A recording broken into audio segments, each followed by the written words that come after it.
Everybody, I'd like to welcome you guys back for another course. We're about to get into our self-concept series, and I just want to thank you guys for purchasing this course and being a part of this community, allowing yourself to transcend your consciousness with those of us who care, those of us who feel like it's our duty, it's our responsibility to be the person that changes our lives, contributes to this collective as best we can from the position that we can control. Thank you for joining us. Thank you for being here. Before we get into it, I would like to add a promo. You guys don't mind? And where are you going to get that at? Okay, if you guys would like to pick up a shirt, let the people know that they're acting out of line, bro. Point a finger at them when the ancestors would be ashamed of them. But if you'd like to purchase a shirt, go ahead and check out Cosmic Nomads Rebel Souls.shop.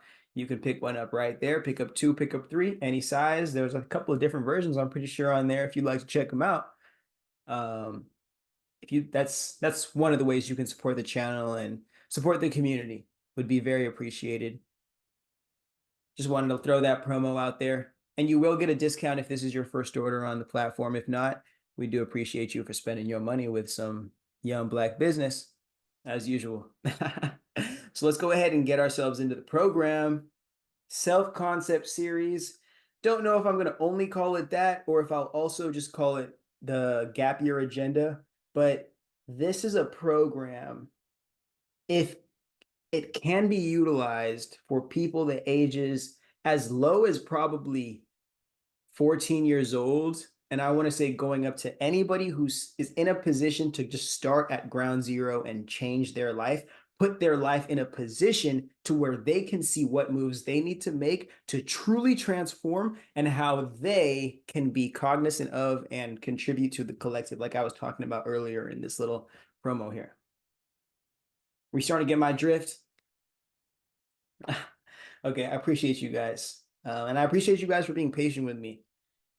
I hope you guys don't think this confidence is just something I've always had. This is a very learned behavior, but I've been very fortunate, very blessed to have a community of people who's been patient with me and very receptive of my journey and my growth into the person that I'm becoming. And for that, I'm so grateful, and I feel like I have to give back by creating programs and courses and opportunities like this to allow my people, those who believe in me, to see themselves and believe in themselves in a different light.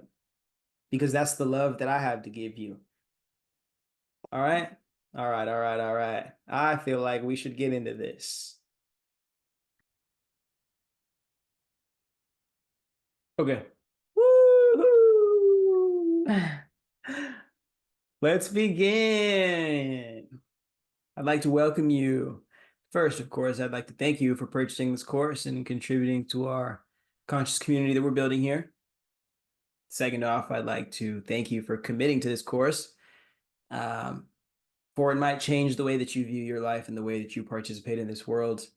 Even if it does slightly, hopefully it does in a positive way. I'm sure that it will. It's the only reason why I'd give it to you. If it didn't, I'd have thrown it away. I care for you and your development beyond any of the advice I can give you. So I hope this puts you in the position to be the person that grants yourself the salvation and the validation that you need to keep growing and going on in this life. I don't want to be the destination that you come to for salvation. To be yourself. The only thing that I can do is be a side character to give you that information, to give you that support and that push, to constantly look within and understand that there's a reason why your soul is infinite. That depth, there's a reason. That's all you, and you have to find a way to dig into all of that to continue to stand up and support this self that you're expressing into this life. And no matter who you are, I believe you deserve an opportunity to truly be confident in whoever that is and whatever identity it is you decide to express. And I believe that there's space for you in this world to contribute to the collective that we're continuing to build here, even if it's slowly and even if it's underground and it's hard to find. But why did I call this the self-concept, self-actualization course? This is we can call it a submission to the shamanic accreditation of the universe here. I'm capturing my first collective of students, those who feel like this is something that that doesn't only apply to the lives that they're living, but they can find ways to actualize and contribute to and continue to cultivate alongside myself to allow other people to benefit from what we're building here. This is for the individual person. This isn't for necessarily groups of people. This is for the individual person that seeks to go within, deeper than what this society is going to allow them to see, all the way into who they are, or at least to be guided to the path that will show them the door, which is one that only they can open up. I know there's so much going on in this world that we live in, but I don't feel like there's anything to truly be afraid of. If you know that you are more than this experience, you go beyond so further than what you can see in this life, then you wouldn't have fear within this experience. And I truly believe it would allow you to appreciate it more regardless of what happens to you, and allow you to take more control and responsibility over what you become and what kind of experiences you allow to open up for yourself.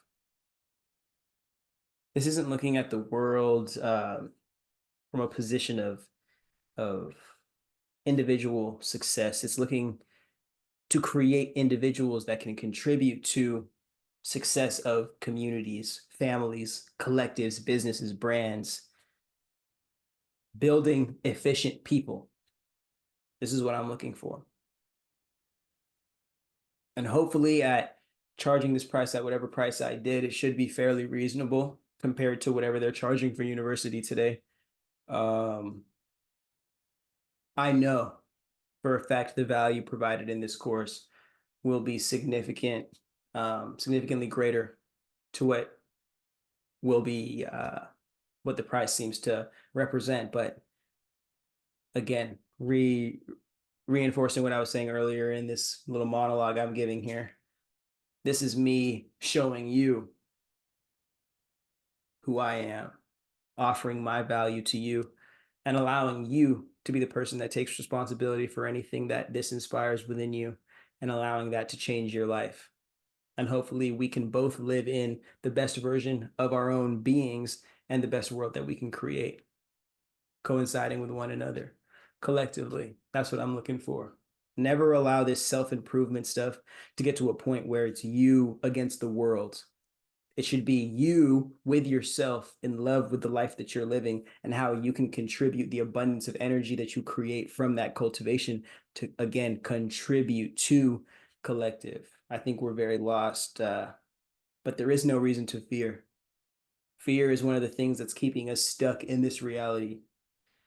So if we can provide some clarity through this course, that's one thing I would like to do from the position that I'm in. Let's get going with this, yeah, huh? And I apologize. I kind of do curse like a sailor, but I I am presenting this and I'm expressing myself as authentically as I can because I understand that's the energy that I need to bring to give you the value that you need to equate to the value that you spent even purchasing this product, this service, if you like to call it. That's one of the things I truly believe that allows me to even create or to go into these depths and mend or build these kind of ideas or become aware of these ideas. So I'm very thankful for that, and I believe I owe it to my people, my community, and my world, this presentation of knowledge. And you owe it to yourself to become the person that you desire to be in this life, free from whatever limitations you believe are holding you back. Because you only have one. And I hope we all are living exactly like that. All right, let's get into this, huh?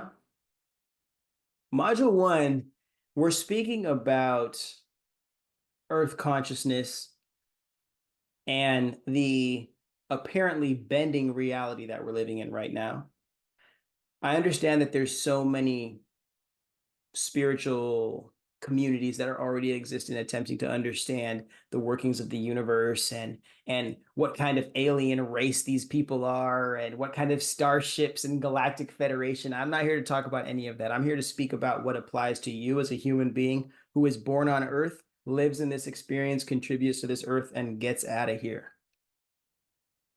That's who I'm speaking for. Nobody who wants to continue to put us further away from the consciousness of this earth. But I will continue to, at some points within this course, I will integrate those people within here, and hopefully they open their minds up enough to try to find a way to integrate themselves into whatever we're learning, or finding a way to collaborate with us to understand what kind of world they are aware of. Because I truly believe there are so many different types of spirituality. We're gonna get into that later in the course. I have all of this planned out for you guys. Let me not get ahead of myself here. Just a little excited. If you'd forgive me. Little, let me give us a little sippy sip of some water here.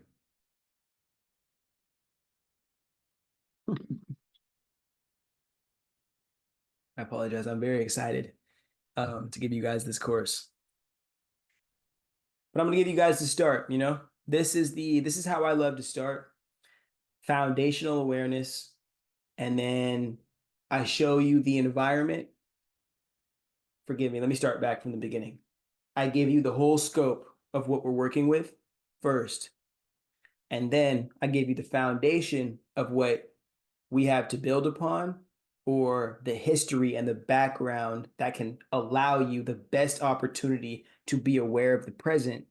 And then I give you an opportunity and resources and directions to go within your present moment to decide who you want to be in your future.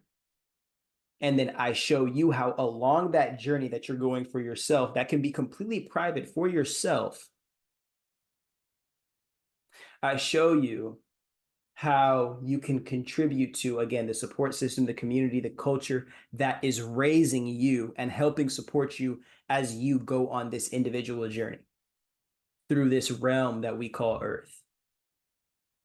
The more we look at this place and this experience from one of value of self and respect of the self, I truly believe that's going to give us the best foundation to start to expand our empathy, to provide that experience, or at least that space for other people to also have that. And in doing that, then we start taking responsibility for what we are supposed to do here as living beings on this planet that's also living with us.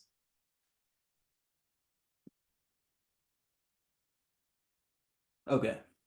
This does not only apply to Black people, but specifically because I'm a Black man, this applies to me.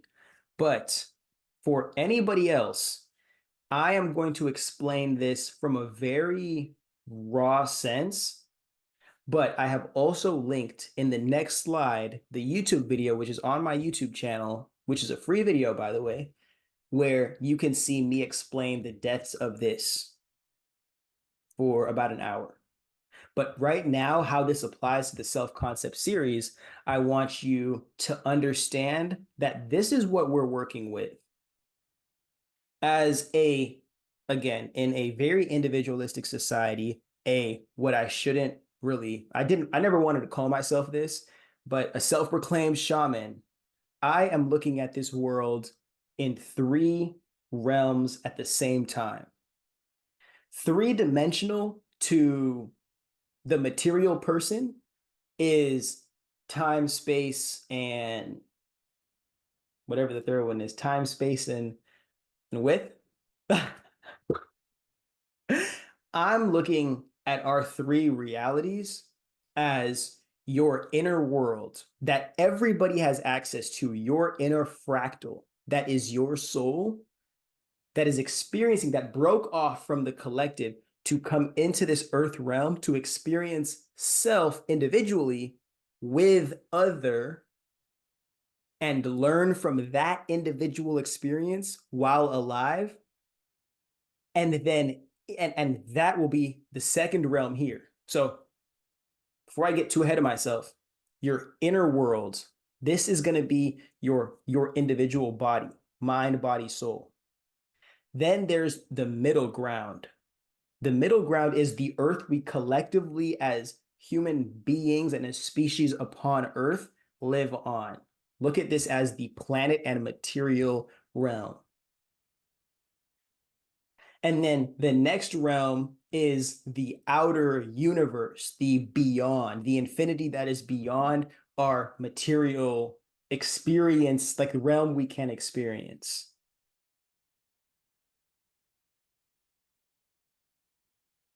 Okay. This is, and as we get more into this, I'll explain, but it is important that you understand the powers that be within our world, at least within the Western world. This is the perspective I'm giving this course from. The powers that be have colonized the earth realm that we are on right now, have dominated that and have forced us to completely depend on our gaining our salvation from this reality, because so many people are so poor, are so disabled, are so unaccommodated or underaccommodated, are so exploited and traumatized that they don't understand that true salvation exists within them. Their tribe reinforce the tribe outside of them, or the community outside of them supports them in being able to do that until they can support themselves in actualizing themselves. And there is an outer universe that every individual person is connected to outside of this realm that we all must remember when we are born into this universe.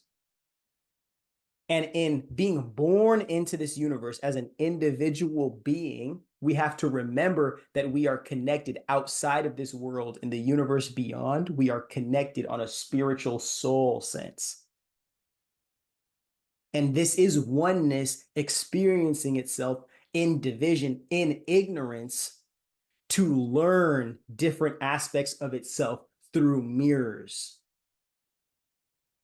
But don't allow that aspect of oneness to stop you from realizing that different races, different demographics, different people have different kinds of spiritualities and different respects to different gods or beings in that outer universe. And in understanding that piece of knowledge, you have to realize that there can't be one religion that dominates everybody on planet Earth.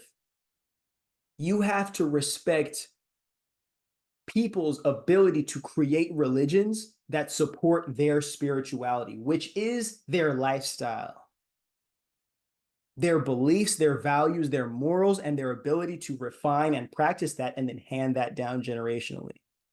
I will end up reinforcing that again within this. But when the people and when the you have to remember this, when the dominant religion is telling people to out of the womb, they are born in original sin, they are born rejecting themselves, in debt to this God that is apart from them, but is connected to somebody, but just a small group of people on this earth realm. And then also you're told that you cannot look up to or appreciate any other aspect of any greater being that would dwarf this one specific God that you can only get your salvation from, but nobody sees and nobody knows. And the only people you can get it from are also perpetuating some of the most dangerous, destructive wars on planet Earth. In a personal perspective, or at least opinion here, to sacrifice to whatever God they actually worship, the beings of this earth. Because the people who enact and incite these wars never die in these wars. Only the victims, which are the citizens of their states that they own. Always remember that. The people who enact the war continue to enact wars, but don't die unless they happen to die by assassination or by actually leading their group into warfare. Many of them don't anymore. They're leading the lesser privileged. I'm recording this on June 30th, 2024. The Supreme Court, or the United States, is attempting to pass into legislation 18 to 26-year-olds are going to war. Like, you see what I'm talking about? We're not just allowing people to participate in these sick games that are being run by old people who won't be living in 20 years. They are using us. Old people who are with sick intentions that should be in nursing homes are using us and our young bodies and our rich minds and our deep souls. They're using us to enact their wars and continue to perpetuate this, because we are going to lose our family members. We are going to lose our minds. We are going to lose our souls, continuing to extract resources from this earth and hoard them, continuing to perpetuate crabs in a bucket, continuing to hurt each other and divide ourselves amongst each other for the validation of people who feed us crumbs to survive on a planet that is naturally abundant, as long as the leadership of the planet, the middle realm that we all exist in, as long as the leadership of this realm can allocate resources properly, then that gives us an opportunity to be individuals, but not crabs in a bucket individuals. It gives us an opportunity to be individual and seek our individuality and understand how we can apply ourselves uniquely to this experience, while also always knowing, never being afraid of what happens on this earth experience, because there is no fear when you understand we are all connected to the divine on the outside, and that divine is looking after us directly, or at least supporting us in understanding how to connect to our own divine within. And if nobody can control that from you, then no dominant religion can coerce you into becoming a slave to their fear-based ignorant system, to indoctrinate you and all the kids they force you to have or gaslight you into having, so you can continue to validate why they deserve to exist. A parasite of a psychology, of a philosophy, deserves to exist and destroy this planet under the guise of saving it, rather than remove itself and allow the people who actually care for people and earth and life on this planet to be the ones that lead. And the people who only care for themselves to be left to their own devices, not to be left to positions of power to consequence everybody and enmesh all of us, so we can all struggle in our different ways and blame each other in these unique ways and hate each other in these unique ways, because we're being deprived of resources that could allow us to cultivate our own cultures, cultivate our own kind of spirituality, and truly create a global consciousness that would allow us to do the things that these rich people continue to enslave us because they think they can do it on their own. Like this intergalactic, interplanetary travel, or this depths of the earth search for what exists within this realm. But again, this all sounds, if you aren't understanding of this knowledge and how important it is to understand the systems and how they connect, this will all just sound like crazy gibberish. But for somebody who's willing to understand, it all plays a role: religion, politics, economics, social structure, family structures, agriculture. It all plays a role. And if you understand that, the lifestyle of the people is the spirituality. Again, I'm going to reinforce it right here because this is the perfect time to put it in. The lifestyle of the people is the spirituality. Their ability to turn those rituals into tangible wisdom that can be applied generationally, or at least expand outwardly, to create a collective culture that cultivates the community, or at least is cultivated by the community. So we're looking for, okay. I didn't know we were going to get so deep into that, but I'm glad. And again, I have the in this next slide here, you can go check this out, screenshot that, or just go check out my YouTube channel at Dis Too Deep. I don't know if I'm going to change it to Dark Wizard Dis. I like that name way more. I really be feeling like a dark wizard sometimes. So go check out the YouTube channel, though. We might be Dis Too Deep or Dark Wizard Dis. if you're here purchasing the course, you probably came here from the YouTube anyway. So I appreciate you regardless. Okay. I was explaining a little bit of this in the last slide, but again, I was saying that I was gonna sound a little crazy or a little insane to the people who didn't understand or weren't willing to accept how every single system that we live under could be plagued by whatever this like virus is infecting this earth that we live on, that we're supposed to be growing and connecting on. Because essentially, like, the planet as a whole is is a murky fish tank. We are not going to build individually and then somebody's going to become some Jesus Christ to save everybody. It's never going to happen that way. We have to realize salvation comes from sacrificing the ego that says somebody or some selective group will save everybody, and knowing that we have to understand who we are willing to sacrifice that for, to share and help meet needs.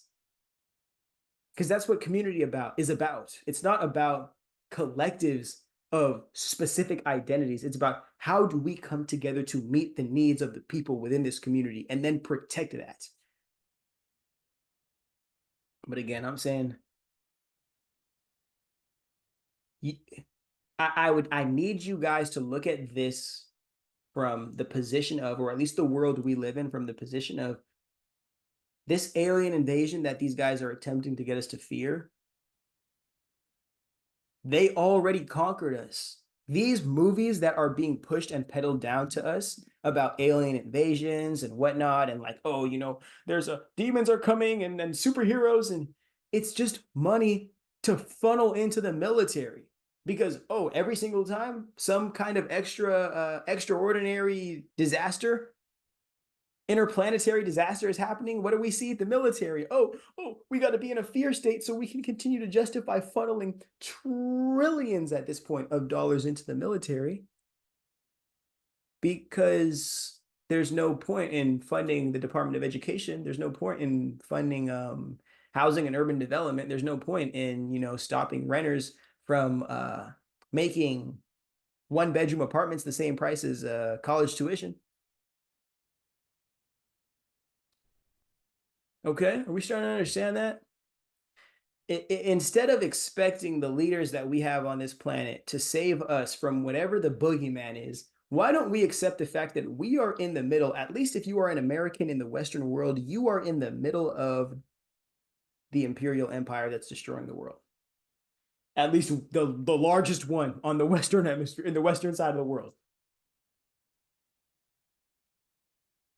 You are in the belly of the beast. And it's funny because now I'm starting to backtrack to a video I was going to make like 2 years ago, actually, saying how Americans, you're in the, like, to truly wake up or escape the matrix is to realize you're waking up in hell.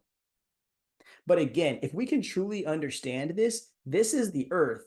And I'm not saying that this is a prison planet. I'm saying that to wake up in realizing somebody has decided to grip this place that we're living on and funnel it with a consciousness that serves a very small group of people, many of whom we do not even know, consequencing a majority of the people who are living and breathing in the conscious parts of this earth. And it's just happening slowly by slowly, only being held together by neurotypicals who have the ability to conform to the systems at hand rather than fighting for the people who are being dehumanized and destroyed by the oppression at hand.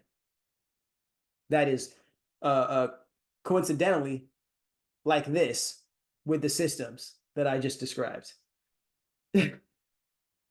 So again, I don't want to reinforce this idea of a prison planet and saying, oh, we have to escape this consciousness. Oh, they're not going to let us reincarnate. Oh my God, no. Instead of that crazy stuff and then you needing to get like some like Reiki energy healings or whatever. I'm telling you to realize that the alien invasion that we are fearing is going to come already did happen.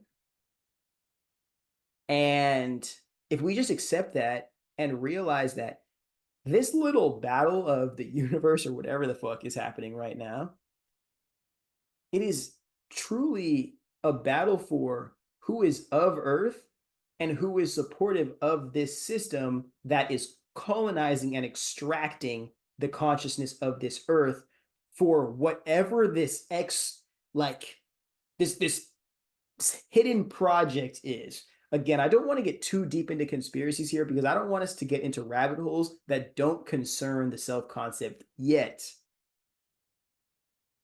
There's people who've seen things that they can't talk about or they won't talk about until they're in the right position, and we'll go find those people at some point in this life. But for right now, I want you to understand that I'm reinforcing the focus on you and your own personal responsibility and the control you have in your own life, because this external realm that everybody wants to save and be the hero of, there's already a system that is dominating it. It's already here. These people own the airways, literally own the airways. And we are on Earth beneath them. And if I even go back here, actually, oh, my bad. No, that's good right there. That's good right there. But it's important to understand that the Earth that we live on, this is exactly what I'm talking about right here. This is the Earth that we live on that is being colonized. And not getting too deep again to the conspiracy part, the most valuable energy, the most valuable energy in this planet is inside I don't know what it is called, but it is inside the human being. I would like to call it the soul. And I don't want to get too specific beyond that, but it is inside the human being. And the colonizer of this planet, of this realm, is realizing they cannot, I don't know if it's human, it cannot,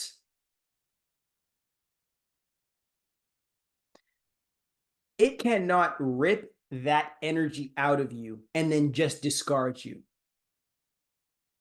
It has to manipulate you into sacrificing that energy or feeling like you are already in debt, original sin, to sacrifice that energy to somebody else and then work your tail off to earn back the validation that you'll get in compensation for being a good person in this society, not knowing it doesn't matter how good of a person you are in a shit society, like it doesn't matter how good of a cop you are underneath a white supremacist slave catcher police academy system.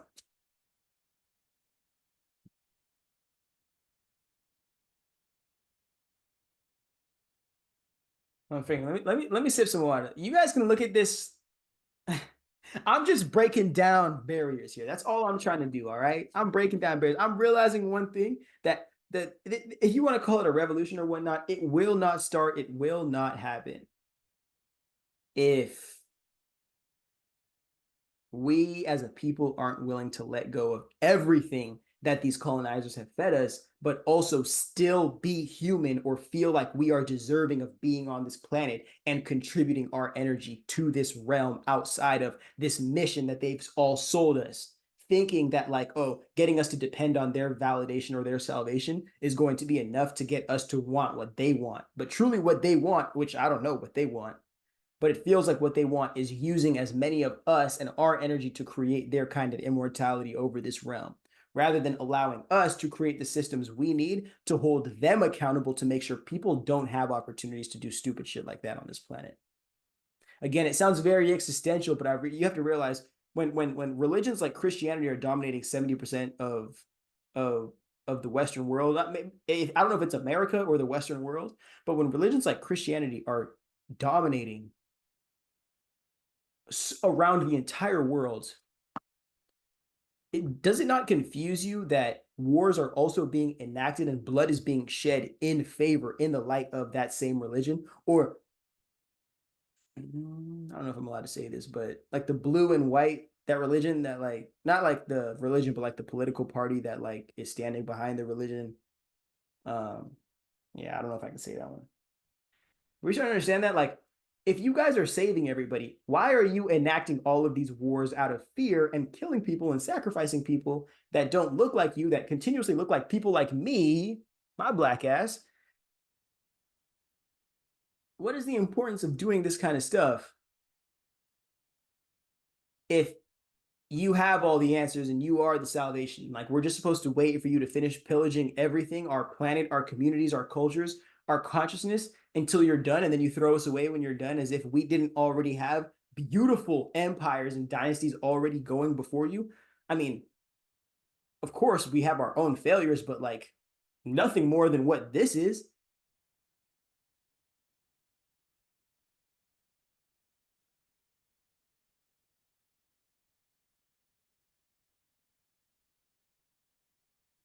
Okay. Again, you heard me talking about that original sin. You heard me bringing up that original sin, and we're gonna have to get into it. It is, and so many of our lives are so complex that I don't blame anybody for participating in Christianity. I do love the inspiration and the stories and the messages that are being told in there.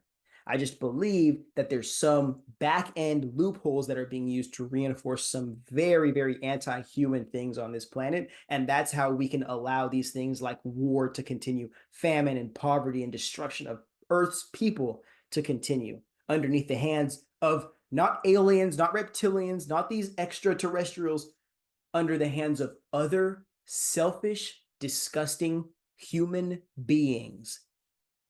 That's the difference between what I want to share with you guys.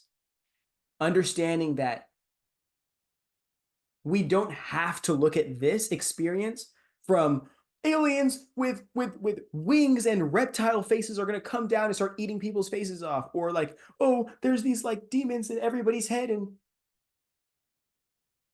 I just look from a position of, we live above the ground and we live below the sky, and human beings can be that horrible, just as horrible and deplorable as they can be loving and amazing.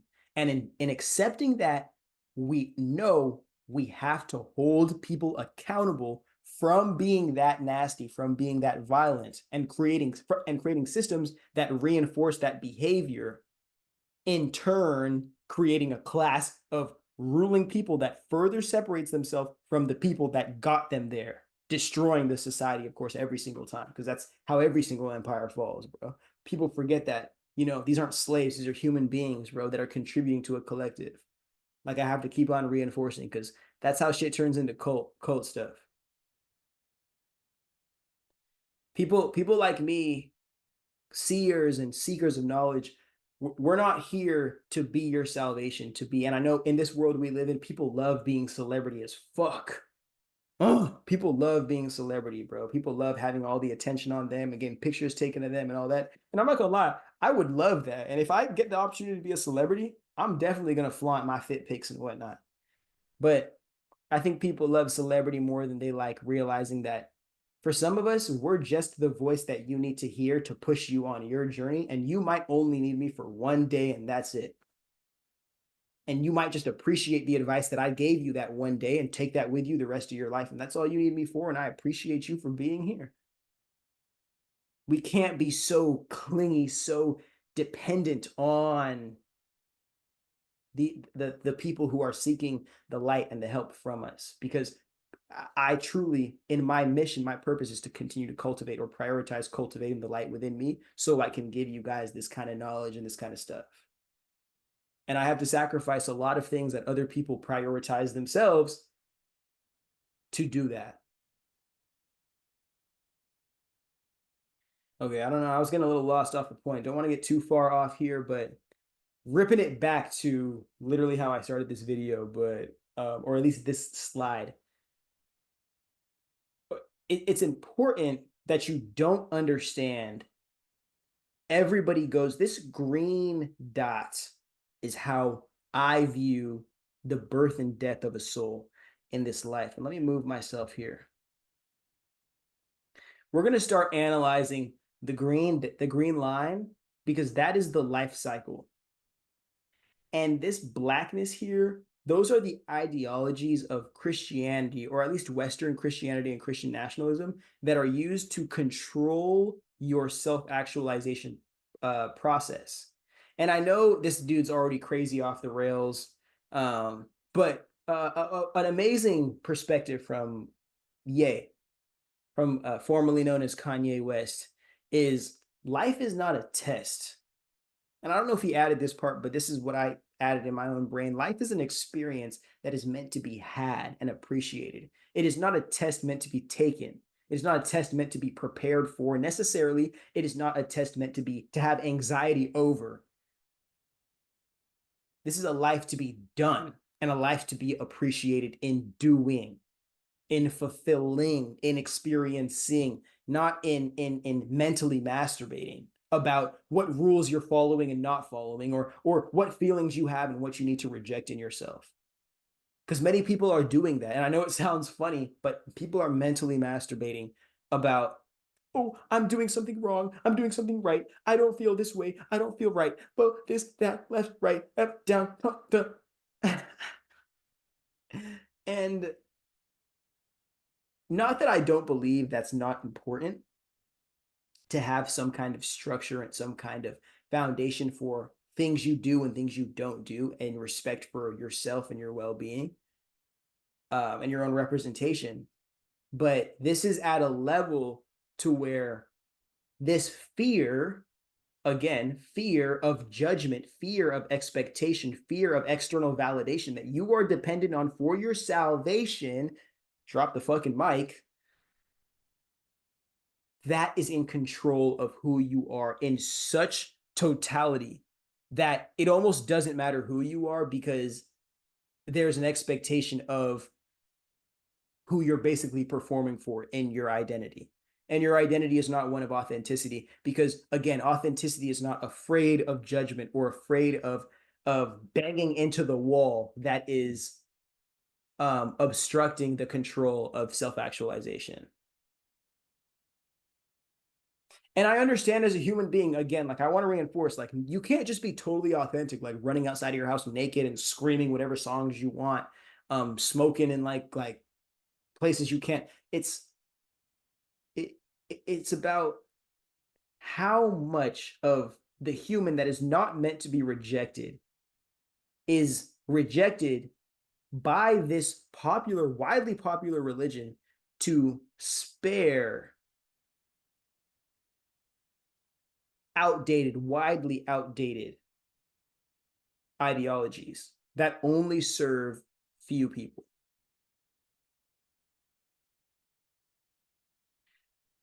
This fear of hell dominates your life cycle.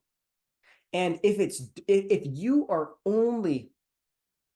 are so, like as an individual through your whole life cycle, if you are so cognizant, even more cognizant of this fear that you have of judgment and expectation, then you are excited to explore who you are at your depths and who you are in your uniqueness, you're never going to access your truth. You're never going to find out what unique trait you have to stand on to make you, you, because that's what you came here to be, even if the world or your community or your family or your peers are still uncomfortable in accepting what expression of you that is.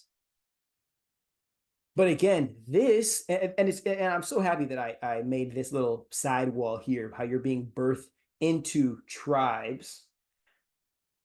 And as you're birthed into a tribe, I had to write this red line here because this is the overarching, the social laws in the spiritual realm.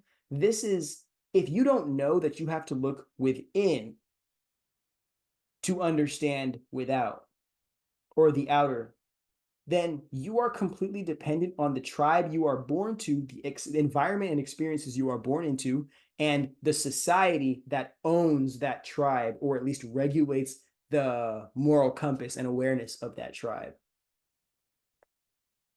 So if you're in the Western world, your tribe is probably a nuclear family, which is not a tribe because a tribe is an extended family, multi-generational, 3 generations at least, up and down.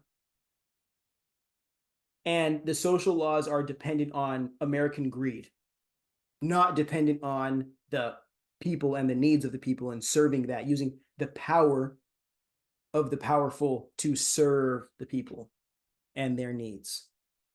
So all of this becomes this system looking down on you, tormenting you in everything, every way that you fail and every success that you have and every feeling that you have, making you tread such ridiculous water, not allowing you to even see that this is your heart, your soul. The only way you access this truth right here is by facing yourself in your fullness and even accepting the parts of yourself that the world doesn't want to see.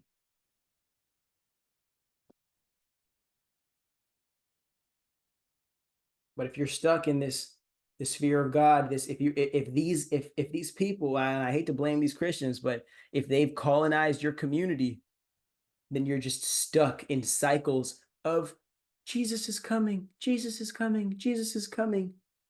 And I can't do anything wrong because Jesus might judge me and not accept me and take me into heaven with him. There's some people that don't lack on earth right now, bro. Do you realize that? Do you realize that? You have to realize rich people's spirituality is a lot different than poor people's spirituality. Poor people are spiritual because they think that God is going to save them from this suffering that they're enduring on earth. Rich people are validating why they are as powerful and mighty on planet Earth right now. They use that to validate that or to feel like they deserve access to all of that. And they shouldn't feel bad about hoarding so much wealth on a planet where the powerful are responsible. Their priority is to serve the needs of the people, not to hoard the wealth of the people and then blame the people for acting like animals, tearing each other up and depending on them for access.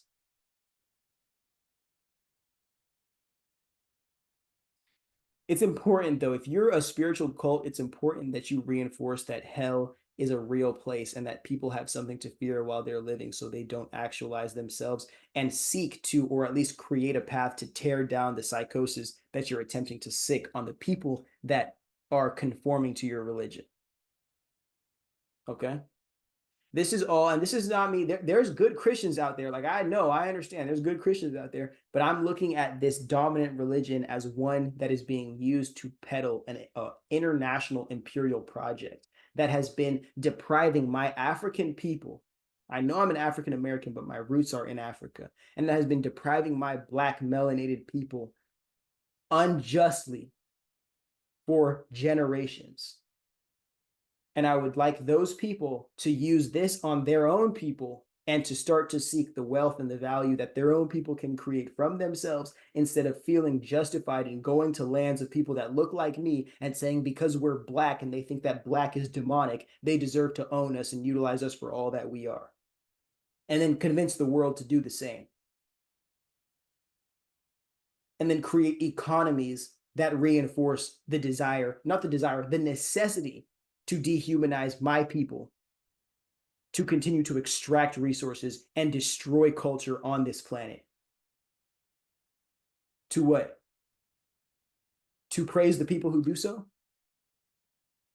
While they go and hand pick the cultures that they want to bastardize in their little Met galas and shit.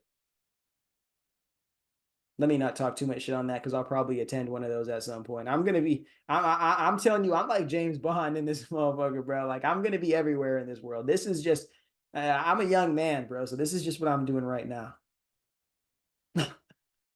I'm sorry I had to drive that on you guys. I just when we get done with this course, it's gonna be like 10 hours. It's gonna be like 20 hours, honestly. When we get done with this course, you're gonna realize why I believe in myself as much as I do and why it's when you stop like projecting responsibility onto things and that aren't necessarily real to you and you start taking responsibility for things and start appreciating the spiritual connection that you have to your own people and ancestors and spirituality and soul, then you'll realize that everybody has this gift for themselves and we all have something worthy to contribute to the table. But This kind of shit is perpetuated by a supremacist group.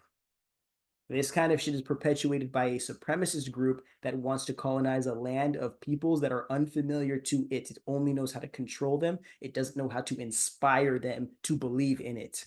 Those are the only two ways you can colonize people en masse: inspire them to believe, or corrupt them and colonize them by fear.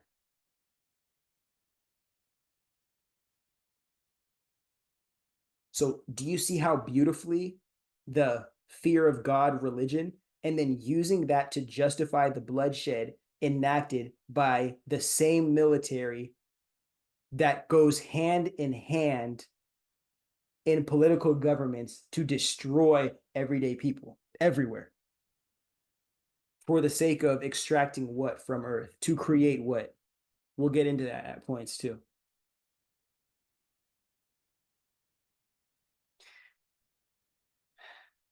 Perfect.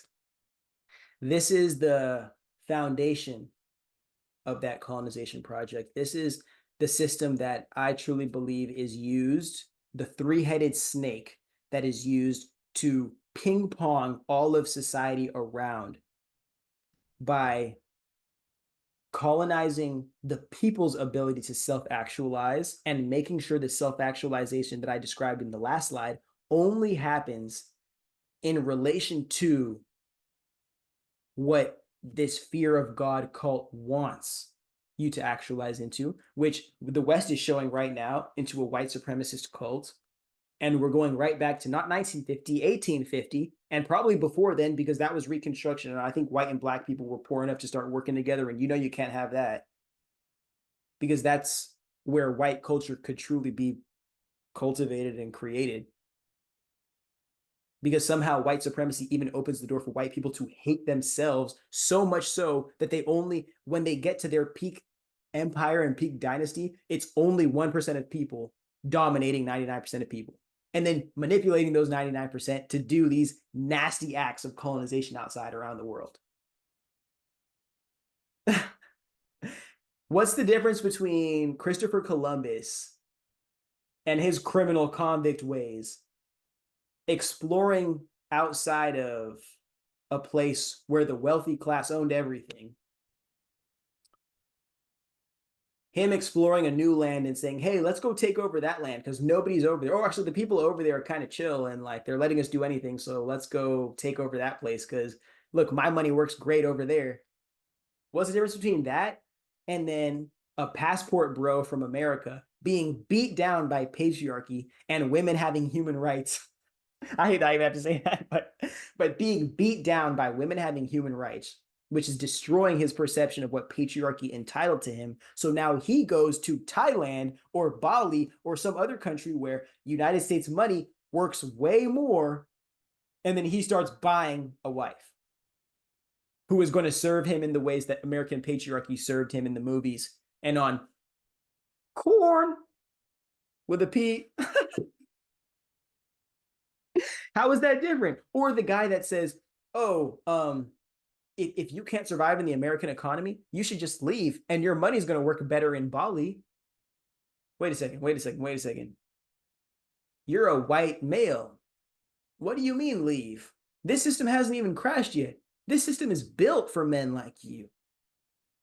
Are you saying that you're not successful, or are you saying that you don't get to exploit this American colonization project the same way that these other men who you see on TV and in the movies get to do, and that disappoints you, or you don't know how to sustain it, or you don't know how to get that illusion to turn into reality because it's an illusion for a reason. So you're going to go try to force that illusion into reality in somebody else's actual homeland as if they aren't actual people already living there, cultivating their own culture and society. And we just continue to perpetuate the 1% sell the 90% dreams of having their own or becoming their own 1%, and then they go destroy everything that already exists there to create their own 1%, only hand that down to their own family, making it a 1% of a 1%, and then taking that again. People who don't feel satisfied within that realm go somewhere else and colonize, and we keep perpetuating colonization of people who are chasing the identity or the illusion of becoming 1% somewhere so they can exploit or abuse a broken system rather than anybody waking up from it at all to realize that we all have to be willing to stand here in this broken ass system and fix it to serve people so people don't want to go anywhere else to colonize places that are not theirs and can respect traveling to places and allow those people to have their own culture and respect that because they have their own culture and country that they're cultivating and they would like to have boundaries respected around as well.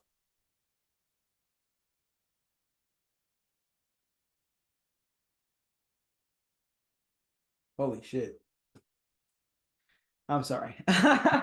I'm sorry, bro. I had to spaz. I had to spaz, bro. Oh my God. Oh my God. I had to spaz, bro. And I'm gonna have to refill my water soon. So I apologize for that, gang. But before I get out of here, because this is also another YouTube video that I've already done. But the important part that we're getting out of this is this system and it's being exposed so well in the Western world because there is no culture here. Capitalism, if you can see right here, has stolen everything. Any bit of culture has been commodified and used to fund this capitalist regime. The money has been spent poorly or hoarded by people who don't care about people, only their own ego. So they serve the ego instead of serving the people. Wrong. And then there's no culture to appreciate other than, oh wait, nostalgia, because you remember when you guys had human rights? Yeah, nostalgia for the future. But the the next thing you do is instead of saying hey, or really subtly reinforcing uh demonization of the divine feminine in your spiritual practice, stopping everybody from actualizing in a way authentic to them and forcing everybody to actualize in a way that only serves the male or the patriarch of families. Doesn't matter what generation you live in. We're about to go right back to, at least America in 2024 is about to go right back into a white landowning, slave owning male society. Right back into that.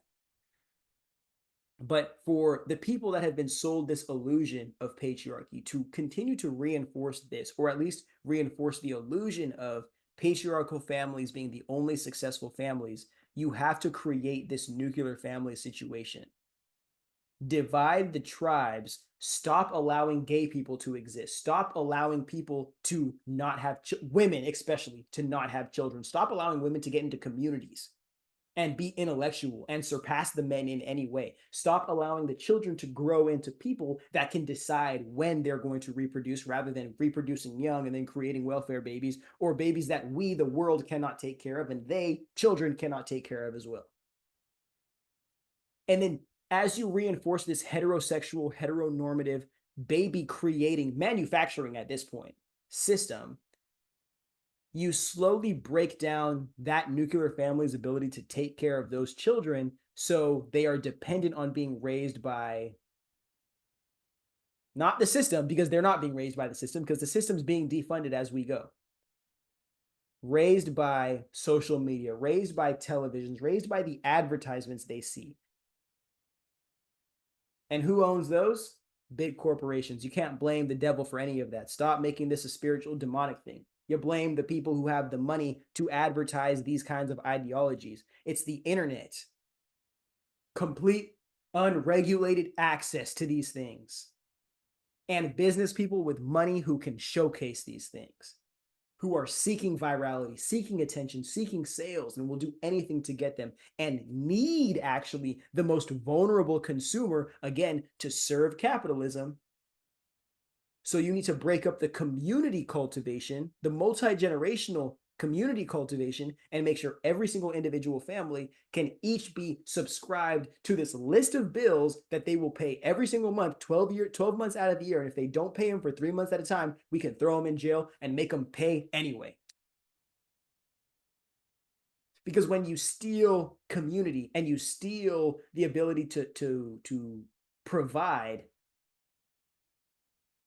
or to cultivate the community. And then you also steal the ability to self-actualize within the community, and you steal the ability to even trust oneself and create any tribes that go against this cult mindset that is white Jesus is going to save us in the future because we committed original sins before we were even born. That's when you start to lose everything. I go more into depth on all these externals on my YouTube channel, so go ahead and check that out. You guys are going to like that. You guys will like that a lot. But remember, this is a very, very, very important series that I'm going into because I need you guys to realize that I can't just tell you solutions for how to live because the world we live in is changing every 5 seconds. You can't go to college anymore and get a 4-year degree and hope a job is going to be there for you. Your fields can be trashed and filled with positions in months, in weeks. Your job, your industry can be destroyed in days, can be exposed as a sham. Your whole entire way of thought, your whole entire way of processing parts of this world and research and awareness can be all sham. And your whole entire world has to switch like that. And it could be you've been spending your whole life building yourself up to there. So this course as a whole, I'm going so in depth into everything because I need you guys to understand that as long as you have the inner systems and awareness of where you could go in this world, it's just about you fixing your life like a Rubik's Cube with what you can control. And it's got nothing to do with me, but you start to realize the more you take responsibility of your life and your circumstances, the more you can live on your time. And there is no fear of this God looking down at you, ready to punish you for being the human being you're destined to be. Beautiful. It's crazy how I basically run into these slides before I even click on them. It's like I already know what's coming. It's like I made this PowerPoint and I've been procrastinating on recording it for so many months that I can read this off the back of my hand. I'm sorry. I'm a little bitter that I haven't been recording this because I'm shooting bangers out. I'm starting to see what's important, and I will forever talk about communities versus cults, especially on Earth, and especially because we're all descendants of whatever is accepted by this fear of God cult. And again, I'm going to keep on reinforcing throughout this whole part. There is great aspects of that Christian Bible. There is great, amazing stories and influences and morals and support and motivation, inspiration within that book. There is parts in it that are being utilized to justify some atrocities on this planet, and that is more important than any good that is in that book right now. And until we can find out and weed out who is utilizing and what these parts are being utilized for to continue or prolong this destruction on this planet we live on, we cannot continue to utilize it to cop out of this spiritual work that is social activism and self-actualization transformation. This is what we live in. When we live in a world with broken people, with codependent people, people who are being deprived of their own access to their own culture, because many, especially marginalized people, have been colonized and deprived of being able to practice their own spirituality because the colonizer has feared what that could do because it's literal magic. And they are still finding out how to create their magic. I truly believe that. And the only magic this colonizer has been able to find is this industrial shit. Whether it's AI, whether it's tech, whether it's what is it? The internet. This is the only magic he can create, and now he's attempting to create an independent consciousness with it. Because he refuses to accept the fact that it's like you either attempt to be God in this realm or you accept the fact that you never will be, but God is all of us collectively working together. God is all of us sacrificing the ego to fit ourselves into systems that can collectively work together. And in those systems, in being there, in giving those parts of ourselves and sacrificing that truth for us, we create culture. Our lifestyle is our spirituality. I'm reinforcing this from slides of before. Our lifestyle is our spirituality, and in that we record that, we reinforce that, we turn those to rituals and practices that we use to better our lifestyle, and that becomes our religion. And that religion we hand down to be practiced by people who subscribe to our spirituality or our lifestyle. If this is a cult of identity of broken souls who are seeking salvation, they are all, the only reason why they are in community, if this is what you want to call it, is because they are all seeking deep salvation.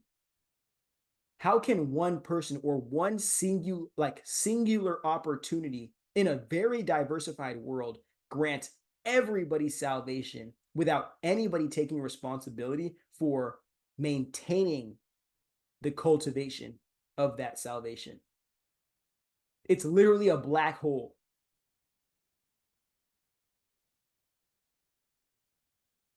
But the people end up being divided because the people don't realize that they're here because they are willing, they are so in love, they're willing to share and abundant in energy, in that love energy. They're willing to sacrifice that to create a community and to create a culture out of that, to birth a culture out of that. They're all coming here because their identities are the same, and they all end up deciding that because they're chasing this standard of perfection or the validation of this illusion of perfection, they are now going to tear each other down like crabs in a bucket to be validated the highest by this highest power, rather than working together to reinforce within themselves God is within them and needs and acts through them, sacrificing themselves for each other, if that's what you want to call it. That's my perception of what God is. But in a world where you need to dominate the people, in a world where you need to colonize the consciousness of the people, and you need to funnel that consciousness no matter how, like, and just get it how you can get it. You just crabs in the bucket all the people and make them fight each other to be the best for an illusion of salvation. And then you have people standing here in the side ground or in the background gaining all of the power of that. And then, like the Wizard of Oz, playing this illusion of salvation, or putting a figure here, which is like white Jesus who grew up in Africa. Blonde Jesus, blonde baby Jesus, that's what I call him. They put this illusion of salvation like, oh, this is the perfect human being, and one day he's going to come back and save all you guys. Sorry. Sorry. It's not going to happen. They might call me the Antichrist for this shit, but I don't really give a fuck, bro.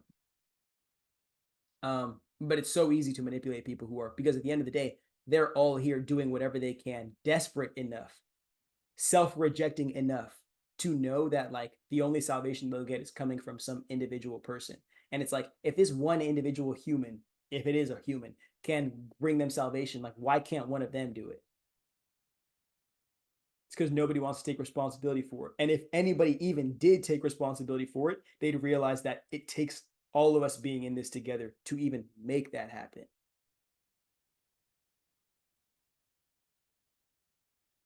All right. All right. All right.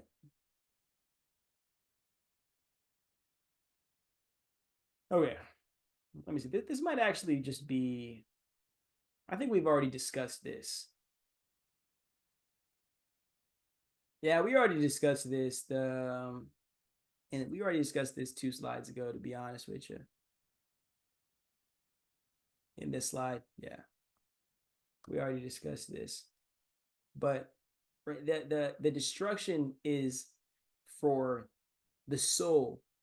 Take over the soul, take over the community, take over the communities, if you want to call it like a cash crop, the community's ability to cultivate itself through some kind of commodity, or a system of capital sharing, resource sharing.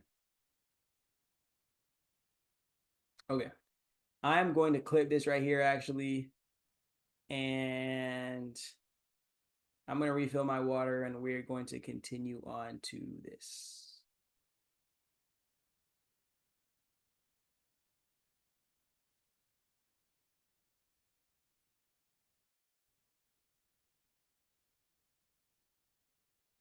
All right. Jumping right off of where we just came from, This is more into the systems or the tool that is used to justify, again, justify unforgivable sins behind a perfect God. A God you can't question is allowed to do whatever and is only at the mercy of their own empathy. Now, the fear is if that God has no empathy or only has empathy for a certain group of people, everybody else is at the mercy of that God's wrath upon the other people, which is usually justified in order to further self-actualize that God or that God's people. So for the world we live in, this fear of God matrix is the illusion that is sold to the people who can benefit from it, which for a majority of this time has been just landowning everyday white men. The illusion needs to be perfect, too perfect, one that completely dismisses the availability of or the ability to support this kind of lifestyle, because these people have no empathy for the people who will be serving that consumer class that is the complicit neurotypical class. And these people, in chasing or at least being in proximity to people who are showing them that they can actualize this, they will fight to have this, even if it's only an illusion and only 1 or 10% of them can access this. They will fight to maintain this, even if it means they have to sacrifice the lives and the truth and the trauma and or not the trauma, create trauma in the lives of marginalized people who are deemed less human or non-human at all. This is why it's so important to not be a slave to religion, but to understand what your spirituality is, what is your internal moral compass, and what religion or what practice aligns with that in the outside world before feeling so desperate to cling on to an identity to claim your goodness or to claim your like good Samaritan, because you might be identifying with a consciousness that provides for or allows for certain abusive, exploitative behaviors, whether that be to a person, to a community, or to a country and a society. But this is used to justify, this is a tool which is used to justify, and it is basically just a manipulation practice. As long as you keep them, these people, and even these average, the people who do benefit, whether you want to call it from white privilege or from white male privilege, everybody who even benefits from this system, the only reason why they can even be sold this is because these people are either used to or deprived of,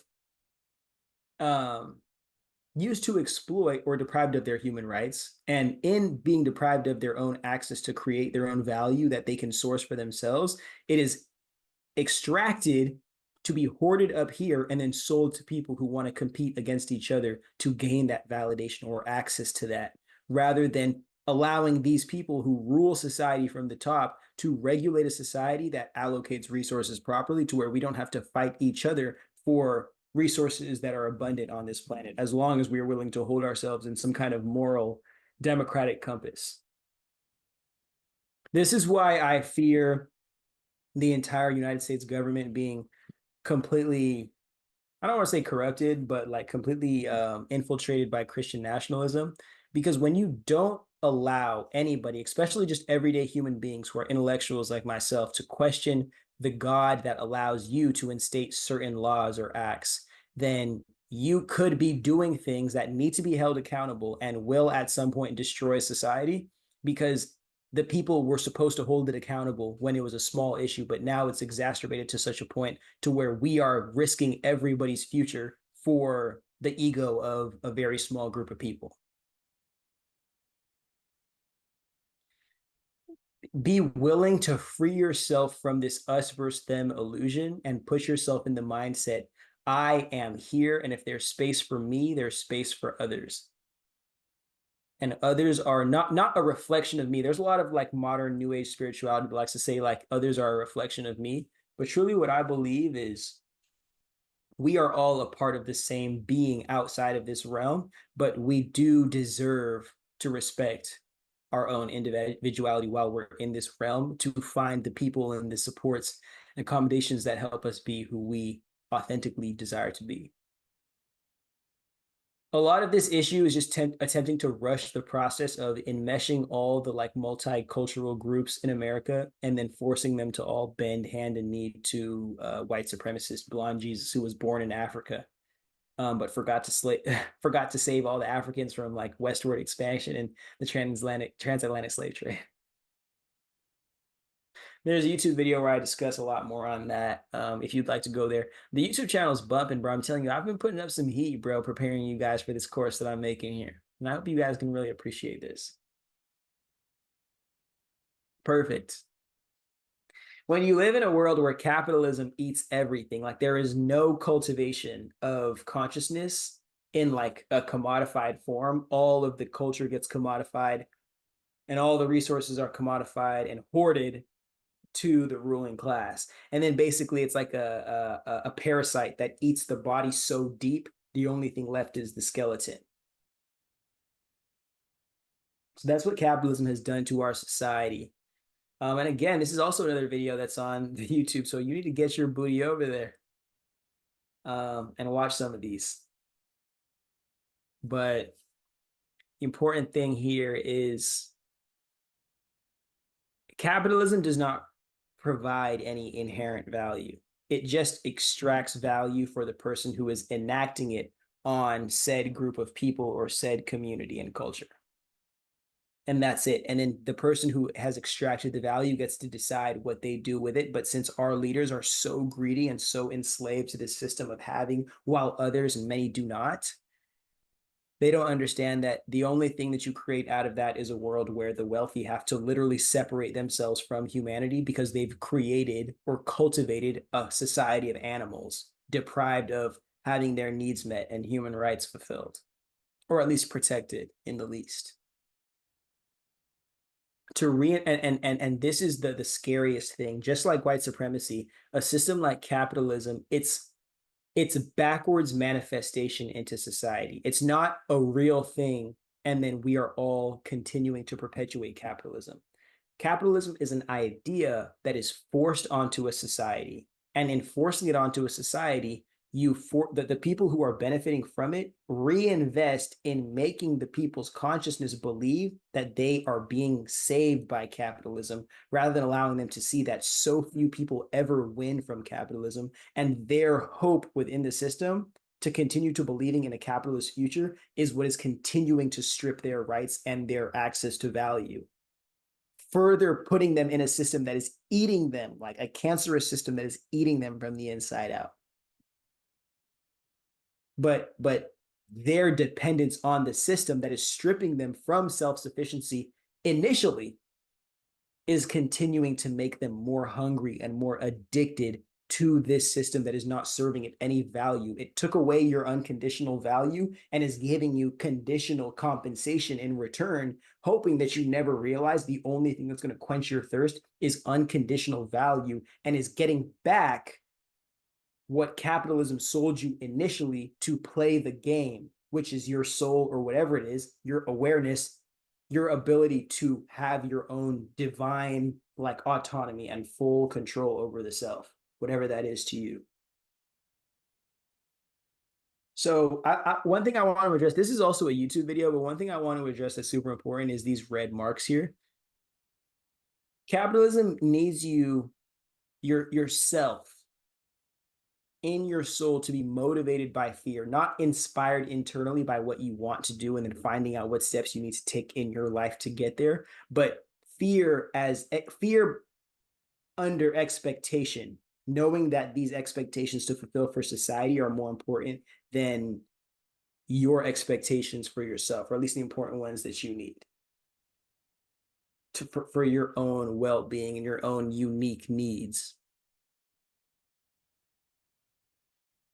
And we're gonna later, the more we get into this, the more we're gonna talk about this fear versus love, motivation, and motivation is external to force the body, and inspiration is internal to inspire the soul.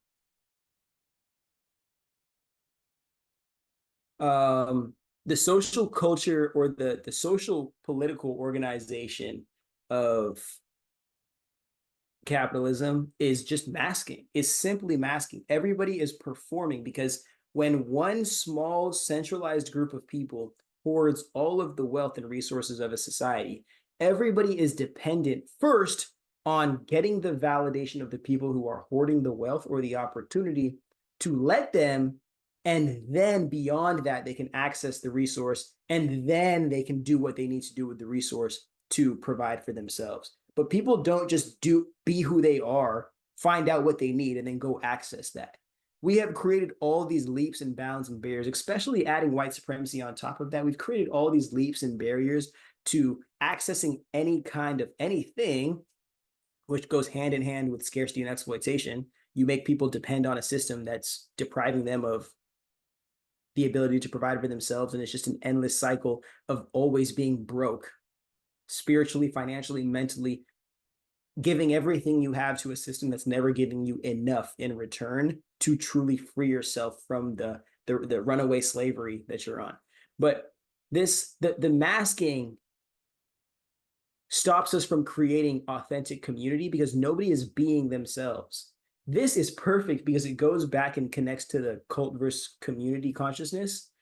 Because if we're all masking, attempting to gain the validation, whether it's for the ability to provide for ourselves, or it's for our peers to love and accept us, or it's for our support system, or it's for the people that we're serving through our business and through our whatever it is, like, because we mask so hard and so many people don't know or have never taken the mask off, or it's just so much more uncomfortable to take the mask off because you actually have to understand yourself and find out where you're changing and you need to readjust your accommodations.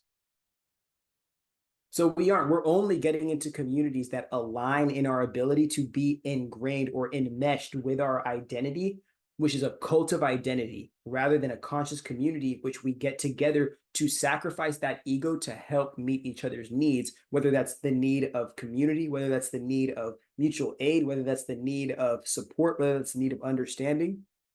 But there's so much more than money to understand. There's so much more value than money, but in a system that people who are very shallow and don't want to go beneath the depths of that shallow to understand the true value that is being exploited and even abandoned in this capitalist system, you have to just equate all value to pieces of paper and material and say, oh, we're exchanging. We denote a value and then we put it on this paper and we have this fake economy and we regulate it all.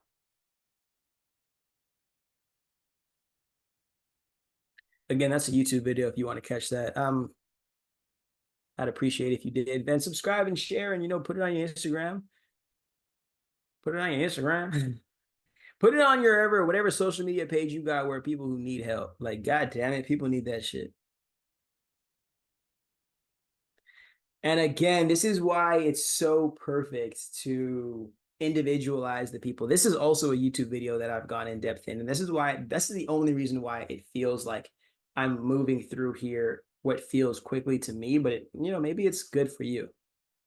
But I'm going through quickly here because I know it's not important for me to continue to explain what I've already explained. I only need to explain or reference these to apply to developing your self-concept in a world that never expected many of you who are purchasing this course or viewing this course were never supposed to have access to. You were supposed to be a slave forever, like wake up, work, eat, sustain yourself. If you weren't getting punished, sleep. That's what a majority of us, our future is in America, and it is our future because we're moving back to the past. So you have to remember, in not having secure identities, or at least like secure identities enough to know when it's important to sacrifice the ego and when it's time to stand on business and protect it, like be an individual person, have your own calling. We are all just totally broken and separated based on our needs and our trauma. Many people, our needs, our trauma, or like based on where we live. So the older you grow, the more individualized your life gets. That's why it's like people are saying they feel so lonely as adults, but that's because that's the world we've perpetuated and we've created. Everybody's competing against each other to have the valid Victorian, to have the best car, the best this, the best of that, the newest of this, and we compete with each other so much about what we have. Like, who is actually competing to be a better creator or be a better contributor to this life experience? Nobody. We're competing to feel better about ourselves because it's the ego that we're all serving every fucking time, bro. That's important for capitalism, because capitalism needs you to keep buying, to keep serving that ego that's never going to be fulfilled by what is being sold in capitalism. It'll only be fulfilled by being able to release what is being sold to you and how deeply and authentically you can accept your own self.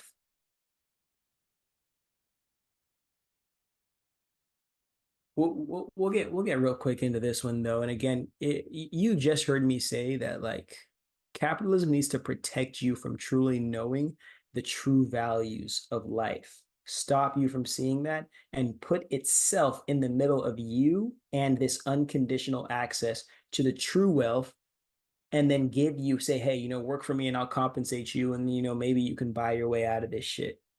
Most work is indentured servitude or just flat out modern slavery. Everything else is passion projects that get compensated.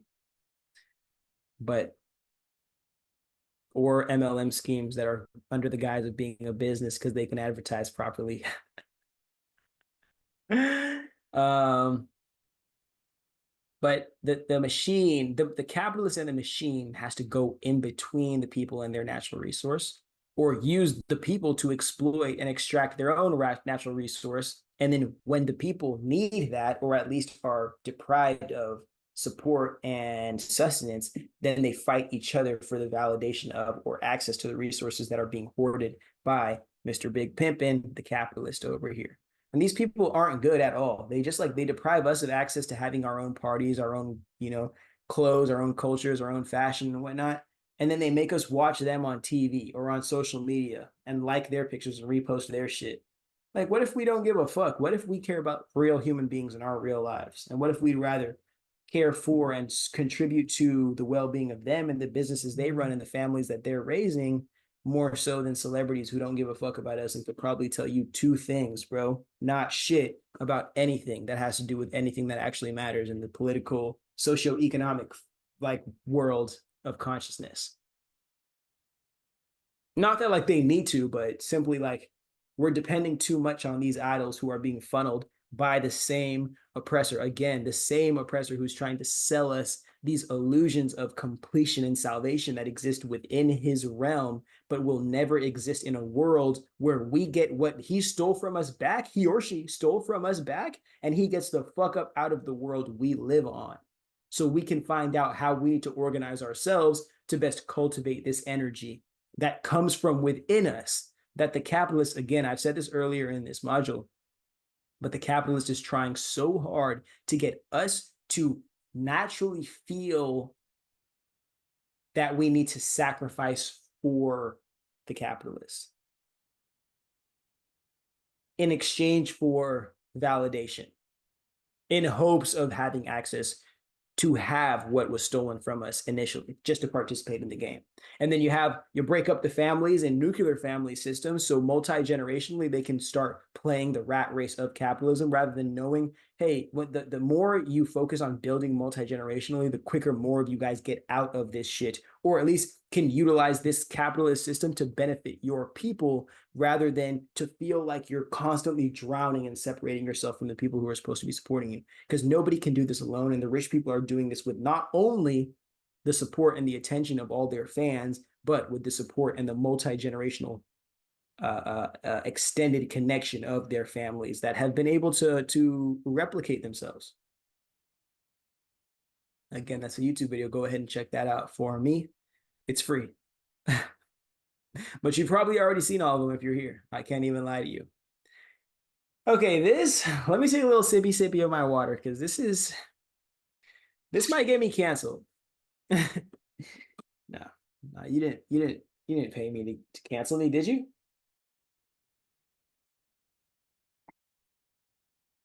Nothing made me nothing made me more confident. Nothing made me more confident in making this course other than a lady who was preaching. This is just a rant. I'm going right here for a little bit. Nothing made me more confident making this course than seeing a lady who I saw for years doing this trad wife content, peddling this stuff. And I think her husband might be down low, but if you don't know what that means, look it up on Urban Dictionary. But peddling all this trad wife content, telling these young girls to follow her and listen to her and all this stuff, and her sister. You guys may know who I'm talking about. I might do a reaction video. And then out of nowhere, I think I don't know about her life behind the scenes, but she has one kid with this husband, and then she releases a course about how Christian women are supposed to have sex. Like, what the fuck do you mean, bro? Like, you've just been the anti-sex demon. What do you mean? What do you mean you're teaching people how to have sex? Like, are you sure you're not just selling us your diary and then validating it through this religion that allows you to not have any kind of like actual socially accredited certification to give people advice that probably means nothing other than advice you need to give your fucking self? I'm sorry, I just had to. I'll be a certified hater, bro. You think Kendrick's a certified hater, bro? I'm number one, bro. Y'all don't understand. I'm number one. But these are the children of the colonized. Let's get into this slide, actually. I'm not going to say that rich kids don't have a soul. I'm just going to say that they're born dependent on a system that forces them to reject their empathy so soon, dependent on how high of the rich wealth scale they're in, that it's hard for them to ever at any point develop empathy for people who are suffering to create that lavish lifestyle that they're living. And it's hard to blame them because many of them, especially now having access to platforms to do podcasts and social media and give their opinion that their parents never wanted them to give the real world. Now it's you can see like how drastically different their lifestyles are, especially how we're losing the middle class. I don't think there's a lot of wealthy people that are starting to realize that they're going to be losing friends, not even necessarily because they're bad people. They're going to be losing friends because so many people will just cease to relate to a lifestyle where they can even meet their needs in a middle class sense, when that used to be the backbone of a society. Like, so many of those people lost jobs, lost trust in the system, lost opportunities, and it's just been like snowballing for everyday people, and it's just been happening behind the scenes for so many people. But now the drop off is just too much. Like, you cannot hide this anymore. This is like the zit is ready to bust. And there won't be a middle class in America. In the next 10 years, there will not be a middle class in America. Depending on what happens with artificial intelligence, I don't know if it's going to be a bust or not. There won't be a middle class here. And you will be hard pressed to find that might inspire. I don't know if I made a slide on this or not, but that might inspire the homeschool progression, because it just won't be safe. I mean, there's no protections for public schools anymore. It won't be safe to go to school. It won't be safe and you might actually have to send your kid to school in America, but it won't be safe. Private school kids are going to take their kids to private schools. The private schools are going to be okay. They don't take federal funding. And if they do, I mean, it's donations, but like, they don't take federal funding. The only people who are at risk are public school kids, poor kids. And what are those kids, poor kids, going to turn into without access to resources and support, without access to basic accommodations, and forced to live in a world where they're going to be the slaves of children just like them, just happen to be born in more fortunate circumstances? And when the kids can't commune, especially the wealthy kids can't commune with everyday kids to break them from their psychosis that is life is easy, why are you complaining?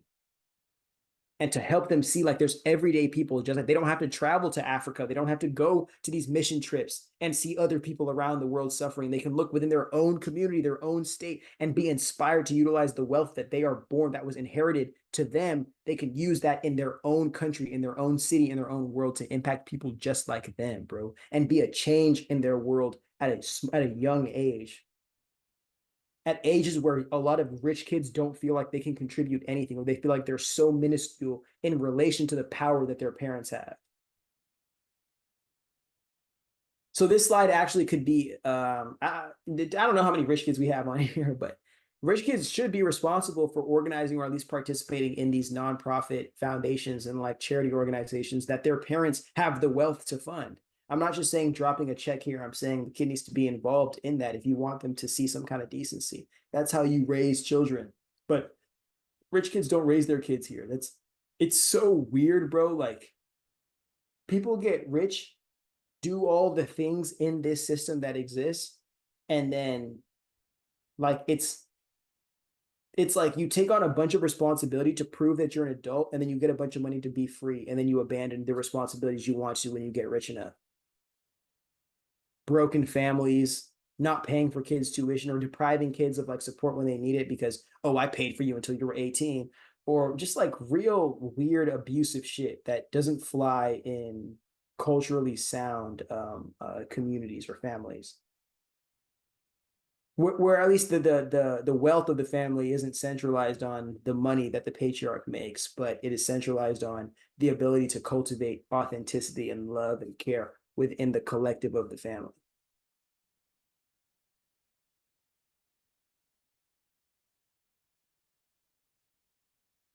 Okay, good time to get into a little theory here. Great time to get into a little theory here.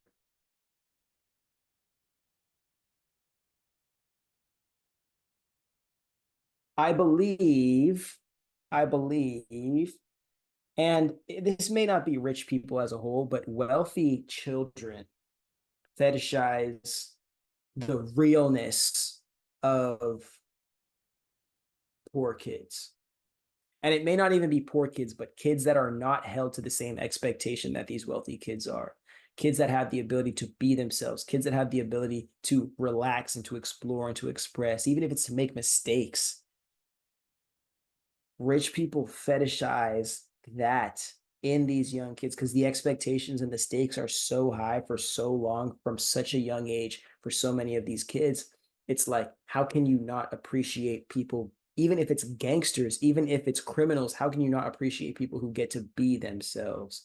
And for a little bit, that can be fetishization when they feel like they can benefit off of the culture, but it can also turn into animosity because you have access to everything that these poor kids want, but they're cultivating and they have access to something that money can't buy.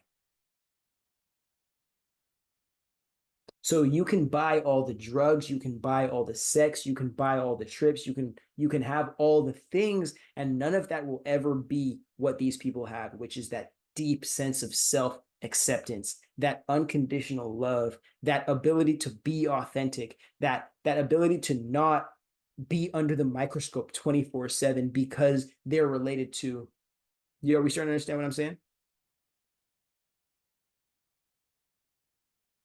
And this one especially, I haven't even said this one, I didn't even look down there, but feeling seen, especially by the parents, because even if your people are poor or your people are middle class, at least being able to consistently come home to see the parents and see the people in the community, see the tribe, rather than just being isolated in these houses that, oh, dad bought us this house and now we live in the corner of here around nobody, but you know, it looks like a super nice house. And or like we live around all these other rich people, but like it's just kind of everybody's eyeing each other and there's this subliminal hatred, subliminal competition.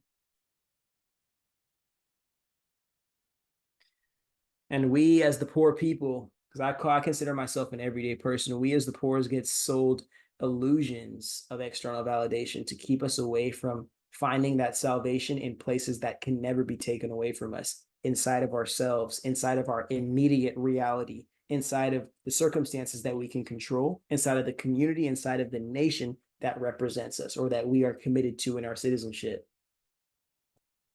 We are sold everything except the opportunity to truly be our own people and have power over self, because we sold that to participate in this game, which we would be sold, again, conditional illusions of the unconditional love that we had before we got colonized. This is a little loose graph of that. I just included this because I don't know why I included this, honestly. It looks kind of ugly. Ew. But really what I included this is because the poor want love. So they're exchanging their real power and resources and commitment and what they have, their gifts, to this system, which is selling them love through the illusion of like their religious practice or their illusion of like codependency to human rights protections and personal accommodations. And the powerful, the people who want power, knowing that like instead of just actively dominating the people, they just sell them these illusions of love, which I was just saying. I think I kind of broke that up a little wrong. Let me do this very quickly and then we'll get out of here. The powerful people want power. So instead of taking power from these people, they see what these people want, and these people want love. They're confident or they're comfortable giving up their power, which is personal responsibility and autonomy, in exchange for illusions of love, not even the real love, depending on how deprived they are. Okay, so the powerful wannabes are going to sell illusions of love, whether that's association, whether that's validation, whether that's compensation. They sell fake love, conditional salvation, so they can have power over these people. And over time, the power that these people have sacrificed from themselves who wanted love, realize that they're actually selling themselves off because they don't feel like they have the strength or the power to take responsibility for or take dominion over the self.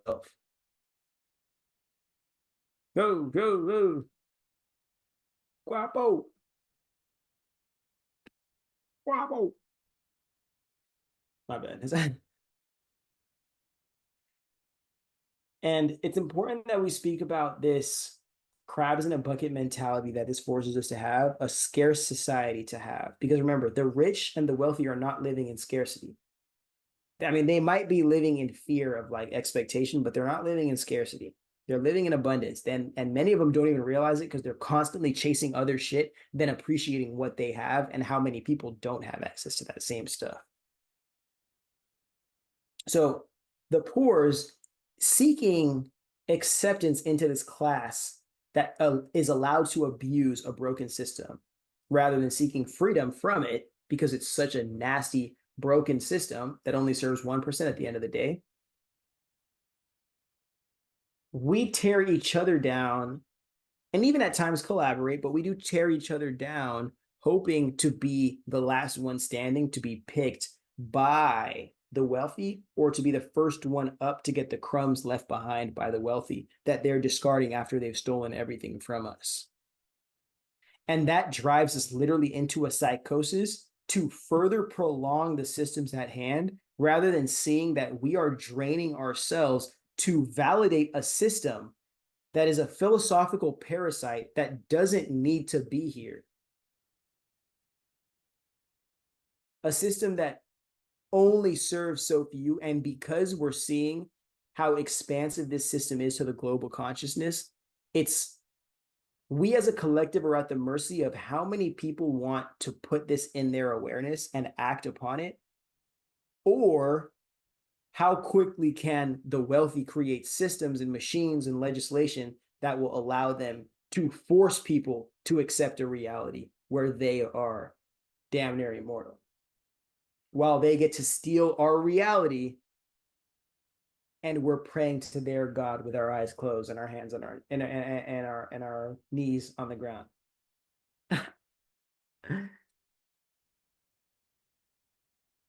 Read that for me.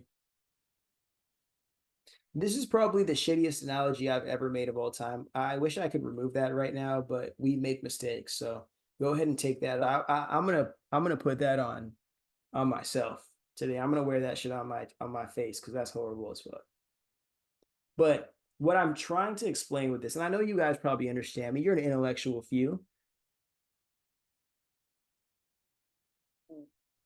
The poors are forever going to act crazy within this system because they aren't being initially they've had stolen from them the only things that are going to give them the self-sustenance that they need. But to participate in an eternal addiction cycle that is capitalism and its need to validate itself, even if it means sabotaging entire communities that can't produce value, the people are eating illusions of the real fruits and veggies that they need to be eating, illusions of conditional versions of that don't fulfill the soul, and they are acting crazy because none of it is filling the soul, and the soul is dying of thirst.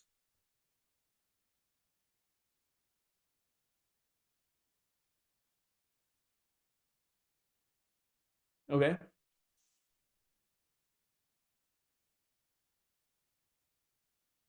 And this, I won't even get too much into this.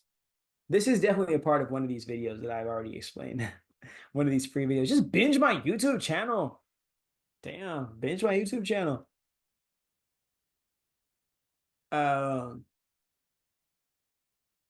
but there's so many ways to sell to the poors the need to participate in this system that does not serve them in ways that will never compensate them enough to actually like feel the desire to end this system, or at least create one that's worth um, serving at least more people than 1%. I'm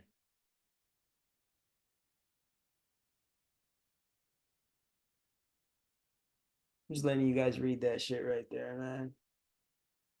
This is one of those up for interpretation. What does this mean to you? This on the left right here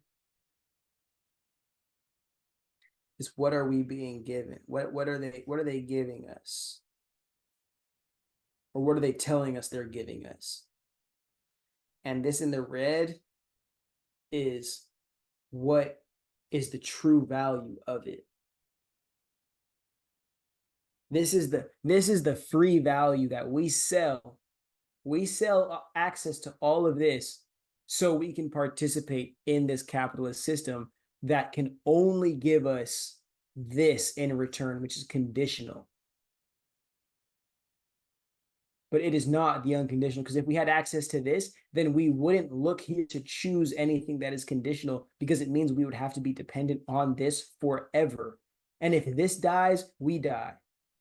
But if we have that inner awareness that allows us the desire, the yearn for, to protect, to seek, to nurture these values,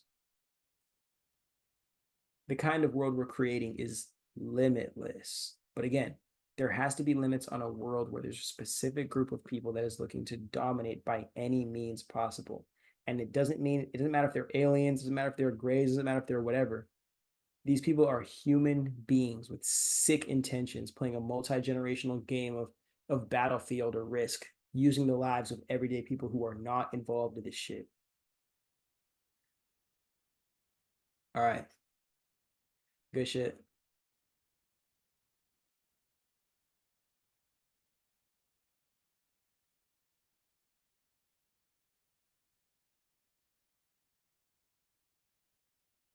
Guapo.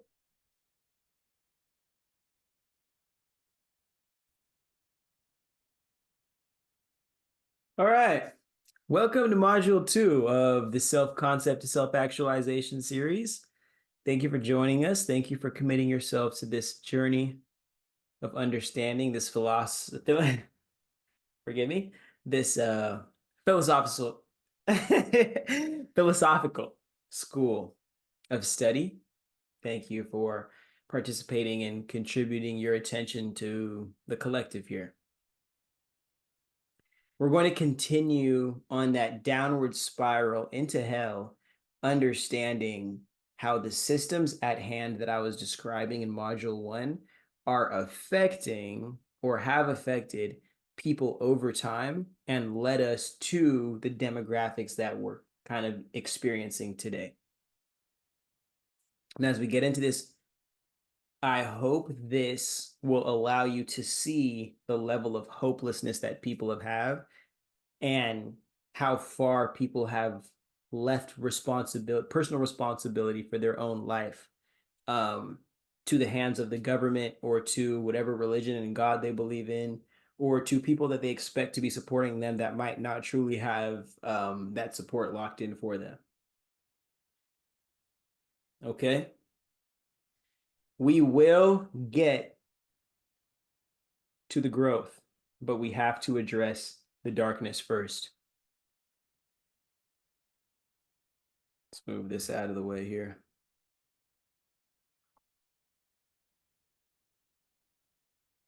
Beautiful chart here. And as I go to explain it, let me just identify all the different colors first and then explain to you why this is important. So if this is the natural truth of Earth, this is the natural resonance or the natural kind of process of growth that Earth and the life upon Earth are going on. Yet you seek to become God to people that appear to be godless. Doesn't mean they're savages. People that appear to be godless, where you go to colonize them and corrupt the culture that's already in place. So to do that, you have to force upon them your own created truth that justifies why you do what you do, why you believe in what you believe in, and why those two intertwining deserve to be forced upon a people who already have their own truth that they're cultivating and understanding. So whether it's by manipulation or it's by direct fear tactics or it's by direct abuse and exploitation, we have found our way separating the standard of humanity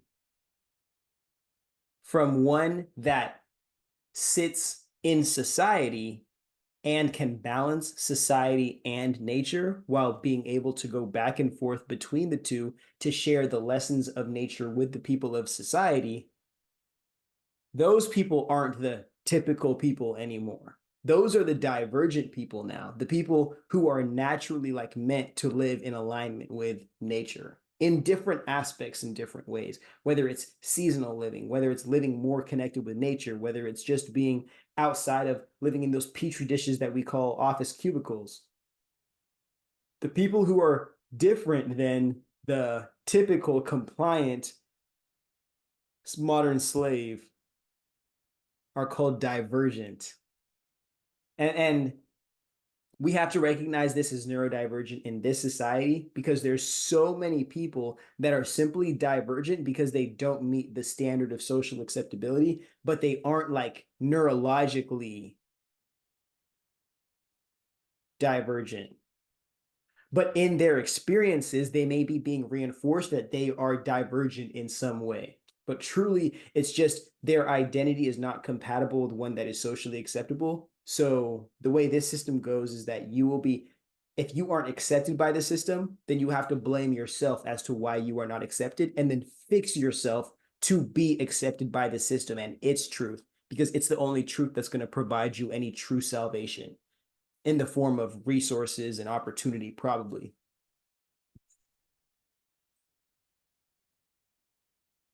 So society's truth has to create its own perfect person that will always align with society's bending perception of the truth, which is usually to maintain the power of the people who are in power and who they decide to give their power to.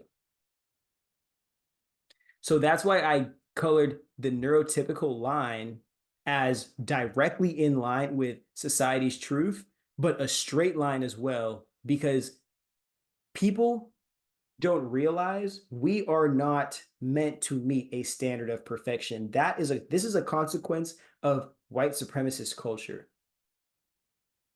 There is no perfect standard of complex beings.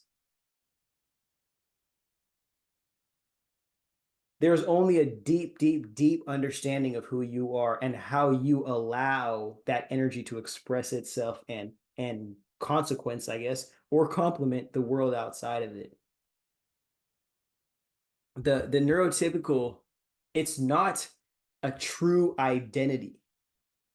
It is simply a mask or an illusion of an identity that people are chasing because that is proven the average acceptability or average identity of social acceptability in a world where so many identities are already socially rejected because they just don't meet the standard, like Black people in a standard of white supremacy, how we're automatically dehumanized.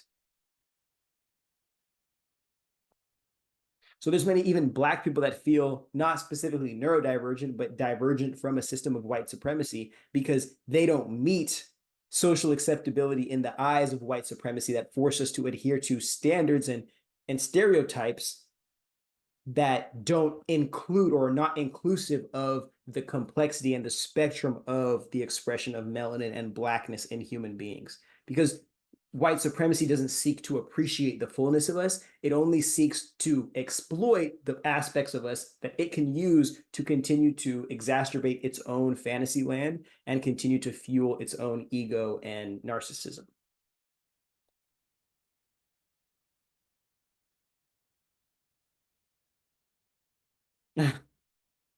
So it looks like a complete mess right here in the middle because it's so many people being kicked down from either thinking they were the standard and then missing the standard. It's people being rejected for not naturally having a lifestyle that flows in alignment with the standard at all. And then there's the neurotypicals that are constantly cutting or auditing parts of their lifestyles and cutting parts of themselves off to fit to a constantly changing social standard that is the society's truth, which now we are starting to see is just holding traditional Western imperial values up. And if you obstruct that or you get in the way of that process, then you are what is going to be sacrificed to preserve the system at hand.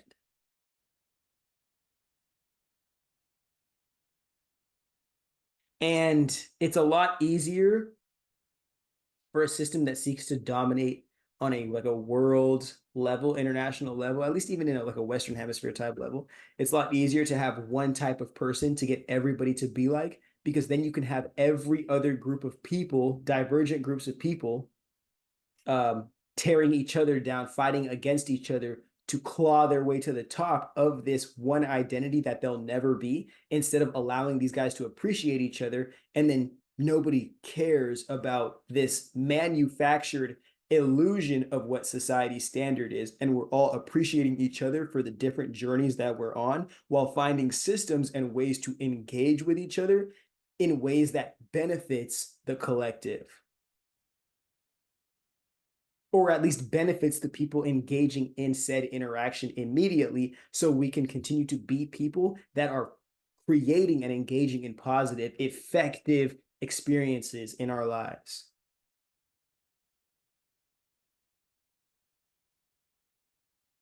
This is a lot of what I speak about, and I'm glad I have decided to make these courses and whatnot, because a lot of what I speak about is saying there is no one right way to do things. It is understanding who you are and understanding what world we live in and how you use who you are and what you know of that to complement this reality. And we create this reality because we are not only co-creating with it, but we're expressing ourselves in it. We're literally shedding old versions of ourselves and attachments within it. We are becoming new people in it.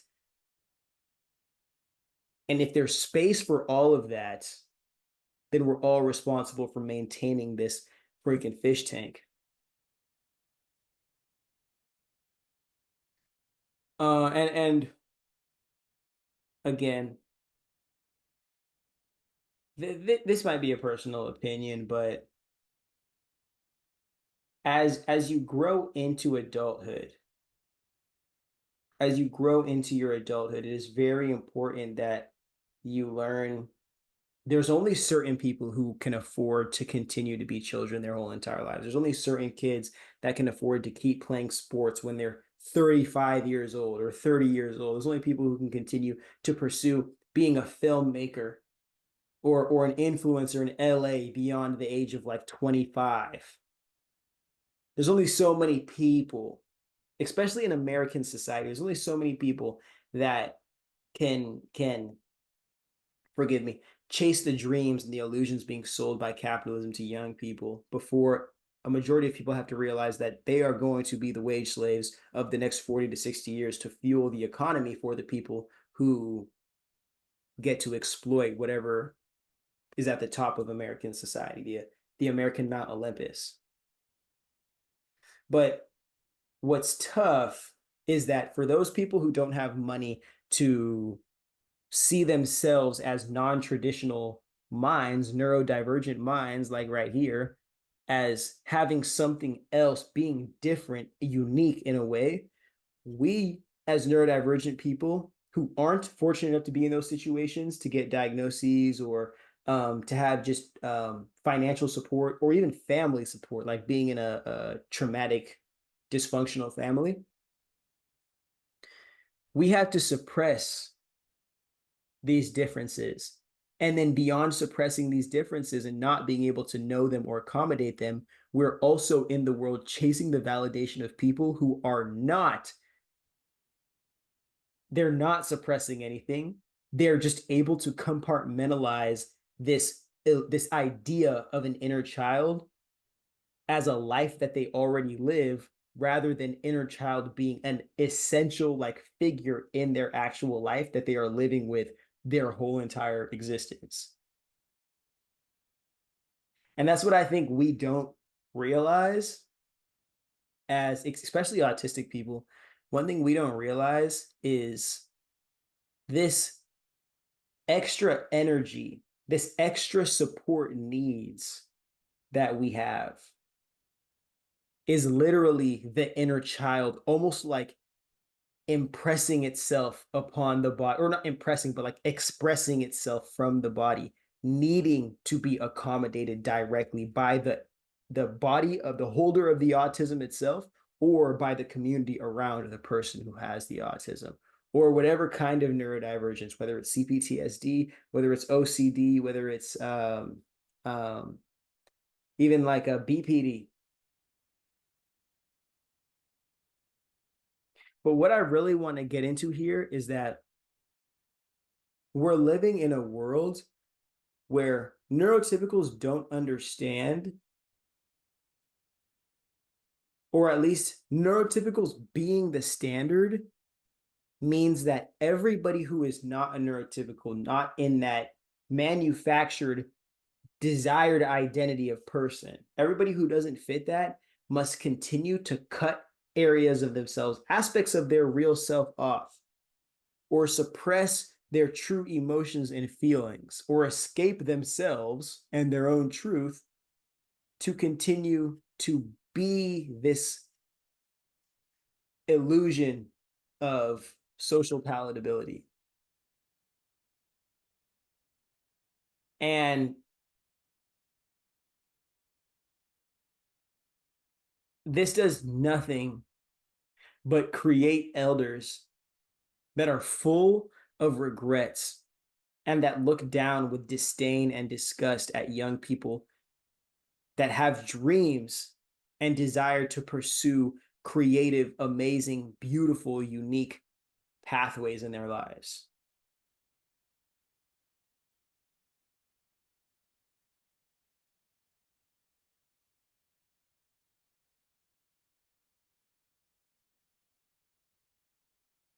It's just, let's see what the next slide is actually.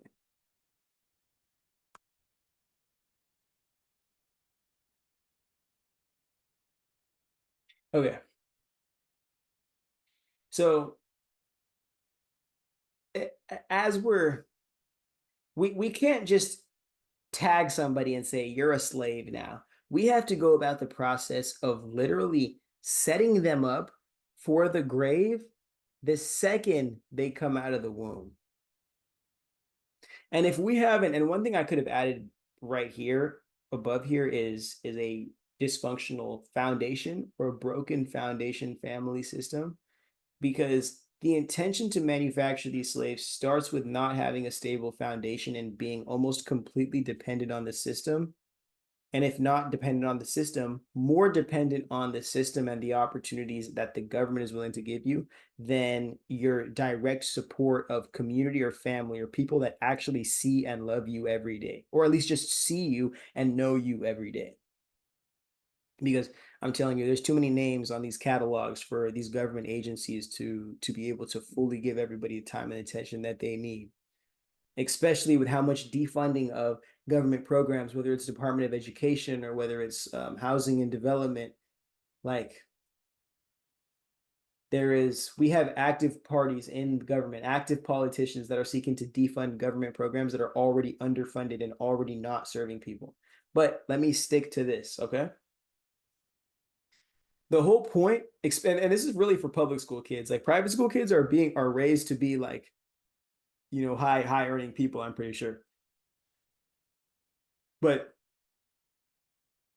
you're built from the foundation with a prison style education, locked in a concrete jungle with other people where everything is regulated by bells and by the petri dish, sitting in an office or sitting in a literally with the overhead lighting like you're in a medical lab being examined. And the reinforcement is, this is your master, listen to your master, you are obedient to master, this is what we're training you to do. And I'm not saying that like take your kid out of school because like they're not supposed to be obedient to anybody or not supposed to learn how to respect authority figures.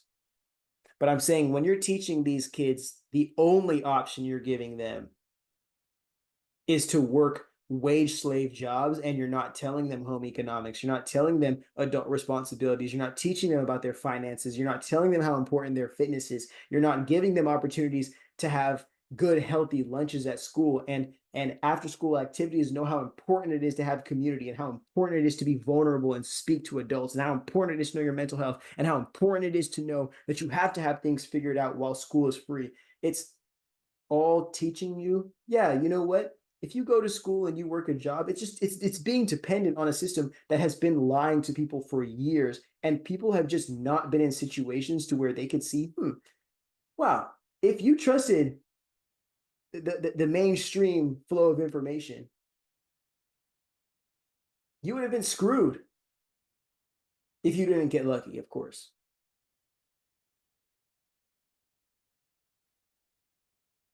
And meanwhile, while this is happening, the reinforcement is negative because we are shaving you as a child. All of that light that you have within you, we're shaving that out of you to make sure that you know how to be obedient slave and how to be the best worker for your master, for your employer. I'm sorry.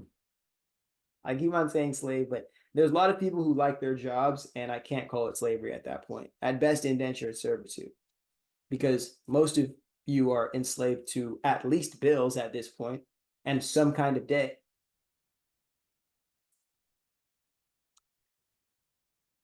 During this time, the scam is that they told us to focus on our dream job and how what we're going to work for the next 40 to 60 years instead of how are we going to get to a life that we could totally appreciate and that we could totally be committed to.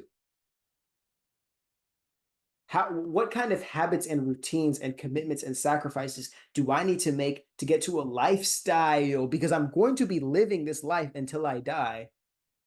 How can I get myself to a lifestyle that I can fully appreciate instead of putting my whole entire salvation and my whole identity in a job that I'm going to work that I might not get or might not be as fulfilling as I'm putting all my eggs in the basket for it to be? Like, you have to, especially the younger the child is, it's so important to understand that the dreams and the visions and the goals and the missions that you want to go on, the things you have, those spiritual, futuristic, psychic energies that come in and fuel your brain with creativity, that is who you are. Essentially, it's a strong, strong, strong indicator of who you are, bro. And suppressing that only makes it harder for you when you become an adult, or at least you have the authority to decide who you are. It makes it harder to find yourself. We have it's there's, especially in America, it's so important, and social media has just ridiculously um, um, influenced it.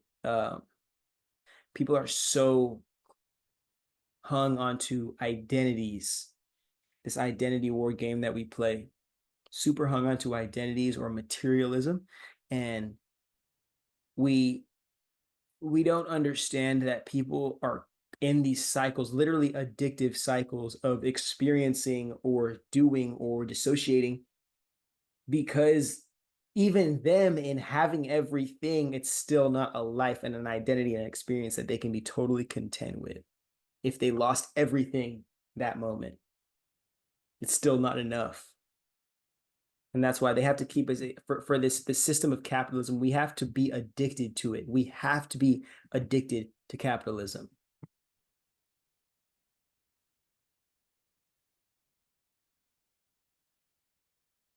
And again, we don't even have to get too deep into this. The parking lots over Parks and Recreation, this is what's destroying communities. But you want workers who are all driving their own car, and they're all, going to the bar and drinking their own 10 shots of tequila, and they're all going to this, and they're all doing this alone, and they're all paying for this, and they're all paying for this, and they're all paying for rent, they're all paying for health insurance, they're all paying for groceries, and it's just always finding new ways constantly to create income or reinforce work, work, work, work, work. This is a prison for you poors. Then give the people something to look forward to, which is play, which is passion, which is leisure, which is entertainment, which is expression, creativity, at least the opportunity to participate in it if they're going to already be selling their damn soul 8 to 12 hours a day to being underpaid. Hope that's not a personal opinion. And then the child becomes an adult, and what are we doing at that point? What are we doing? Suppress the cries of the inner child and become a bitter adult who scorns others who achieve the success they fail to achieve. Booyah. Booyah. I'm sorry, I hope that wasn't weird. But it's hilarious to see how many adults who are unhappy somehow acting as if they can tell you what the meaning of life is, and it's just meant to be unhappy and unfulfilling and shitty because you didn't make it or you're not a part of the top 10%, rather than, oh, no, no, no, no, no, you just bought all the bullshit, none of it worked, and now you're sitting here with animosity tearing everybody else down who you could help not make the same mistakes you did, but it doesn't matter because you'd rather see them beneath you. So they don't constantly remind you with every success they have and every achievement they make that you didn't have to do that and you could have been anything that you wanted to be. We are subconsciously creating a society where so many people fail. It's just every generation that we have more and more failures, they have more and more anger and animosity, and discourage more people from pursuing their dreams, tear down other people being authentic, shame other people for being different than the collective. And then they sit at home and complain, why is everybody the same? How come everybody makes the same decisions and nobody likes this? This is the culture, bro. This is the culture. When you have a supremacist culture, there is a perfection and there is a standard, and everything else is just dehumanized. This is what we do, bro. The only thing you can do when so many people can't hit that standard is tear everybody down or point fingers as to why people can't hit the standard, rather than see why this standard or system we're living under doesn't complement anybody. And for every one person that wins, there's 999 people who've suppressed themselves and cut themselves dry, bro, to gain validation, thinking it was going to be enough to compensate them for selling their soul. And when you guys think selling your soul, you think like, oh, Illuminati record deal. When I say sell your soul, I'm saying living a life that you aren't happy with, being somebody that you aren't proud of. and being okay with that for the compensation, invalidation, or chump change. For people who don't like you, don't know you, don't actually see you or know the value that you truly hold within yourself, to just keep stringing you along until you wake up and decide for one day, like, you want to be your fucking self.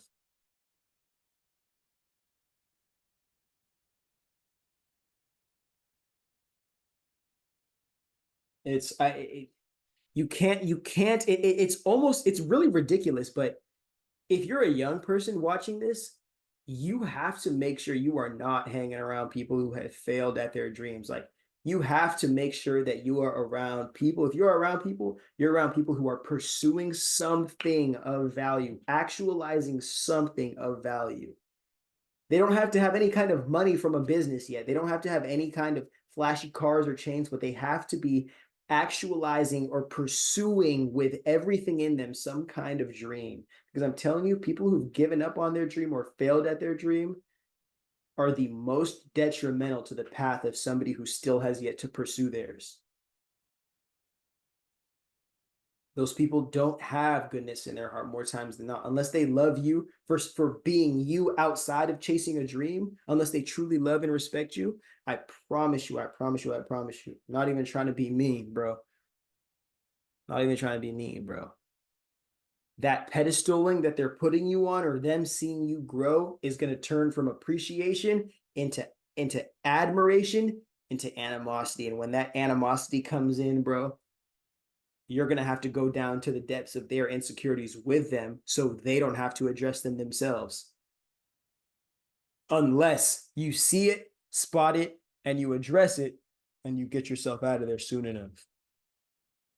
But this is the society we create. And the more people that feel like they failed, the more people that feel like they can't meet the standard, the only power they ever have in this kind of system of failures and shameful people is tearing each other down, bro. And we do it to each other at the end of the day. The system sets us up to fail, we fail, and then we make sure that nobody else in any other generation can fail, because their success will remind us of our failures. Ooh, why did this chop off like that? Sad, sad, sad. Well, we'll go into this. This is real simple. I basically just explained this. A lot of people don't understand, especially you young people. You really got to understand. And I know I'm young too, so I'm not like unk or nothing. But young people, the world tries to tell you that you can only have like these two major ego deaths, which are truly um not just from child to teen, but from child to teen, I say, is the first major one. And then from teen to adulthood, or like at least young adult to adulthood, and that's the second major one.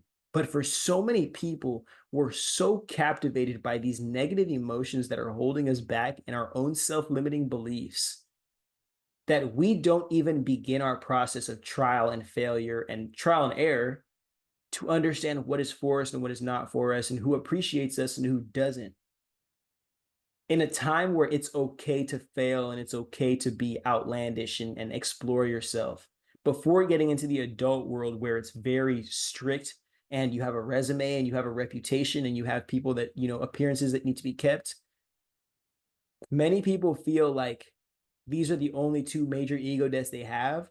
But this society refuses to give us an opportunity to see that, oh, after you graduate these systems of like education and growth, it's on you to continue to grow and to continue to put yourself in situations with a network, with opportunities, with resources to continue to grow and build into who you are fully supposed to be, actualizing all of your dreams rather than just being content with one of them and then trying to drain that dream your entire life because you're afraid to let that go, because you don't think that there's going to be anything else as satisfying or fulfilling as that.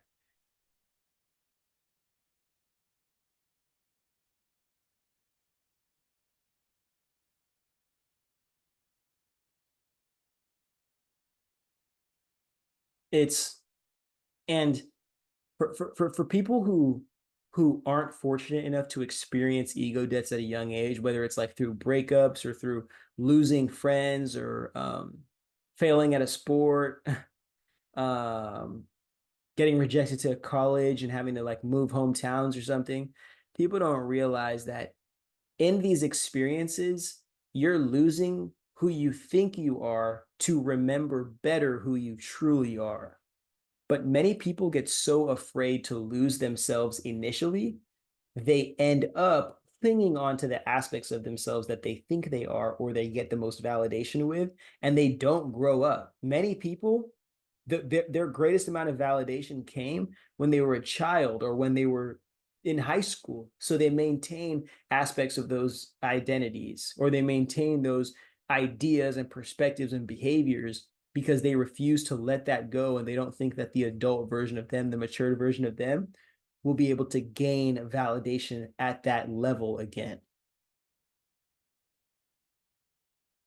But you don't understand that when you allow your body, yourself, your being to mature into the natural process that the earth has for you, and you push yourself on that journey to go into the areas that you want to go in and to truly get to the goals and the destinations that you want to get to along the journey, that's when you realize there's different aspects of yourself at every point along this journey in your teens, 20s, 30s, 40s, 50s, up along the way, different aspects, different versions of yourself to appreciate and to look at differently and contribute to the world differently. But if you're sitting here clinging on to, this gives me the most validation, and this is giving me the pay that helps me pay my bills, and this is the girl that licks on my forgive me, this is I said this was for people younger than 18, so I'm not gonna say that. But remember, the person who allows themselves to shed the skin, to shed the mask, to go through the process of letting things go and gaining things and letting things go, they realize that life is an experience to be had. It's not a destination to go to. So they allow life to flow through them and let life have its way with them as they become more aware of who they are and who they are becoming in this life, co-creating this experience with this reality, rather than the people who say, well, I'm going to do my makeup or my hair this way because I've done it that way since I was 18. Or someone saying, oh, this is my trying to think about what a guy would have, or like a dude who's like trying to go to the NBA at like 35 years old, and he's only been playing like at LA Fitness.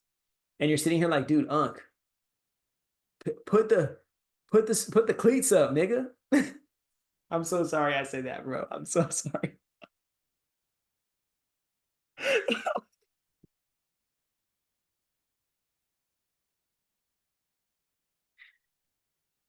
I'm like, you aren't going to the league, OG. But you know what you could do if you took the time to let that ego death happen? You could get a job that supports you, and then from that job that supports you, you can get yourself your place and get yourself your own place, and you can start taking care and adding bills to your life that appreciate your life, whether it's a gym bill, whether it's a working on your fashion and your wardrobe, whether it's working on your self-care, whether it's organizing your situation and working on your nutrition.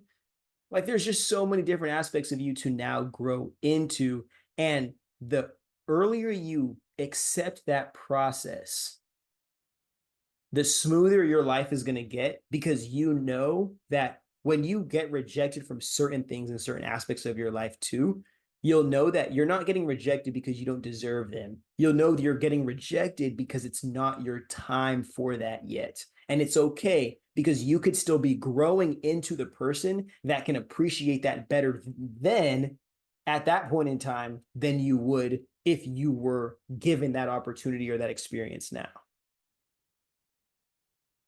But the problem with this, and we'll explain this also in another slide, the problem with that, like our adult culture almost not being able to reinforce like constant growth, whether it's because people are having kids young and they have to like maintain the parent identity their whole fucking lives, um, or it's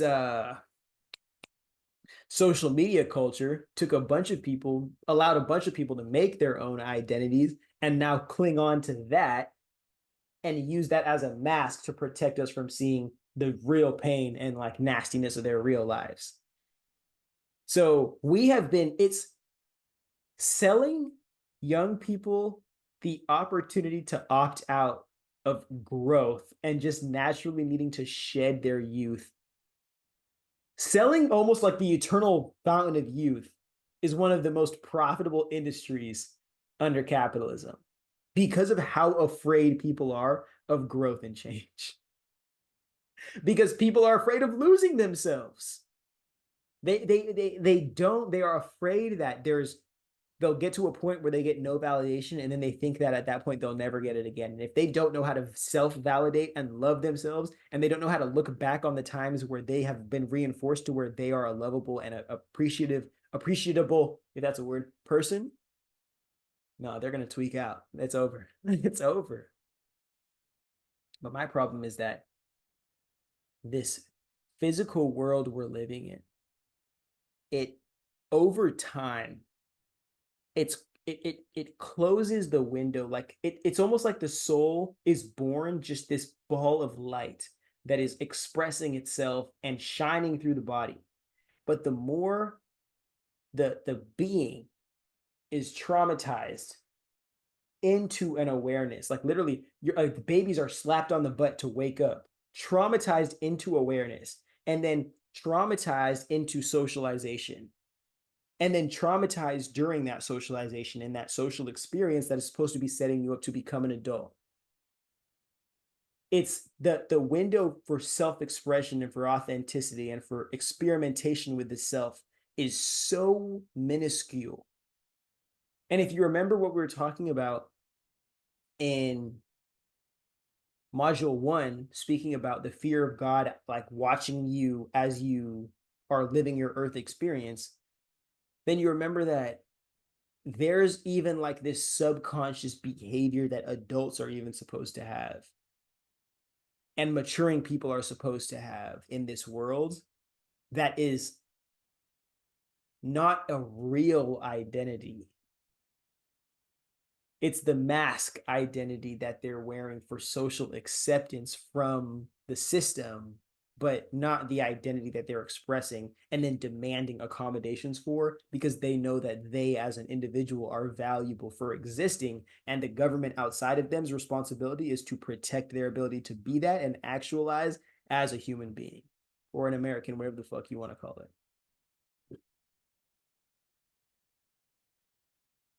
Oh shit, I gotta drink some water for this one. I'm about to go crazy. I gotta drink some water for this one. I'm about to go crazy.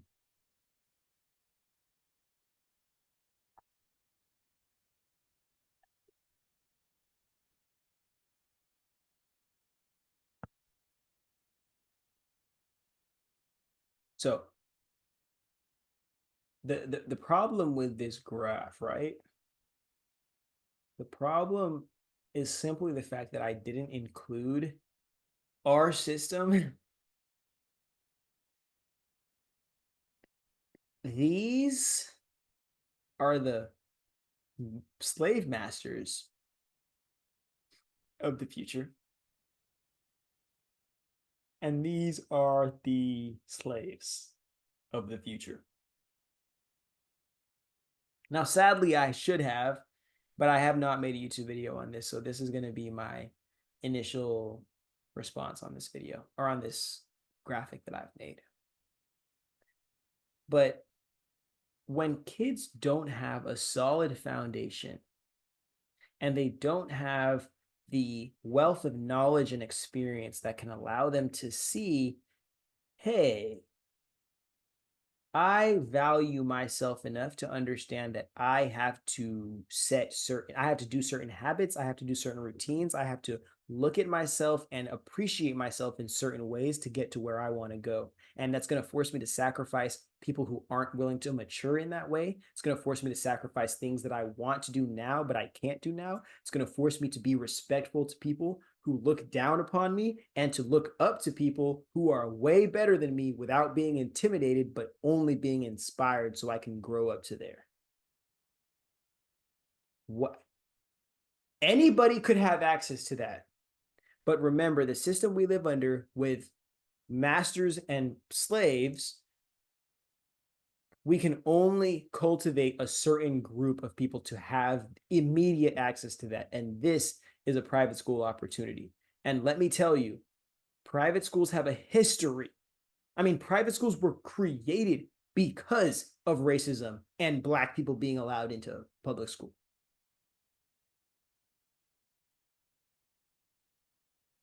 So when these are the kids that are allowed to reinforce that, and the reason why there's a tuition is not because the people who are going to this private school can't pay it. It's because the poors don't have the money to pay it. You hear what I'm saying?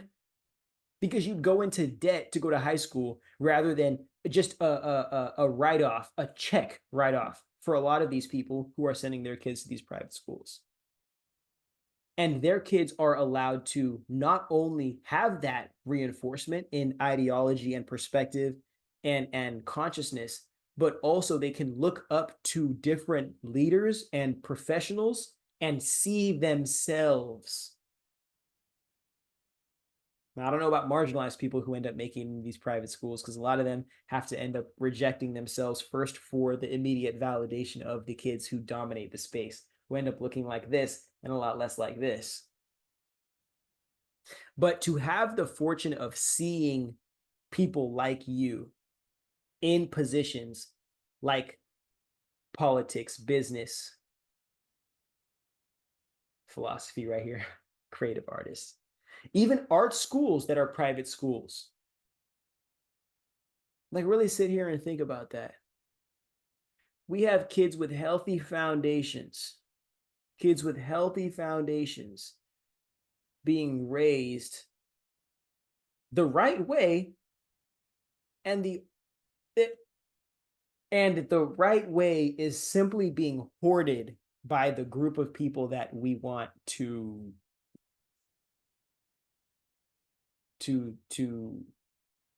have access to the master roles. It has nothing to do with who's better or not. It's just, who do we want to have access to the master roles? And because it is not fair who we allow into these situations or to have access to resources to create situations like this, Black and brown people will always find themselves more likely than not in these circumstances. And we will be blamed for being in these circumstances while forced into these circumstances and not being given any hope. And when you don't have a strong foundation, and I'm not saying this to blame parents, I'm saying this to blame the system that we live under, because it's taking advantage of kids that can't actively be raised, or at least be attended to as much as private school kids or parents who can afford to attend to their kids at their immediate leisure. So without a solid foundation, it's a lot harder to wait for the future, because all of your needs are immediate. And if you can't serve those immediate needs, the anxiety of punishment or consequence for not being able to serve those needs is imminent. So the desire to be able to meet those needs as quickly as possible, as effectively as you can, ends up being the goal, rather than, oh, I'm going to have to sacrifice long-term, not eat, not sleep, not pay bills, literally not be a human, to get to a point where there's a fraction of society that actually just gets to have a basically a socialist access to that, because of where they were born and what the color of their skin is sometimes.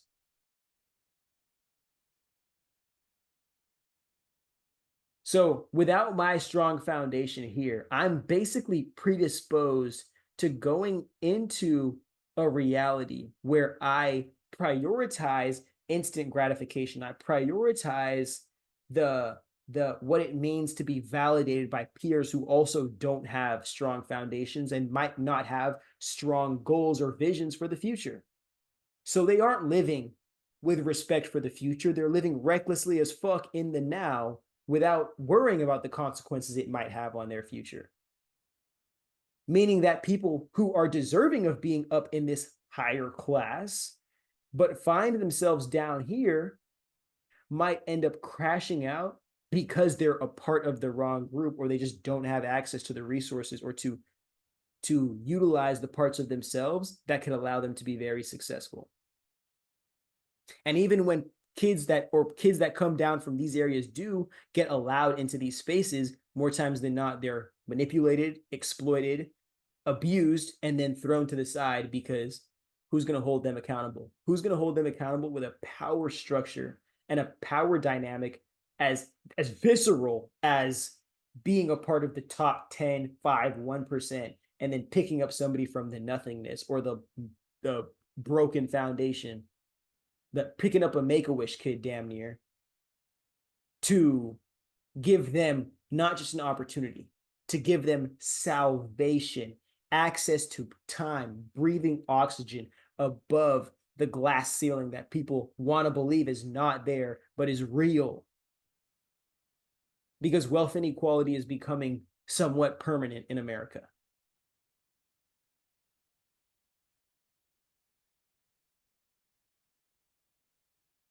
So understand, we're going to keep on, if we keep on allowing this government to defund education, to defund constantly, taking away from the kids who already don't have access. They already come from, whether it's broken foundations or just everyday from the neighborhood, or just, don't have the money to go to private schools and invest in everyday education like that, because the government should be cutting out some of our taxpayer money to do that. Now you're at the mercy here. And this is what, and how do you expect these kids to build generationally when they don't have any leaders to look up to? They don't, and what's even worse, in America, we decided to have leaders that did want to show our kids something better than what they were being given. And the government and the CIA decided to go out of their way to delete all of them. Like, damned if you do, damned if you don't. Very, very confused. And when I heard that, like, I was so confused. I had to stop celebrating MLK Day, because I'm sitting here thinking, like, what are we celebrating? Like, we lost all the leaders that were about to free us from this consciousness, free us from the Western imperial consciousness. We lost all of them. And somehow these people that look like my palm didn't lose nobody, bro. They just get to make all the money off the movies that they make off of our trauma that is real and endured, but somehow it's not enough for them. They have to keep on sacrificing us so they can keep on making this media money. I'm sorry, I had to go on a tangent there. I was just, I'd be so confused, bro. This system, like I can't tell. Sometimes I have to sit here and think, if the reason why I don't feel human is because I'm black in America, because I'm autistic and I'm black, because I'm autistic, I'm black, and I'm in America, or because I'm poor.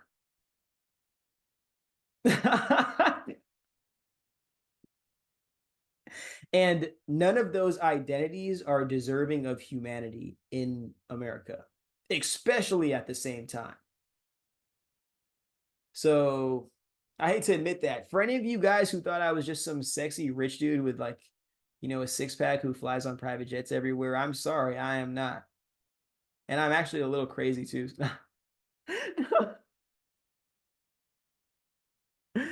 But before we leave here, it's it's important to realize, like, the kids aren't wrong for looking up to rappers and athletes and models. Like, they aren't wrong for looking up to that. You have to realize it's a consequence of their environment. The problem is not the children looking up to these. The problem is the children knowing they need money and they need it now. They want now. And they understand this is how you get it. And they understand that certain jobs don't pay like that, or this system is so broken. They know, but they might not have the words to say it. This system is so broken that essential people don't get paid shit, and you have to wait 60 years to get something that somebody who's doing some illegal shit or some blasphemous stuff is doing every other Saturday for like a month, 6 weeks. It's not a matter of being a degenerate. It's not a matter of being like a bad person. It's a matter of what makes sense to somebody who only knows what lack is, or somebody who doesn't know how important it is to have delayed gratification and to believe in the vision in the future and to sacrifice things that might force you to have baggage from your past that you cannot run away from, if it isn't conducive to the future that you have set for yourself. We're gonna have to figure out this thing about because one thing I don't think you guys realize, a lot of people realize, is that private schools do nothing. These kids don't give a fuck about the kids who are in public school. That's the whole point of it. These kids end up going and traveling across the country and going on, running these international businesses, or at least having families, and these people don't care about anybody else. They take their capitalist success and they validate the system and they walk away.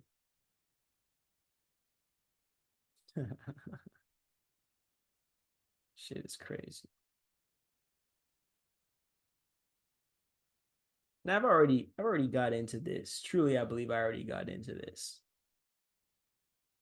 But you're as you grow, it's less and less opportunities you have as a human being to learn and to grow and to have your education not only added to and contributed to, but challenged, to have your intelligence reinforced, to have your awareness triggered, inspired, intrigued. There's so few opportunities that people have, and just consistently, as you grow up, the opportunities that you have for intellectual expansion sink, sink, sink, and they you grow more into a conformed lifestyle. And I can't say that I believe just because now you're like off the porch and you're at school, or you like play a sport, now like more than the people that in your family who was raising you. I don't think just because you got the career you wanted and you got the Harvard degree that now you know more than the people who went to your school, or the people who you were peers with, or the people who are your family again. Like, none of this journey can compensate for what came before it. None of this journey can replace, none of these aspects can replace any of these different modes of intelligence and intellectual reinforcement and support. You need them all consistently, and you need to utilize all of them to appreciate the others, and all of them, again, to continue to appreciate yourself. But at a certain point, as you grow, many people are looking at these responsibilities, whether it's family, it's extracurriculars, it's school, it's hobbies. They're looking at this as like, oh, that's a burden that's finally done. Let me throw that off my back so I can just focus on this thing right now that's paying the bills, and then mind my business. And they forget that they could be growing themselves into living a life to where every second of the day they're happy to wake up and grow and enjoy.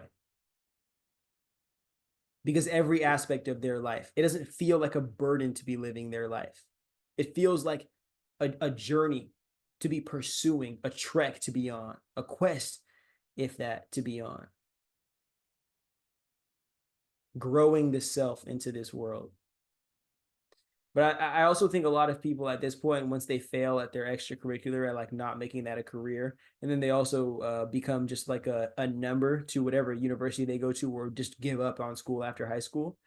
Um, People just sink into the wind, bro. They just become a voice, or they just become a keyboard warrior, typing in your comment section on social media some dumb shit that nobody asked to hear.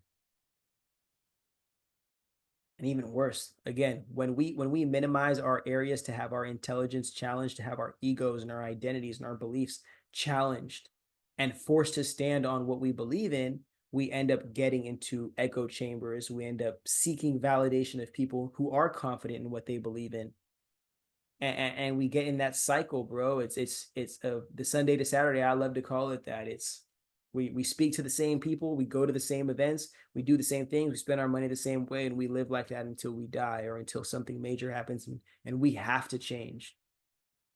We don't live changing and adapting because we want to change. We live because we have to, at the mercy of the universe forcing us to move like we're some rock or something, and not our own independent consciousness.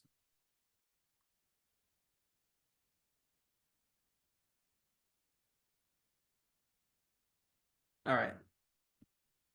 I'm gonna have to drink some more water. This, yeah, y'all got me. Y'all got me yapping for real.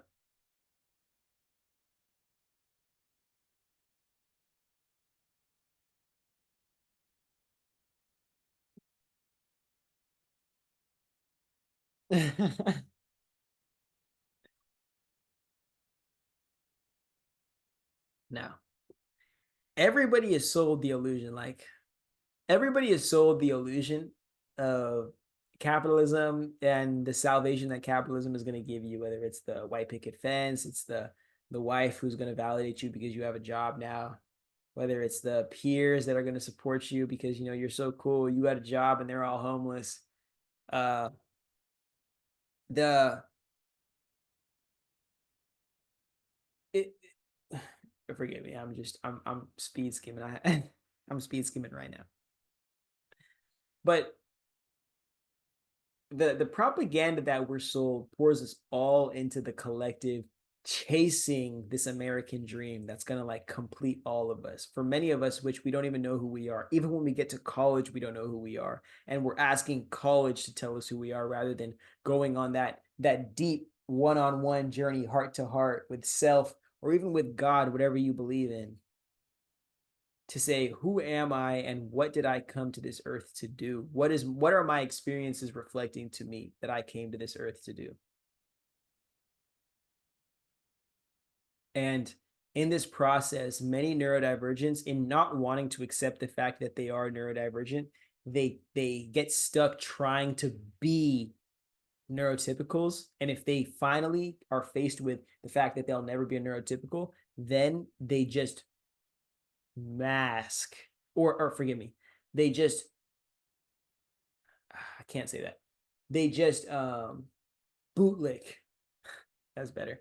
Neurotypicals, and they sit there and seek, thinking that the validation of neurotypicals who are successful is going to be enough to compensate for their inability to be a neurotypical.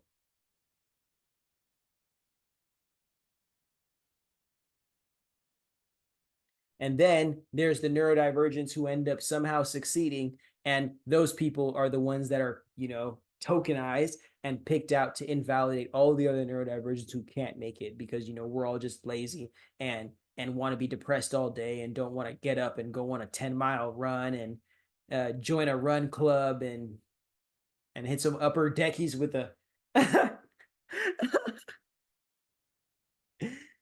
it's and the thing that actually, this isn't a funny part that I'm about to get into. The thing that hurts me the most about this type of scenario, this type of situation, is that there are so many more people who don't make it, who get rejected, who fail, who crash out before even coming close to making it, not knowing that they were never meant to make it anyway.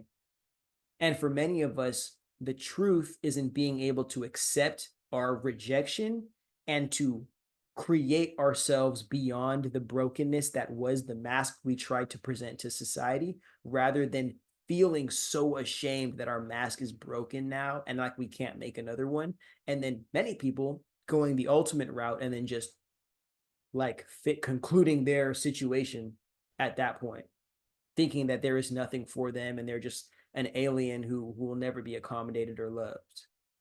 I can't say that's everybody, but there's many people who it's gotten that existential for them, especially when it's years of trying to get help, years of being different, years of constantly knowing that you need different accommodations, but not knowing how to validate it because the only people who can get these truly get these divergent accommodations are people who are wealthy or people who are fortunate enough to have access to being at peace enough to identify traits in themselves that might be different and then assess them and get them accommodated. Which people who are struggling, people who are poor, people who are socially invalidated, socially rejected, people who don't have access to traditional accommodations, which many people don't, and this country just criminalized homelessness, so let's go ahead and add a slave class. Many people don't even know that their neurodivergence is what's obstructing them from being the neurotypical that they think is going to gain them the validation or the satisfaction of being, you know, different in this world. See, now This is super scary. And let me put myself right here. Let me put myself right there. Forgive me. Woo! We are going through this, huh?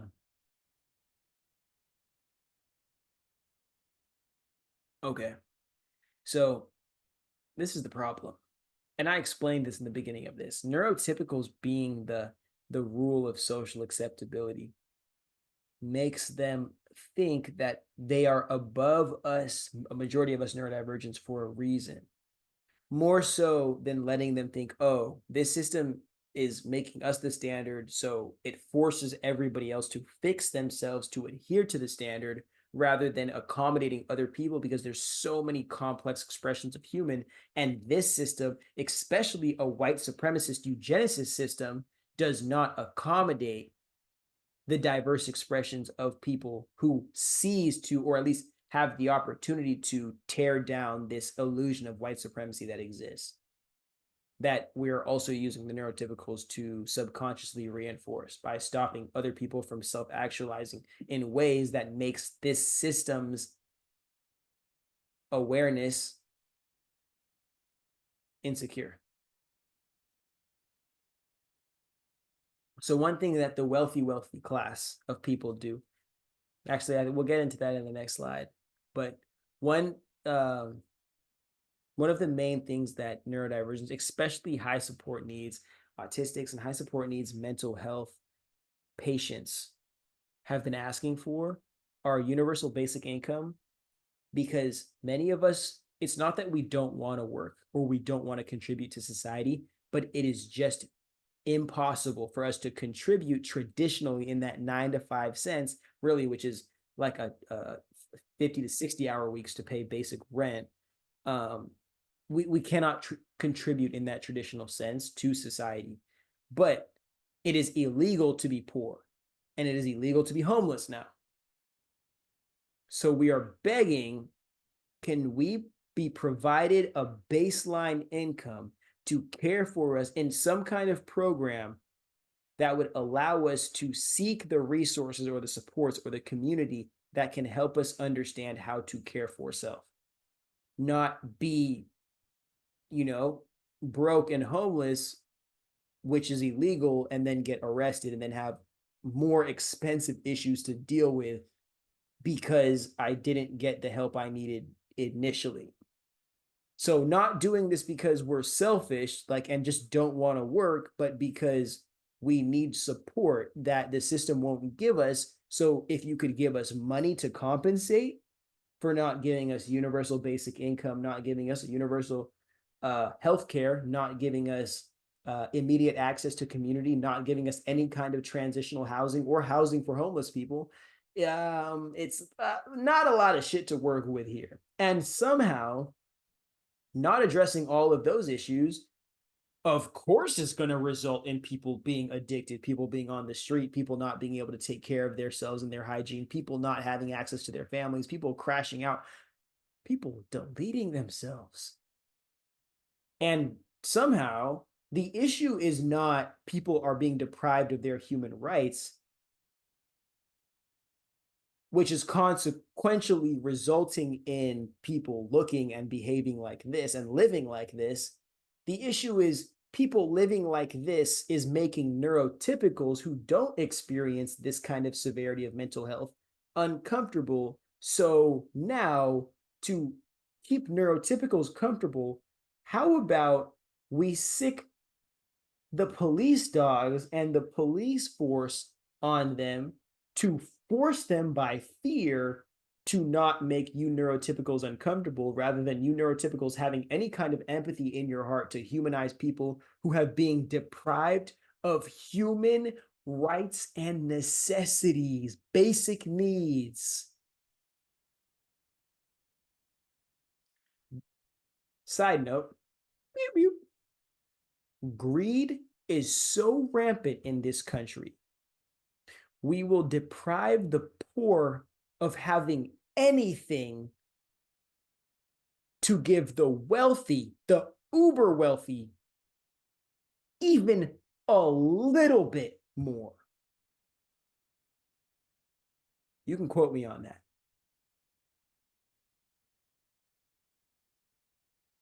You can quote me on that.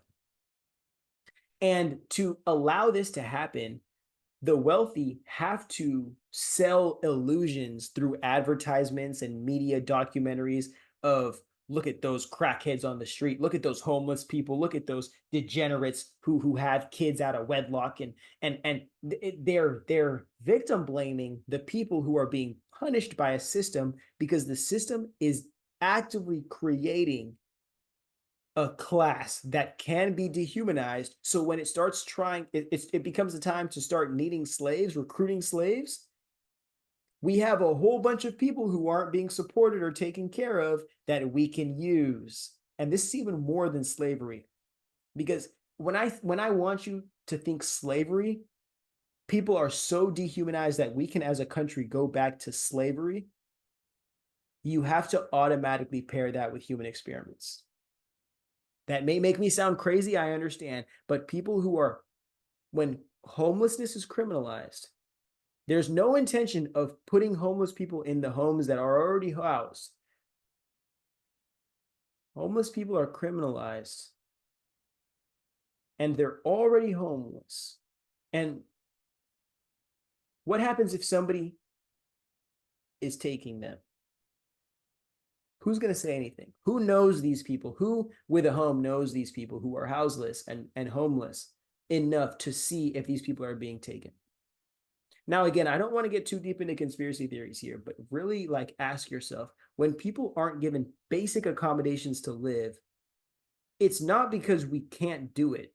It's because we need people to be in that position.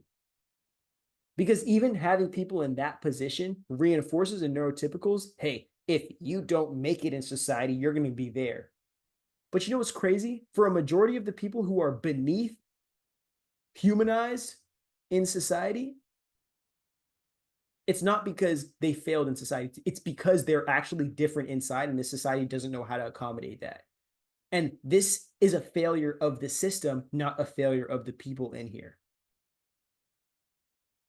And you have to make this as a neurotypical, and neurotypical prioritizing society has to make it about themselves, not about neurodivergent people or people who are suffering. Make it about themselves. As usual, gang, as usual.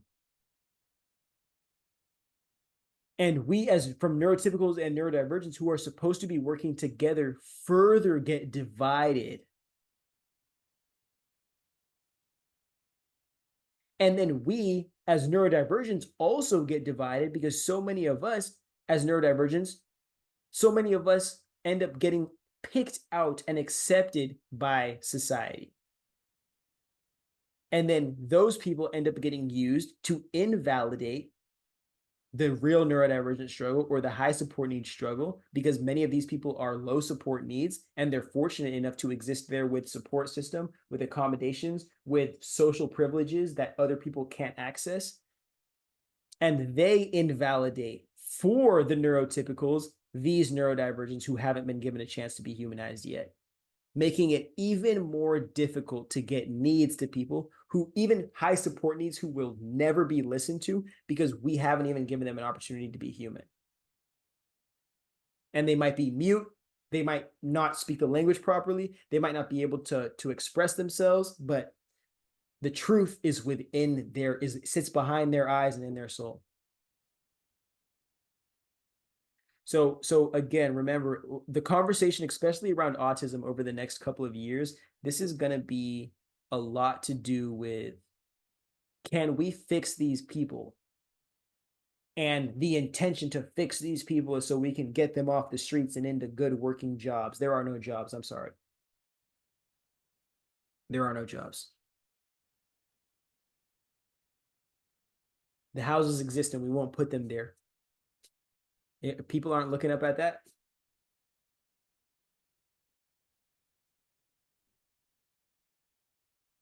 Now, this is very important. I wanted to include this in the last slide, but you know how teasy they be with that.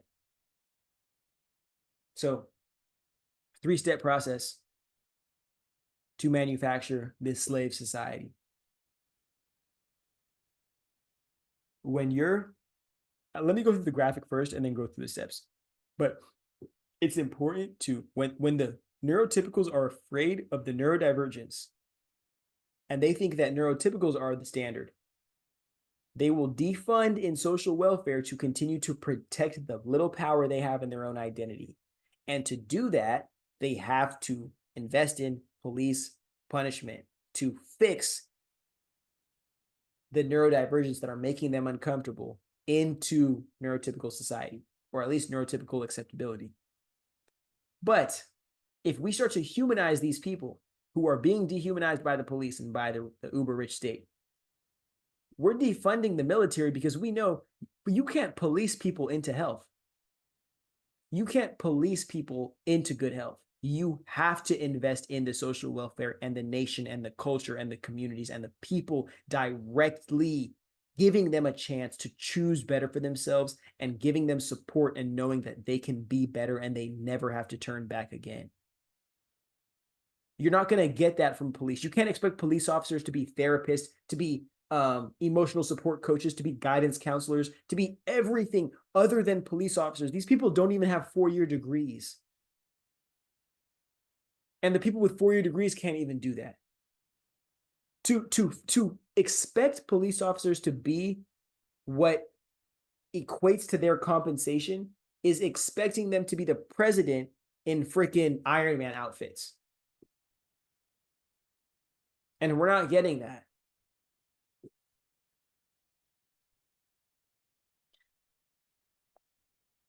But it's important, this you allow things like this defunding of social welfare to invest in police punishment, to protect, again, the wealthy class that is being deprived of their human rights and accommodations, because they're going to get angry, of course, but make sure that they're as far away as possible from exacting that anger on the people who actually deserve it. The people who are stripping the community of self-sufficiency so they can colonize it and they can corrupt it. And then they can commodify the culture and make a bag off it and then throw the community away when they're done utilizing everybody, not serving anybody right. Gaslight the victims, protect the abusers so you can continue to prolong the system. The people who are in power accept as like a rite of code or rite of passage that everybody in there does what they do for themselves. And that's what it is. As long as you can stay alive, you can keep playing the game. The next is capitalist propaganda to continue to addict people into this game, and then the little bits of trendy consumerism to keep people think that they can participate, but you're spending money on things because you can't spend money on experiences, because you can't spend money on accommodations, because you can't spend money on truly living the life and becoming the person that you could fully feel confident in being and sharing with the world. That's why you're addicted to consumerism. That's why you're addicted to capitalism, because you're afraid that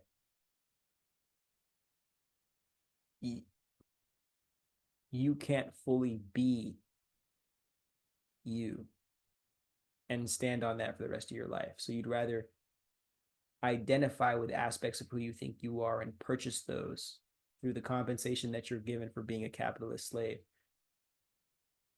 rather than make your whole entire life about seeking the things that are you and being able to engage with them, to appreciate them, to wear them, to have them, to keep them, to hold them, to love them while they're in this experience with you, rather than wearing them like a mask.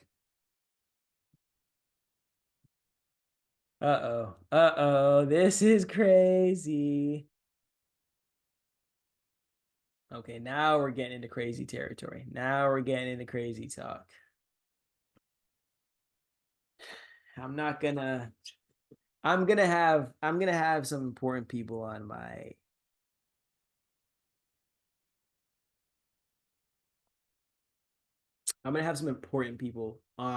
podcast in the future, especially ones regarding STEM and this AI industrial revolution that's happening ahead of us.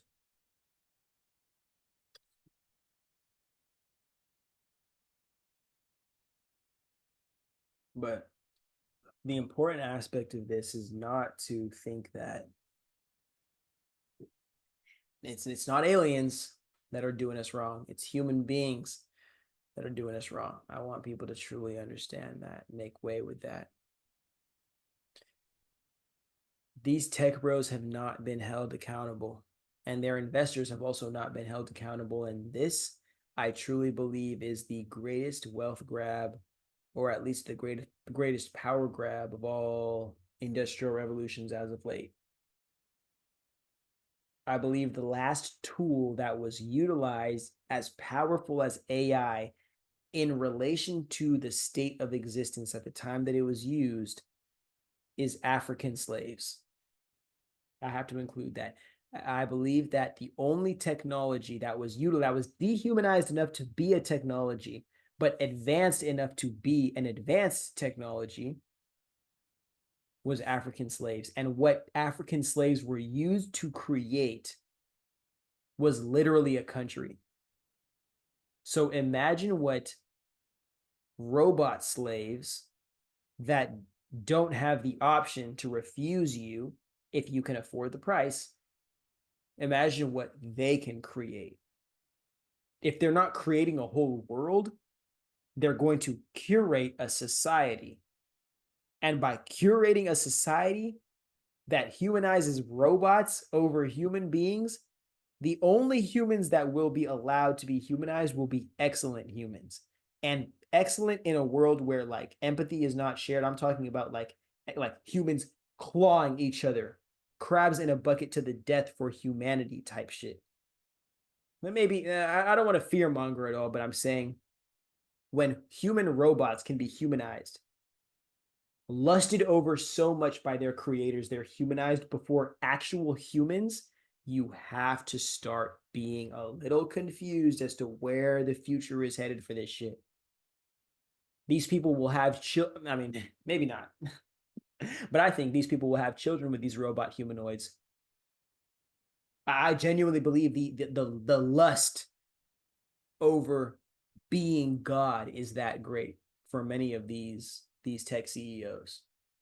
And then there's a handful that also are so confident that don't know a single thing that they're doing in this AI space, and they're about to get a lot of people hurt, a lot of people injured. But again, that is not why we're here. We're here to understand why all of that manufacturing of modern slaves is important for the future we have ahead of us. If you look at this graphic, this is a technocratic dystopia that we're headed forward. Late stage capitalism will only be saved, at least in the investors' eyes, by AI flipping a ridiculous profit. I don't believe that, because knowing how important the natural resources are that will be used to create the data centers that will host the AI, and then everything else that I still don't know yet and I still have to do research on, I'm realizing that we're creating an entire slave class to mine the material that will host the foundation of AI.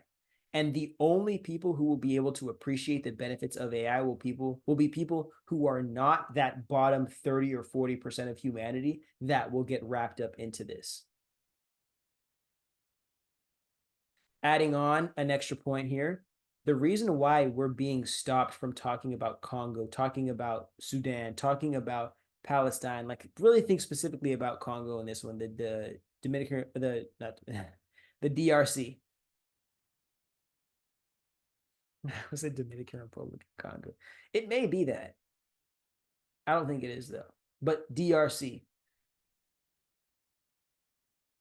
These people are mining the foundational elements and equipment that is used in Apple products that turned Apple into a $1 trillion company. I'm almost 100% sure Apple's a $1 trillion company. And these are African slaves being used still to do this. So if the only thing we got out of that were some iPhones and iPads and some real shoddy VR sets, and these people want humanoid robots with seemingly to a point their own consciousness. Do you know how much mining is going to have to take place to get to that kind of reality, to create that kind of material? Like, you should not question yourself as to why we are literally, as Americans, and the country of the United States of America are manufacturing more slaves because, newsflash, the natural resource of America is slavery. It is not any cash crop. It is not anything. We don't grow anything. Our cash crop is slavery. And we outsourced our hard labor jobs, all of them, thinking we could sell people this illusion that, hey, if slavery is happening in a place you can't see it, you guys can truly engage in this American dream happening in America.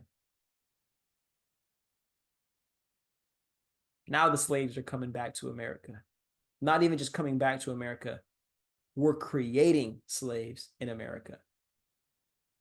And one thing I'm starting to realize, as less and less everyday people have access to their own world, and more of this real world ends up becoming just mining extraction centers and replacing real cities and forests with data centers to create this AI, like the Lorax almost, just sabotaging forest and nature for technology and this new dystopia. The only compensation you can give people is forcing them into the metaverse, because that's the only thing close to their actual reality that they can have. Ready Player One.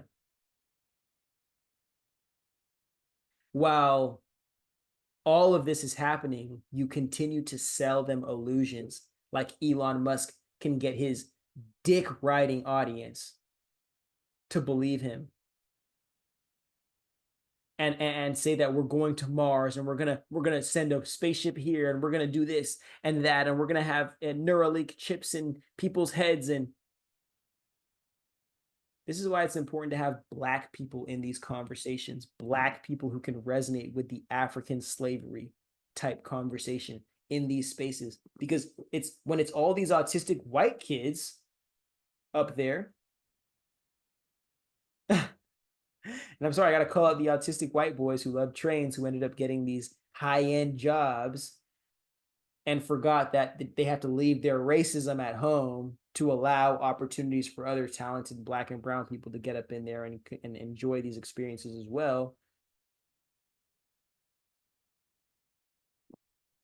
God damn it, I lost my train of thought.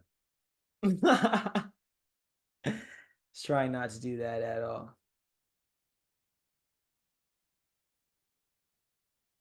But we as marginalized people, I think, are attempting to warn the general class of society that you can't just keep making slaves, keep running, ransacking people's cultures and communities, and act like there is no karma to be faced on the other end of that.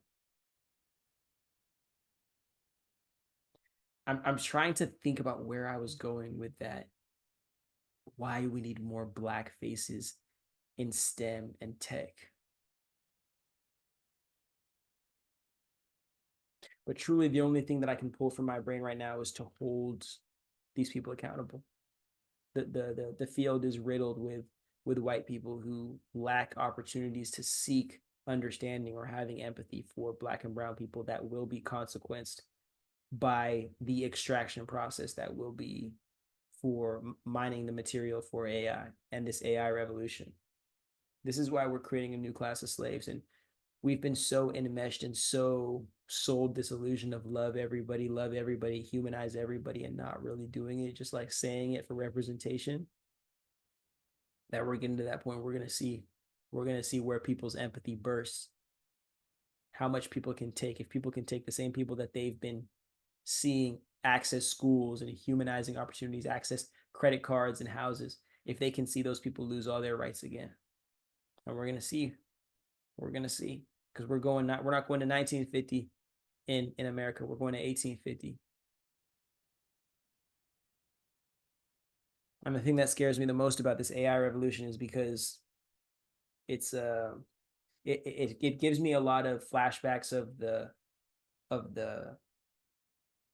.com boom. So, and not like I was alive during the .com boom, but like the social media boom, especially. And it makes me think that we're attempting to justify paying all these bright young minds so much money. We're attempting to justify spending all this money, making all this money, so much so, and scaling so fast and turning in cash to the investors and the shareholders. We're trying so hard, like to do this so quickly that we fail to understand the true impact of the mission that we have at hand. Understanding like we can't keep running in this direction, keep creating these technologies that make people rich but destroy the lives of everybody else, that make people recognized and famous but deprive the opportunities of others to develop a true self-concept, that make people astronauts and show people that they can go to different planets but end up enslaving 40% of the earth and destroying another 60% of the earth, stopping it from being utilized and cultivated for what it was always meant for, the life that the earth creates from its own self, not these machines and toys that we're extracting resources from earth to create.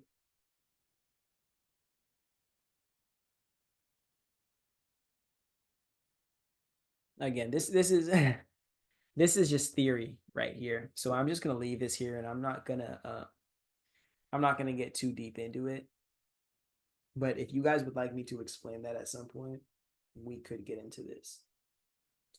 But the only part that I will get into says this right here: AI is the final rug pull for capitalism.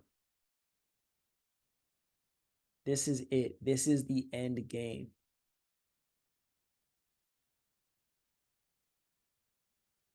I hope you guys are truly ready for this. It's and the reason why I say that is because this is the final frontier to, at least I believe, of getting people completely enmeshed in a reality where everywhere they turn, everything they look at, everything they consume is some kind of advertisement peddling them some idea, peddling them some kind of identity, some kind of product, some kind of service that they don't need. And people will just be so deeply enslaved. I'll explain this more. Hopefully it's in this next slide here. Oh, forgive me. But people will just be so enslaved to this cage that is their own echo chamber. And it's starting to be seen by like the For You page on TikTok. But people will be so consumed by their own echo chamber, not knowing it's being manifested by them and their own immediate desires and inability to see those and filter those,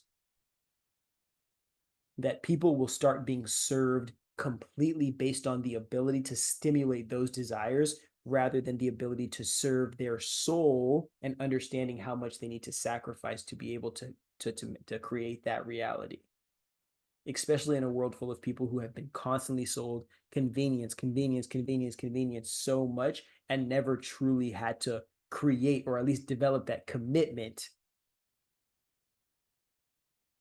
to the things that are inconvenient to create a life that eventually was or became convenient, rather than just trying to like buy or like cop out your way into convenience. Oh, this is me ranting. Oh, they're gonna cancel me. Oh, they're gonna cancel me. I don't go fuck though. I'll read it for you. Don't even worry. The only way to escape karma of life faced at death is enslaving the entirety of humanity to creating the technology that allows them, the uber rich, to live forever in this physical reality. Forgive me, I know I slipped up there. Fallen angels afraid to face the wrath of God, so God brings himself through the people to change the world while they are alive.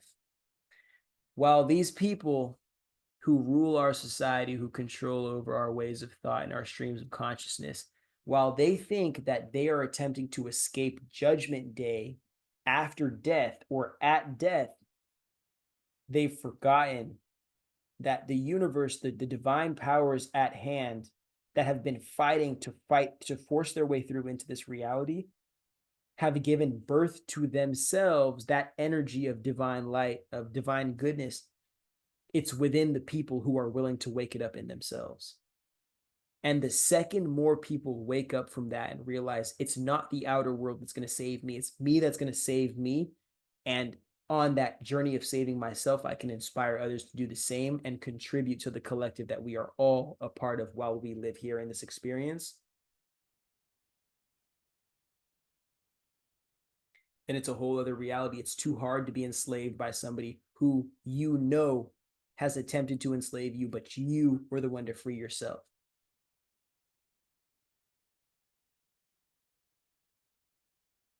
That's why the fear that I have for these billionaires that we're living under is they seek immortality, and they'll sacrifice the natural state of not just life and death, but they'll sacrifice this whole entire realm to manifest one where they can escape facing judgment for how the atrocities that they've created on this planet,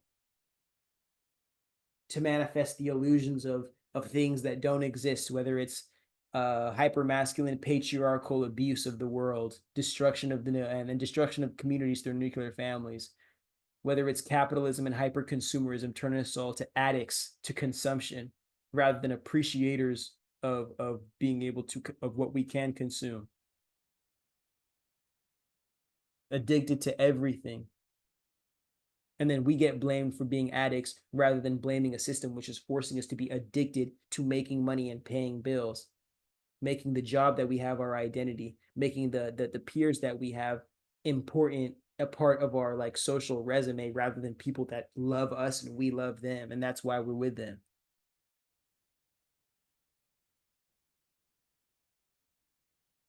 Aha, damn it, I should have shrunk that. Whatever, we're here now. But this is I may have been speaking about this in a like 2 or 3 slides ago, but what I'm really trying to get into with this is we're slowly being sold convenience, more convenient ways to access information, that as we get into this internet digital age, we are depending on less and less things to give us more and more stimulus and more access. So we are releasing, taking responsibility over our interaction and integration in society, over responsibility over our families and our need to be there for them. And not necessarily be there for them, but be there and listen to them and receive their wisdom and support from their own experiences. Like we neglect so many of these more difficult avenues of refinement and personal reinforcement, or many of us don't have access to these things, whether it's coming from a broken family, coming from a cult instead of an actual community, or having no access to press and mainstream news. So the only thing you do is read books all day. But in this technological age, we have been selling people this illusion of convenience to get them to stop taking the stairs up rather than the elevator, forcing them to say, hey, you know what? This is something that I truly value and appreciate. And no matter how easy it gets to consume something or do something or to participate in something, I will continue to do it the hard way because these things mean something to me. Or not doing it the hard way, or I will refuse to abandon the foundation of what made me who I am to access these more convenient ways of life. And that is the kind of shit that helps you stay grounded in the real world and not completely lost in this social media illusion, because people who get lost in this can sacrifice their real world and their real life situations over some internet drama. Ridiculous. Ridiculous. But the reason why I say the internet is the modern day flame of Prometheus is because I don't even think the poors were supposed to have access to that shit. And when I say the poors, I'm speaking about myself, like just everyday people who don't make, who make less than $250,000 a year. Yeah, that's exactly what I'm talking about. If you make less than 250,000 a year, you are the poors.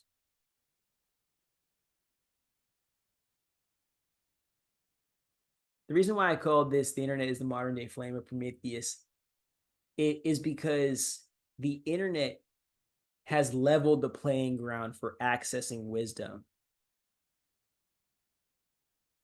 And wisdom is the key. I'm telling you, it's not just knowledge is power, it's wisdom is true power. Because with wisdom, with clarity, with the knowledge that you need, you can then make the decisions that you need to make and face the consequences of changing into who you're supposed to be. But if you're living in ignorance, if you're living in a closed mindset, you're at the mercy of what the world wants to do to you and what you refuse to accept within yourself, whether that's responsibility, opportunity, awareness, growth, healing. And then you're at a mercy of all of that, usually which will lead you to blame and project onto others, society, why you aren't where you want to be or you aren't who you want to be. But something like the internet, man, like it gives everyday people not just a magic wand to cultivate their own life and identity, but it gives them a key into the greater world, the greater collective consciousness, to be inspired by way more than the average human being could have ever been inspired by, to know more, to see more, to appreciate more, to love more. But, you know, living in this crabs in a bucket society, we didn't address that before social media became the talk of the town that swept everybody and forced everybody to get an account to participate in. And we decided to take our cult mindset onto social media and truly show who we were with issues of cyberbullying and all types of extra stuff going on there. But again, I say that if the people never had the internet, the people would have never known how oppressed they were. If the people never had the internet, they would have never known that they could. There's people that are just like them living thousands of miles away, if not tens. I don't even know if there's that many miles around the world, but people living thousands of miles away that are more aligned with them in their actual authentic truth than there are people who live in their own city. And the reason why they hate themselves is because they live in their own city and they're not connected with those people that live across the world. Not because there's something inherently wrong with them. Crazy. But before we leave this page, there's no other step beyond this. There's no other step. There is going to be a 40% slave population. If this goes successfully, there is going to be a 40% slave population. 40%. And I'm saying like not just blue collar shit. I'm saying company towns. You live there and you mine for Microsoft, for Apple, for Tesla, and you mine that shit because it's unless we take the whole every African, unless we justify putting every African in that motherfucker, we're gonna have to throw some Americans in there too.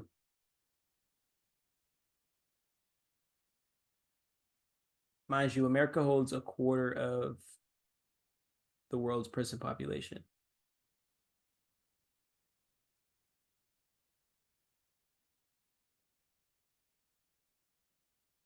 Okay, important clipper. How far can Elon and Zuck sell dreams of technocratic fantasies to their video game addicted consumers? You know exactly who I'm talking about. The ones that say, there are no black people in Elden Ring. There are no blacks. There are no women in this game. How come there's no white men representing Japanese? Like, you know what I'm saying? Those people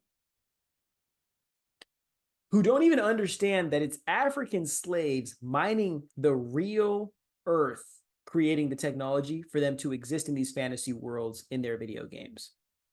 They're so ingrained in the fantasy worlds that is being manufactured by their video games, they would rather be racist in a fantasy world than realize the person who picked the metal out of the ground is probably a child younger than them, working 3 times as many hours as them every day, doing this shit against their own will. So this person can sit on their lazy ass and play video games all day and be racist,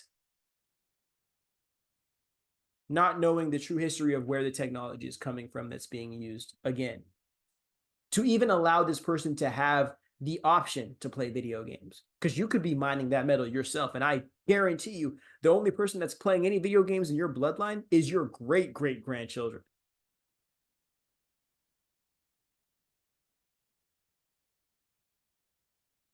This is why everybody needs to start doing a class on empathy. Washing your ass and empathy. Those are the 2 courses that I might actually make those myself. Like, look at that.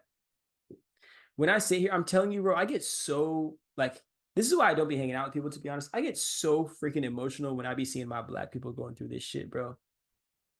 Like, it's every day. It's literally every day. Even it's it. This is why I do what I do, not just for my black people, of course, but for everybody, bro, in this world. Like, to really let you know that like this process is so important of being able to understand what world, what reality you live in, and how what you do, the things that you get to enjoy on one side of the world, are directly a consequence of somebody else's dehumanization, and how you might have to sacrifice the things that you love in your reality for now to understand how you can humanize somebody on the other side of the world, because their humanity is more important than your ability to have leisure. I'm sorry. This people out here, humanity is more important than your ability to walk around NYC with a Apple VR Pro. Like, what are you doing on there? Playing games? But I'll never like when I see pictures like this, when I've been hearing what's been happening to Palestine, Congo, to Sudan, bro, like I'm telling you, it's just the rage of my ancestors has just been ripping through my soul. And I can't sit here and think that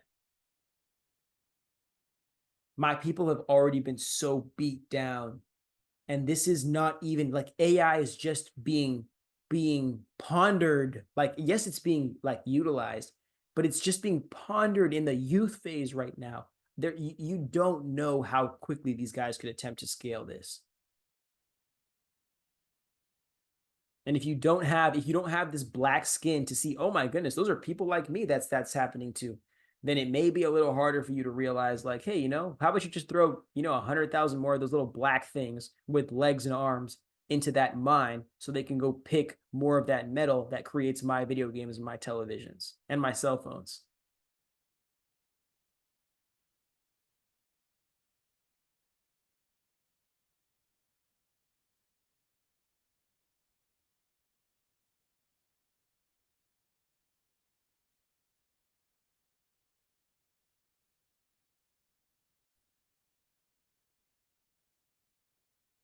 Okay, welcome to module 3 of the self-concept to self-actualization series. I'm very proud of you for being able to not just endure that what could be perceived as nihilistic black pill beginning, but we have to walk ourselves through the darkness to give ourselves a chance at understanding what it means to access the light. Because we're not living from a perspective of seeking the light outside of ourselves anymore. We understand that is the illusion. The goal that we have is to become the light within ourselves and then shine that light through the world that we have become aware of within with the world outside of us,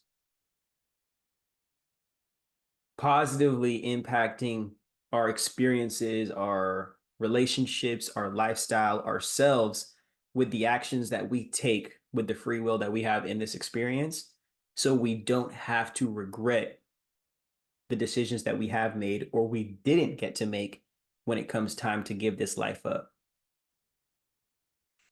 I'm very proud of you guys for making it here, not only making it here, but I'm proud of you guys for being able to really choose yourself in a world that constantly asks you, and really at this point forces you to reject yourself for whatever your country, whatever your society wants you to do, even if the society isn't working for the best interest of the people, or even allowing you the opportunity and the resources to work within the best interest of yourself. So knowing that you've taken the time out of your day to participate in such conscious conversations and a series like we have going right here, it's words could not describe how appreciative I am and how grateful I am for you to be here, and how ready I am to see the change that you can make in your own life that apply to accessing the depths of your soul. let's get into this. You deserve this. And before I get into this, because I'm that type of person too, so I will be for you guys. Um, Forgive me for this little guest appearance of this little acne patch I have on my face. My skin and I have a toxic relationship. I apologize for that, but we are working on that. 2024, that's when this course is dropping. It's July 1st today. 2024, this is the year of not our savior, but the year we save ourselves and we take advantage of truly maximizing our stats as the characters that we play in this reality. Not to make it too existential. Okay, so I described to you a slave manufacturing society and the progression of creating slaves, and then a society that shames people out of wanting to be their own master or freeing themselves from that. So the only plausible next step to go to is, what is the process of getting to this world or this reality that you're talking about? Usually, and you'll see right here, this is when you get pushed to the brink, or your soul is just beating so hard in your chest. I guess your heart is beating, but your soul is just the desire for something else, for something better, for something different is just so um, strong within you that you have to go through a process of sacrificing who you are and everything that is in your present moment to create a new one. Most people are too attached to their identity or the materials that they have or the access that they get from being associated with their identity or their community to truly let it all go, to allow to come back to them what truly is of them.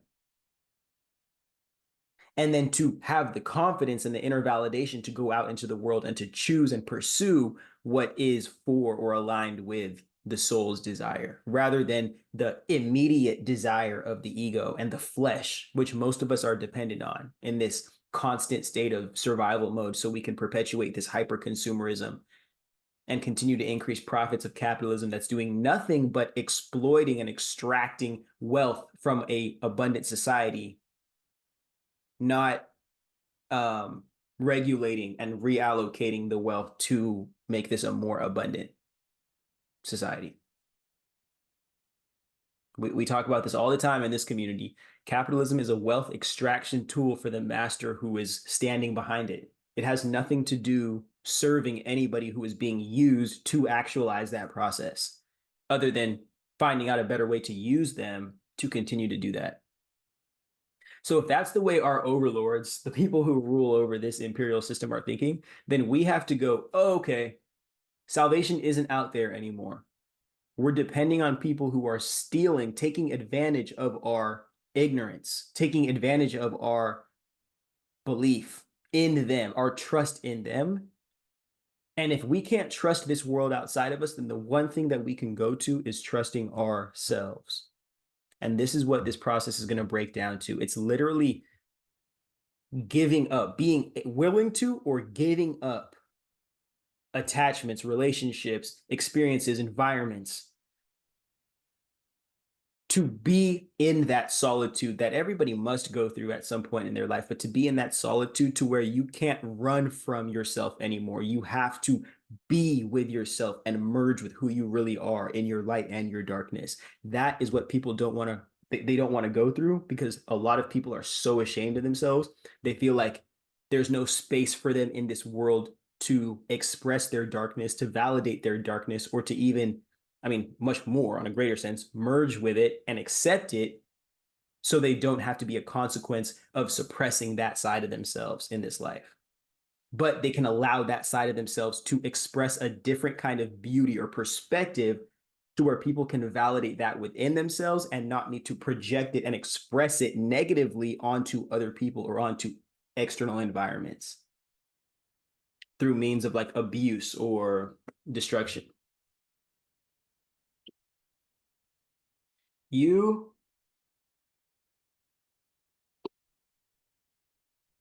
One of the things I don't like about the American system is that it gives everybody so many labels and identities that you get lost in thinking that, oh, I am these labels, so I can associate myself with other people who label the same way, rather than I am this person and the labels are just the strings that wrap around me. And I am the climax of everything that I'm interested in, everything that I love, everything I'm passionate about, everything that I hate, everything that I'm scared of. I am the climax of that. And in understanding and learning myself, I get to see how to uniquely accommodate this with the world outside of me. But then understanding that with the abundance I create within myself, using the world, it is in my responsibility to contribute back to that world and extend beyond. And at the least, contribute to the family and the support system and the environment that raised me to be this person that could cultivate abundance.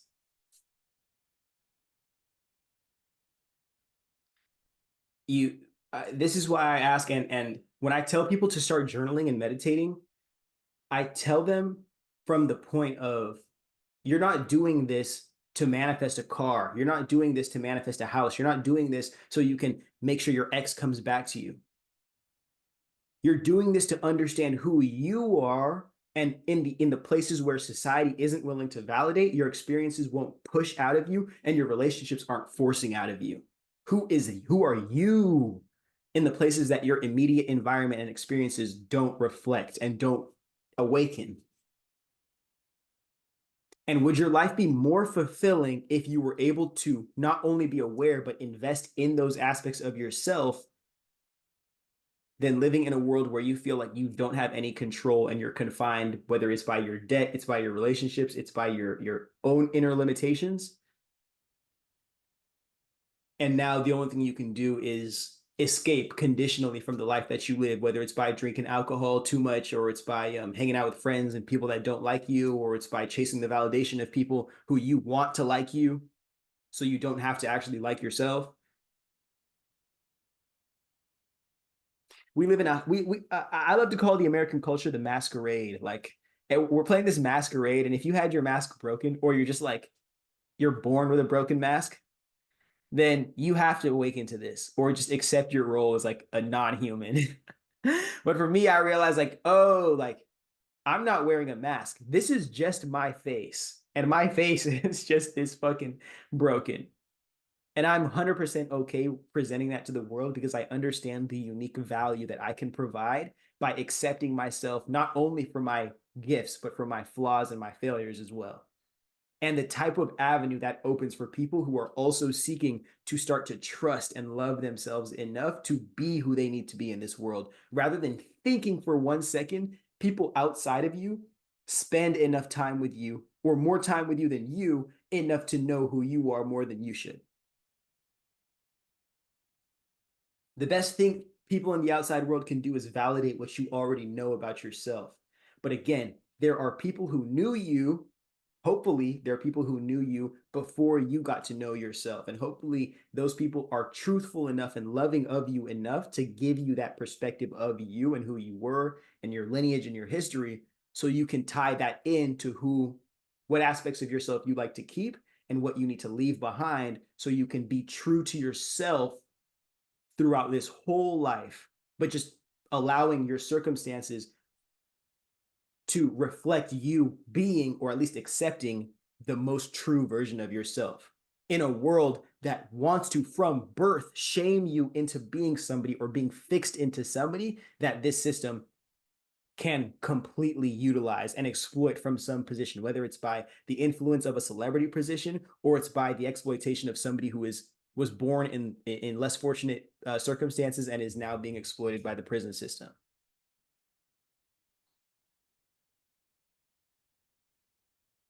It's so interesting, gang. Like, we might get. I was about to go off into a tangent right now, but we might get into it in a second here. So let's not even worry about that.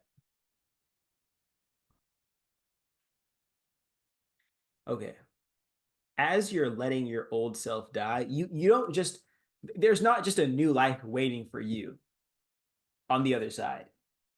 In this darkness, while you are sitting here in this, The society wants you to feel like going into this depth of your soul, of your own mind, of your space is scary because like you might get lost in there and not know who you are and forget like that you have to play this social game. Forget that like you have to prioritize like sacrificing yourself for this game that nobody cares about themselves.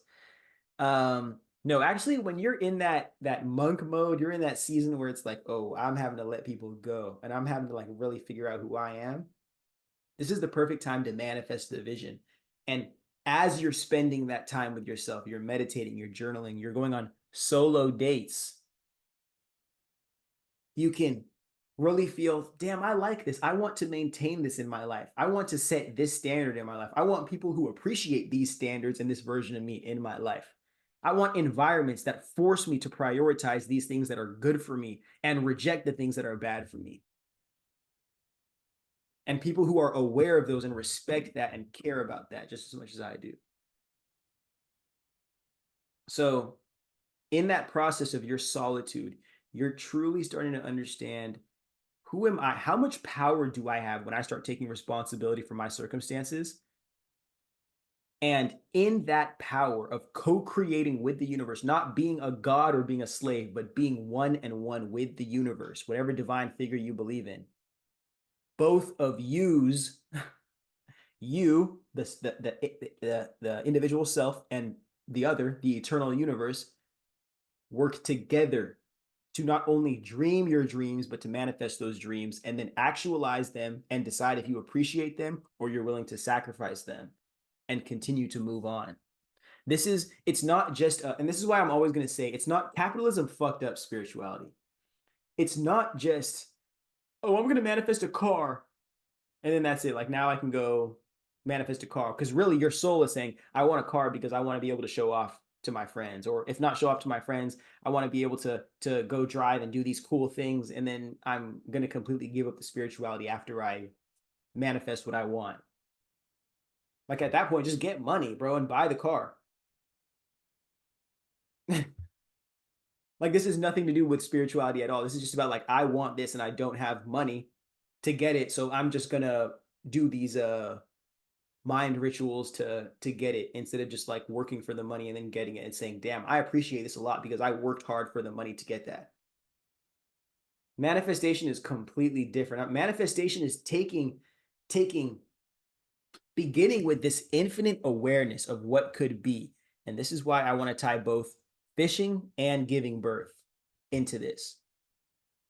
And as a spiritual person, you have to accept the fact how divine women and the feminine is in this real world, because the system of international global imperialism that is exploiting from the earth is directly demonizing the feminine as well.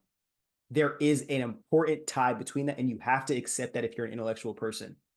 There is a reason why the earth is the way it is, and there's a reason why women are subjugated the way that they are. But we have to start with the beginning to dream in infinite possibility. Beginning to dream in the infinite possibility. And one thing I could have put in between the 1 and 2 is that you throw the bait in there. You shoot the dream into the universe, knowing anything is possible. You shoot the bait in there, and as you, during this process of manifesting the growth. Oh, actually, I put bait right here. That is what we, the being, are saying. We are going to sacrifice this into the eternal universe, put it into the lottery of the eternal universe, and see what we get. Kind of knowing what we could get, but we're throwing this out, this Hail Mary out into the universe to see what we can get. And we understand that this is not just going to be a call out to the universe and then get what you want in return. This is a call out to the universe and you're shown a way. You're given opportunities to sacrifice things that aren't for you. You're given opportunities to pursue things that can make it easier for you to not only have, but to maintain these things. You are cultivating a new identity to manifest. You're becoming a new person, to develop a new sense of energetic circulation, of attraction. This is literally, this manifestation is changing who you are as a human being to be the person who can receive it, to have the energy to receive it.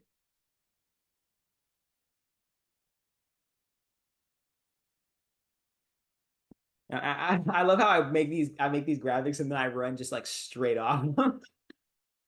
I am so sorry. But it's important to understand. I had to choose these two because it's not only are like you have to be mature to be able to manifest in this way. And I know that we live in a world where it's like, oh, anybody can go like just have a kid, like pop a kid out of their womb, or anybody can just like go fishing with their friends and not get and just give up early.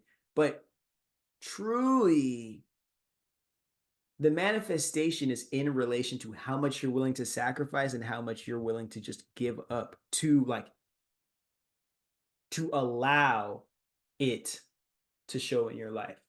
Most people will fail at manifesting these visions for their lives or go back to what's comfortable to them, what's already manifested, and they're trying to run away from because they aren't willing to commit to the process or the journey. They're not willing to delay themselves the gratification that is like winning and success to truly create the best circumstance for growth and for life and for, again, that manifestation to be brought into your life at a point to where you can handle it, and you can not only handle it, but you can allow that to appreciate the life that you're living.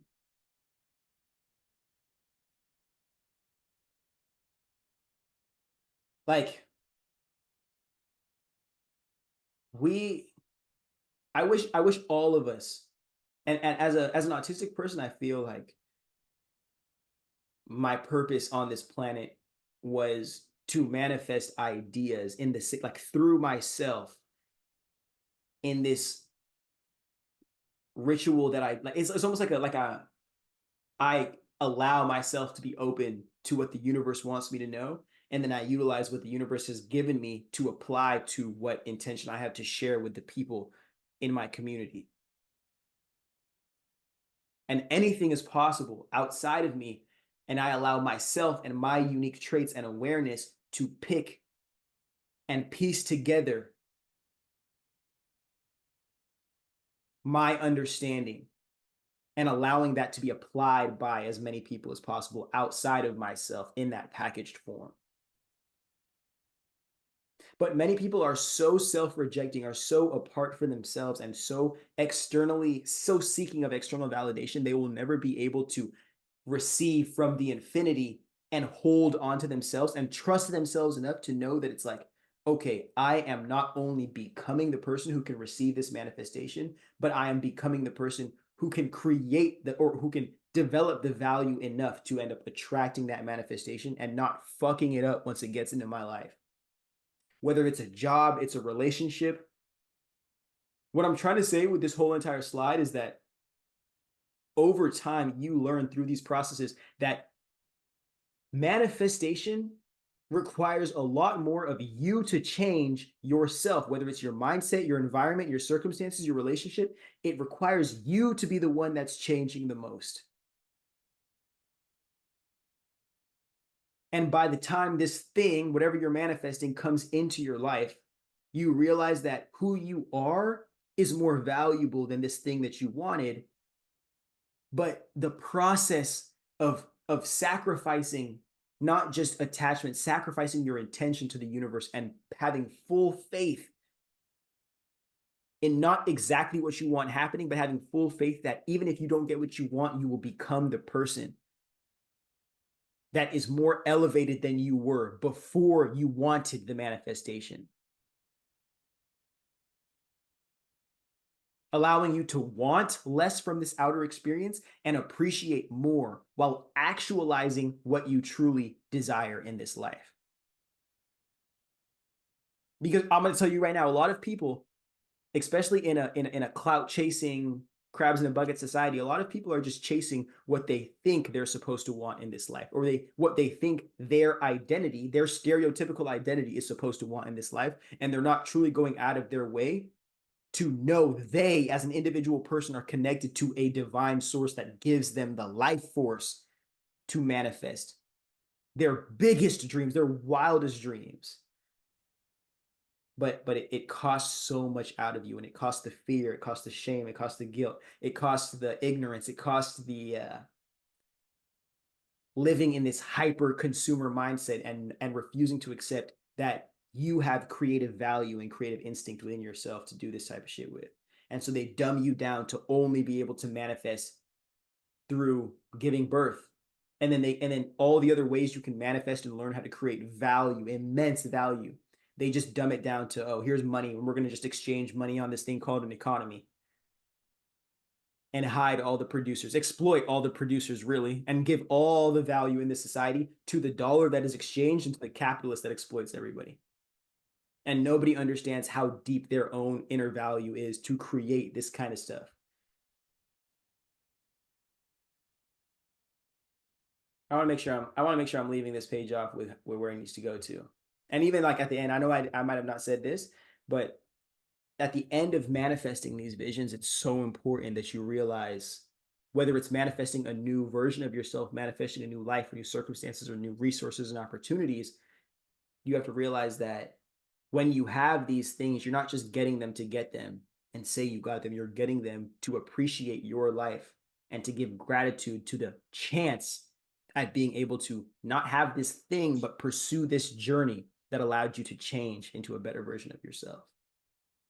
Even if you didn't get what you want, if you're continuing to look at these losses as lessons, even if you did get what you want, but it wasn't exactly what you wanted, if you continue to look at this as an opportunity to utilize, even to still appreciate yourself in your life, it's hard to tear somebody like that down. It's so hard to tear somebody like that down.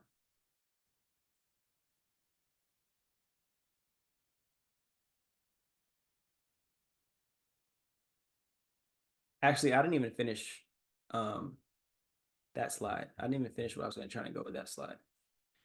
It's important I have to address these, like the going home early kids and the people who abort kids. And this is nothing against these people, nothing at all. You make the decision that's within your best interest and serves your health, the well-being of your mind, body, soul as an individual person is the priority. And then all that's growing off of you, because forgive me for this, but I believe that the baby inside of you is a parasite until like 7, 8, 9 months. The third trimester, I'm pretty sure it is just a parasite feeding off of the woman.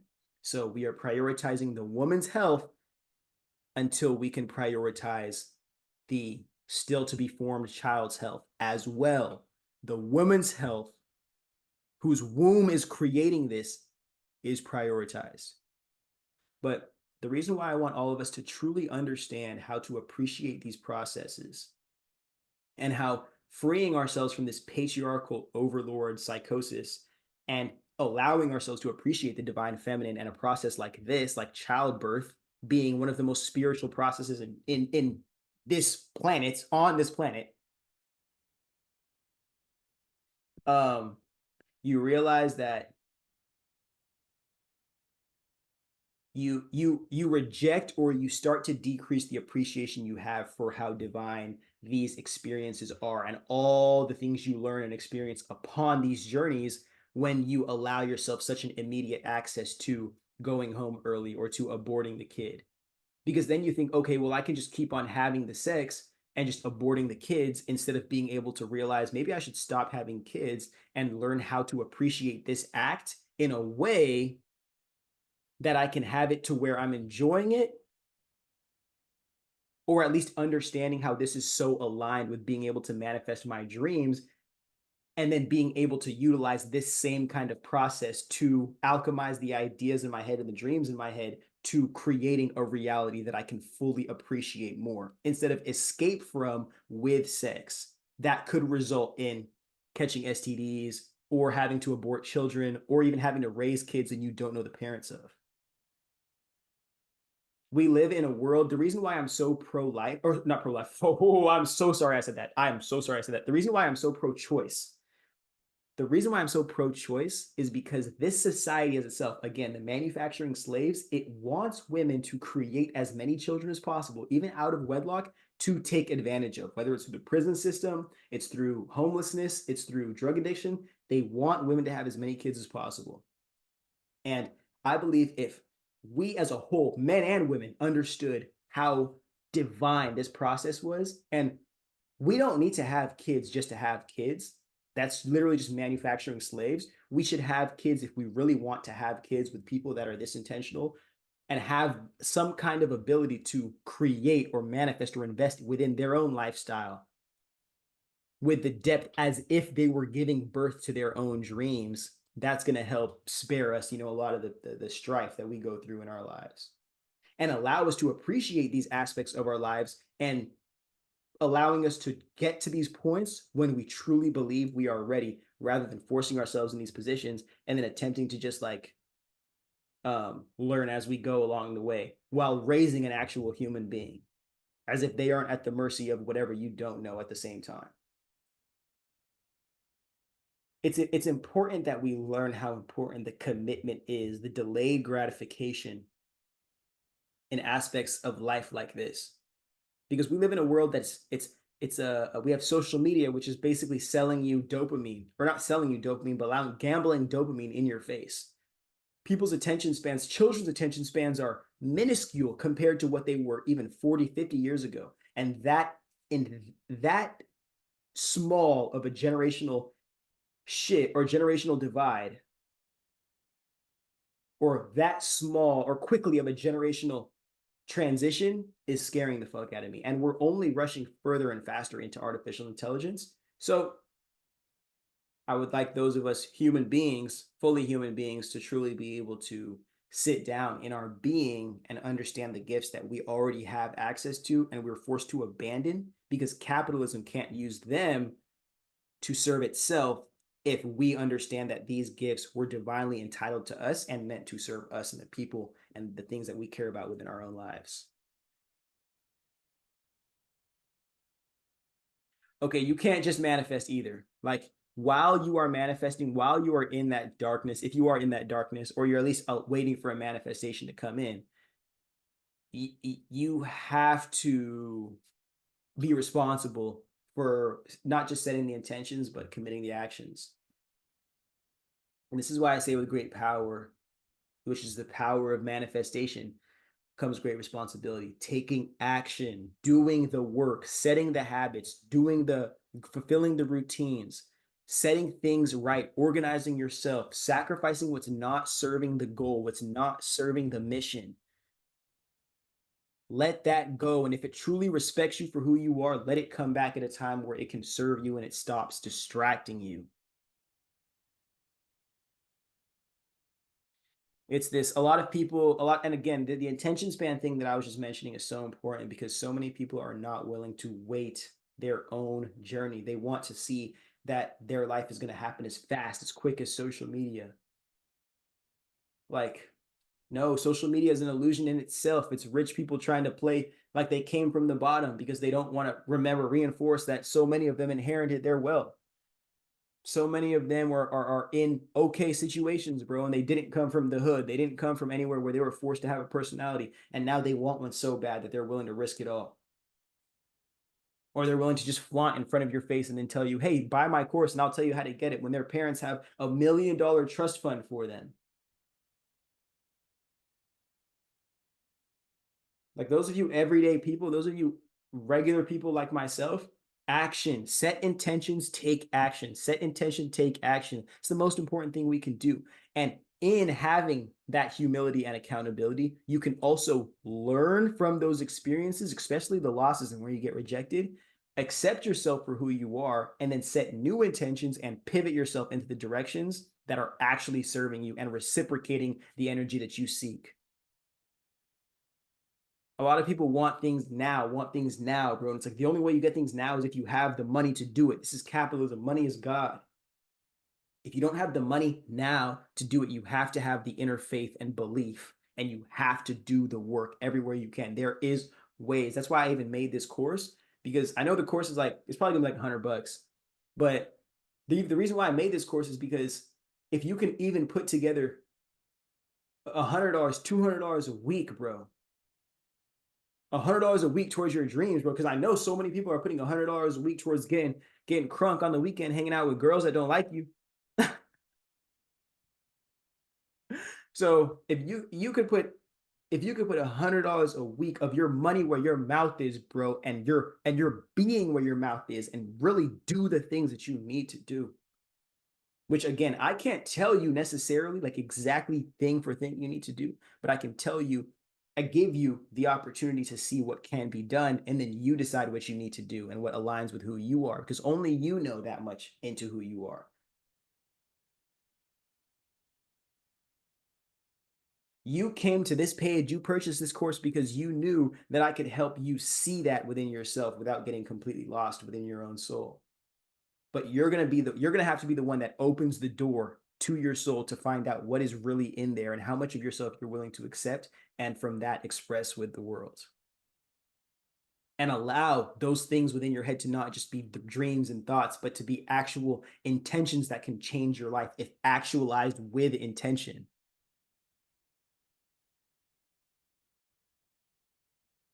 Like stop in a capitalist world, bro, where the basically being uber rich is its own form of spirituality. Basically, being uber rich is its own form of spirituality, because you have, in a world where so many people are being deprived of their human rights and having their needs met, your ability to get things and manifest things and experiences and opportunities immediately is damn near magical in relation to what a majority of this world has to endure. So remember, don't sit here and think that like you can listen to these people that are trust fund babies or wealthy kids that are telling you just the universe is gonna. We don't have that. Those of us black and brown people who've been working for free in America, we don't have that opportunity to pursue some type of shit like that. Our families, our ancestors have been working, have been creating the wealth that is funding these type of situations like the Met Galas and whatnot. Like our families have been working, been exploited, been having our resources and our culture stolen from us to beg on our hands and knees for validation from the person that stole it from us in the first place. Like, come on now. We have to do the work, bro. And when we do the work, when those of us who have ancestry and lineage that is proven to do the work and get it done no matter the consequences, we do things like free ourselves from slavery. We do things like actually run civil rights and activist movements. We do things like actually transform our lives and raise ourselves and our own being to the same neck and neck with our oppressor in their own land.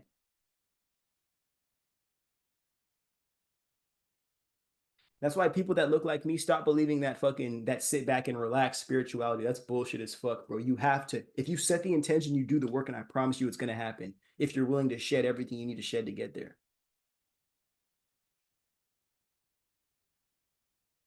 Okay, well now let me give you the step by step, because I know I just explained this in rageful passion in the last video, but let me go into explaining this real quick and simple. What are your current life circumstances?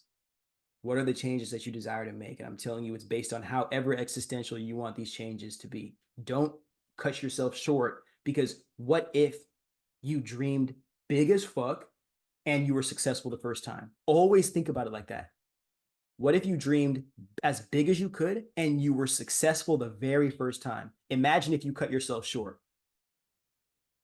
Imagine if you cut yourself short from the biggest dream. Imagine how disappointed you would be.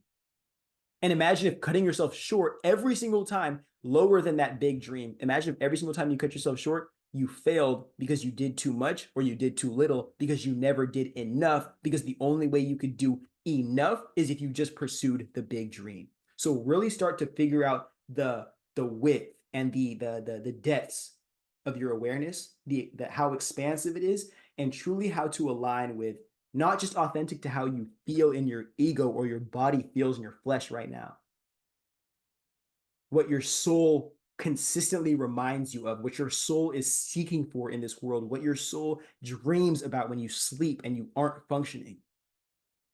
What are those things? Be aware of them. And I guarantee you there's affirmations, and there's so many good people like mental health advocates and um, self-care and wellness individuals, and even a lot of these spiritual girlies. I'm not going to lie. Their affirmations are dope. I like them. Um, but find the affirmations that align with this inner vision that you have. Don't just trust somebody because they said, I'm going to be rich. I want to be rich in the future. You're going to have a $1 million checking account. Like, no, bro. Capitalism again. Aligns with, do you want freedom? Do you want love? Do you want support? Do you want belief? Do you want the dream to actualize? Do you want to travel? Do you want to make love? Do like, you know what I'm saying?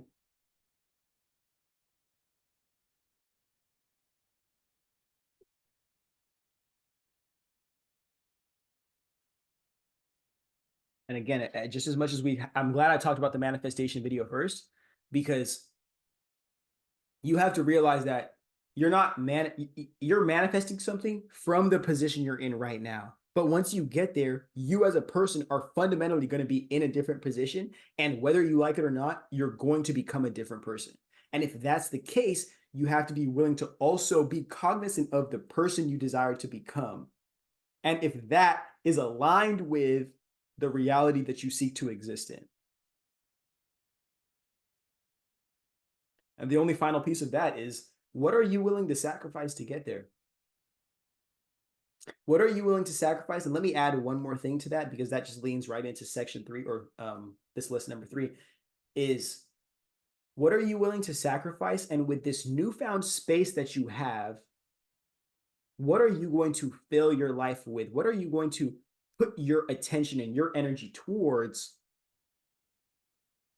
What are you seeking to do to make sure that you give yourself the best chance of seeing, of actualizing this that you dream of, that you're attempting to manifest?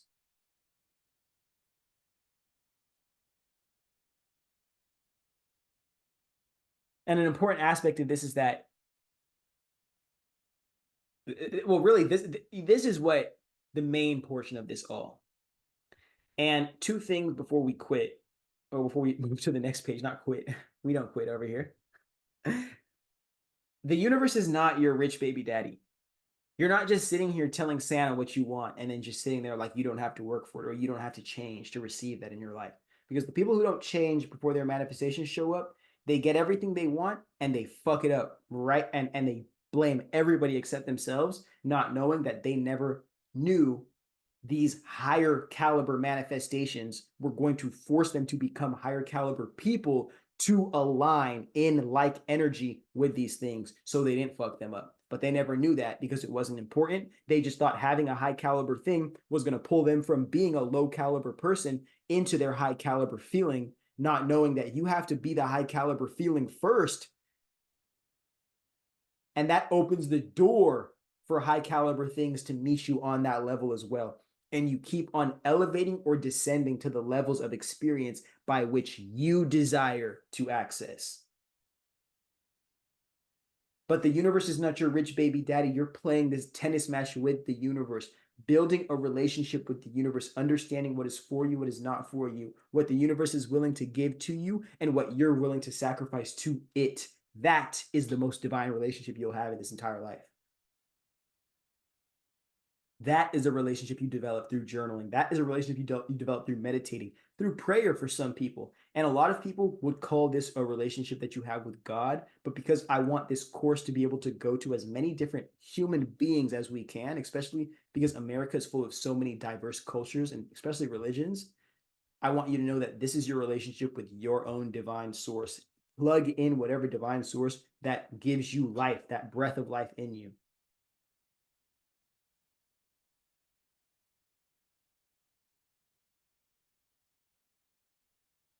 In you building that relationship with the universe, you're going to understand where you can allow other people as well to have their dreams manifest, and that to not make you insecure, to not make you feel like you need to tear them down, or you need to feel angry because you wish what they had.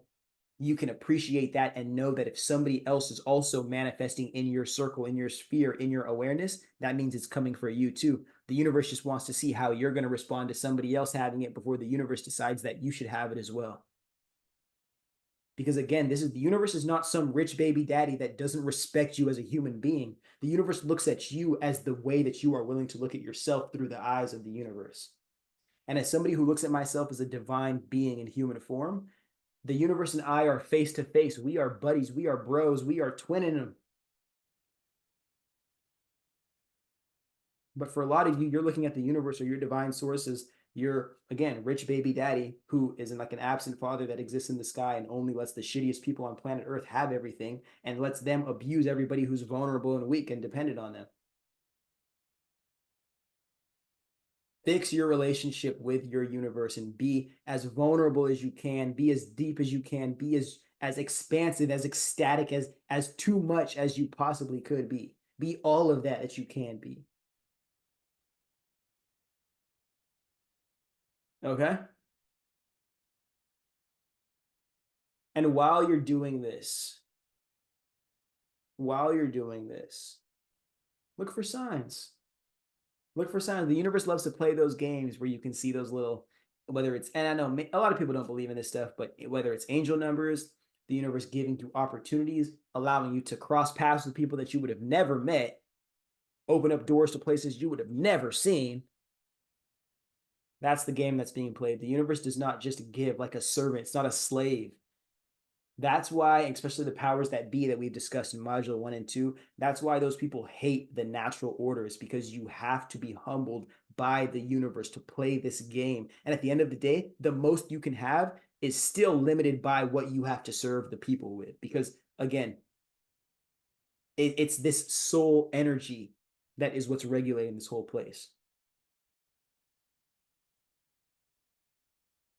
But while you are cultivating your relationship with the universe, it's going to allow you to also not put so much of your codependency or so much of your identity into your romantic relationships, into your external identity. And I'm not saying that to say that you can run away from it or escape it, but I'm saying that you don't have to continue to let your ego or your identity get beat down by the consequences of your mask or a world that continues to traumatize the mask every day, but know that you are the person operating your mask and gets to, if even if the world doesn't, you're the one that gets to invest in yourself and love yourself and respect yourself every day. And then create those experiences or opportunities for people to also do the same or appreciate you better, to see deeper parts of yourself, bro. I have to make sure I have to really make spirituality like an everyday thing for everybody, to know that it's stuff you can access within your own life, because we're going into a time, especially in the Western world, Christian nationalism wants to dominate the entirety of the Western Empire, the Western imperial empire. And if that's the case, then every other religion is getting kicked out. I promise you. And even if not, the people who are not having their needs met yet still refuse to go to Christianity or refuse to be accepted by Christianity, those people will go into spiritual psychosis if they don't have a grounded sense within their own reality.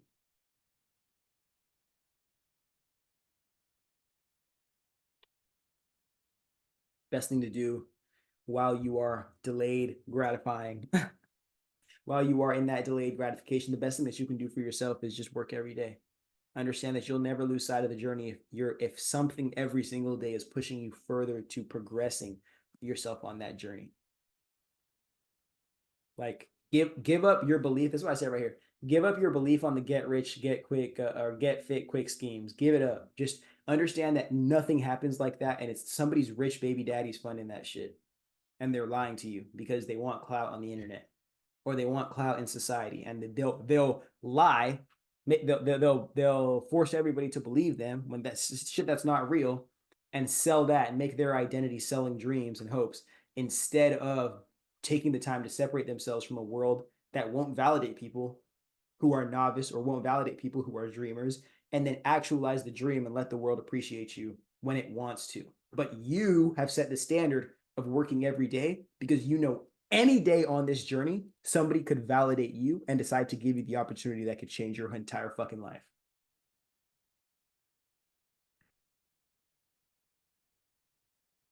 Okay. This is important. And I know I spoke on hell is not real, but I was speaking about hell from more of like an existential perspective being used to obstruct your ability to actualize in a way that's authentic to your soul. Heaven and hell are states of mind while you are a human being, and you are the climax of that. You are the person that decides what kind of awareness you have throughout your life journey. And if you see this right here, I really probably should have put birth down here, and maybe not. I should have put the arrow on this bottom side. That would have been a little beautiful, huh?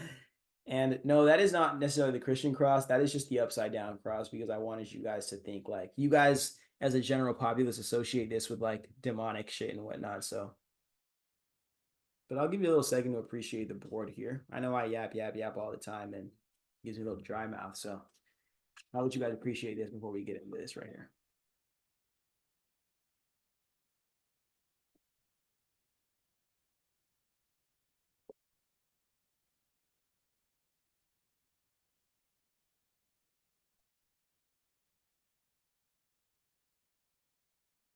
Okay. If you can accept the fact that heaven and hell don't exist outside of yourself, but they exist within yourself, and you are also the person that is experiencing this said heaven and hell, you can allow yourself to understand the person that these mind states are allowing you to become, and how you can regulate yourself and your growth process with awareness of both, rather than trying to reject an entire half of who you really are to protect yourself from being consequenced by a world that wants you to over exaggerate the goodness that you are.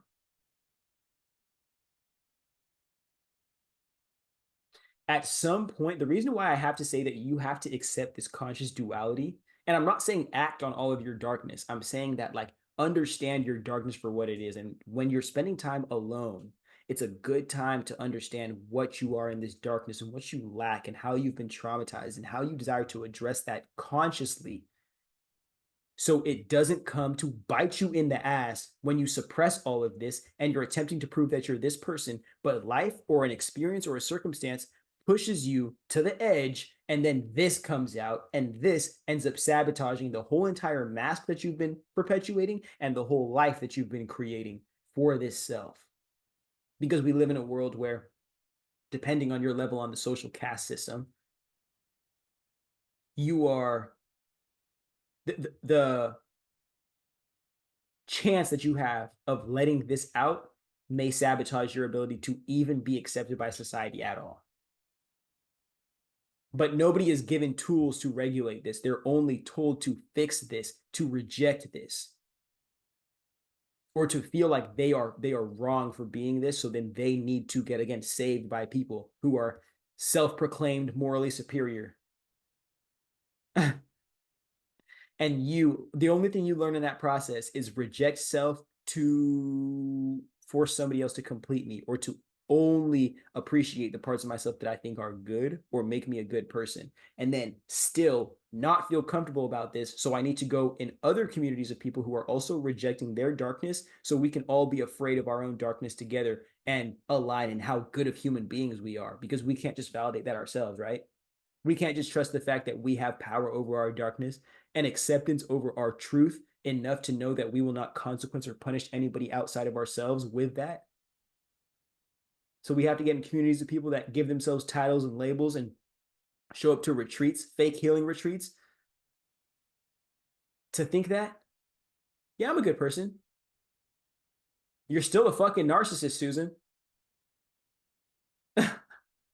I'm sorry. I don't even know anybody named Susan. So if your name is Susan and you're watching this, I apologize. I just people don't understand, and this is why it's important that we get into this stuff. Like I feel like I'm really doing a disservice to the new age spiritual community, and just like even the traditional evangelical Christian community, because there's so many of these guys making profits off selling you guys dreams, telling you, no, this pastor blah blah blah, or this section in the Bible says reject yourself because you're a human being and I am your savior and I'm the only person that can tell you how to be human. Like, at some point you got to give that shit up, man. At some point you got to give that shit up and realize that you're never going to be apart from your own darkness, and you're never going to reject yourself enough or be accepted enough by these self-proclaimed morally superior people or this divine race. You're never going to be accepted enough. to be the fullness of yourself, and that's the only thing you came on this earth to do. And if they're taking away from you the only thing you came into this earth to do, then I promise to God their only plan for you is whatever they can exploit you for and tossing you to the curb once that stops serving them. Mic drop again. Understand you are the duality, and your awareness of the duality is who you are. The person who is aware of the entire experience in its fullness, not the body, the person, not the person, maybe that's whatever. The being that has the awareness that is, this is my whole experience. And many people don't even know this because they're spending so much time taking alcohol, taking drugs, escaping in sex that doesn't even serve them to stop feeling bad, to protect that feeling of comfort that they are this good person, and then being in relationships and environments that only reinforce how good of people they are without ever needing to address how severe or deep their own darkness is. This is true power, bro. This is true. You will never, ever. The only time you'll lose is this life when you die.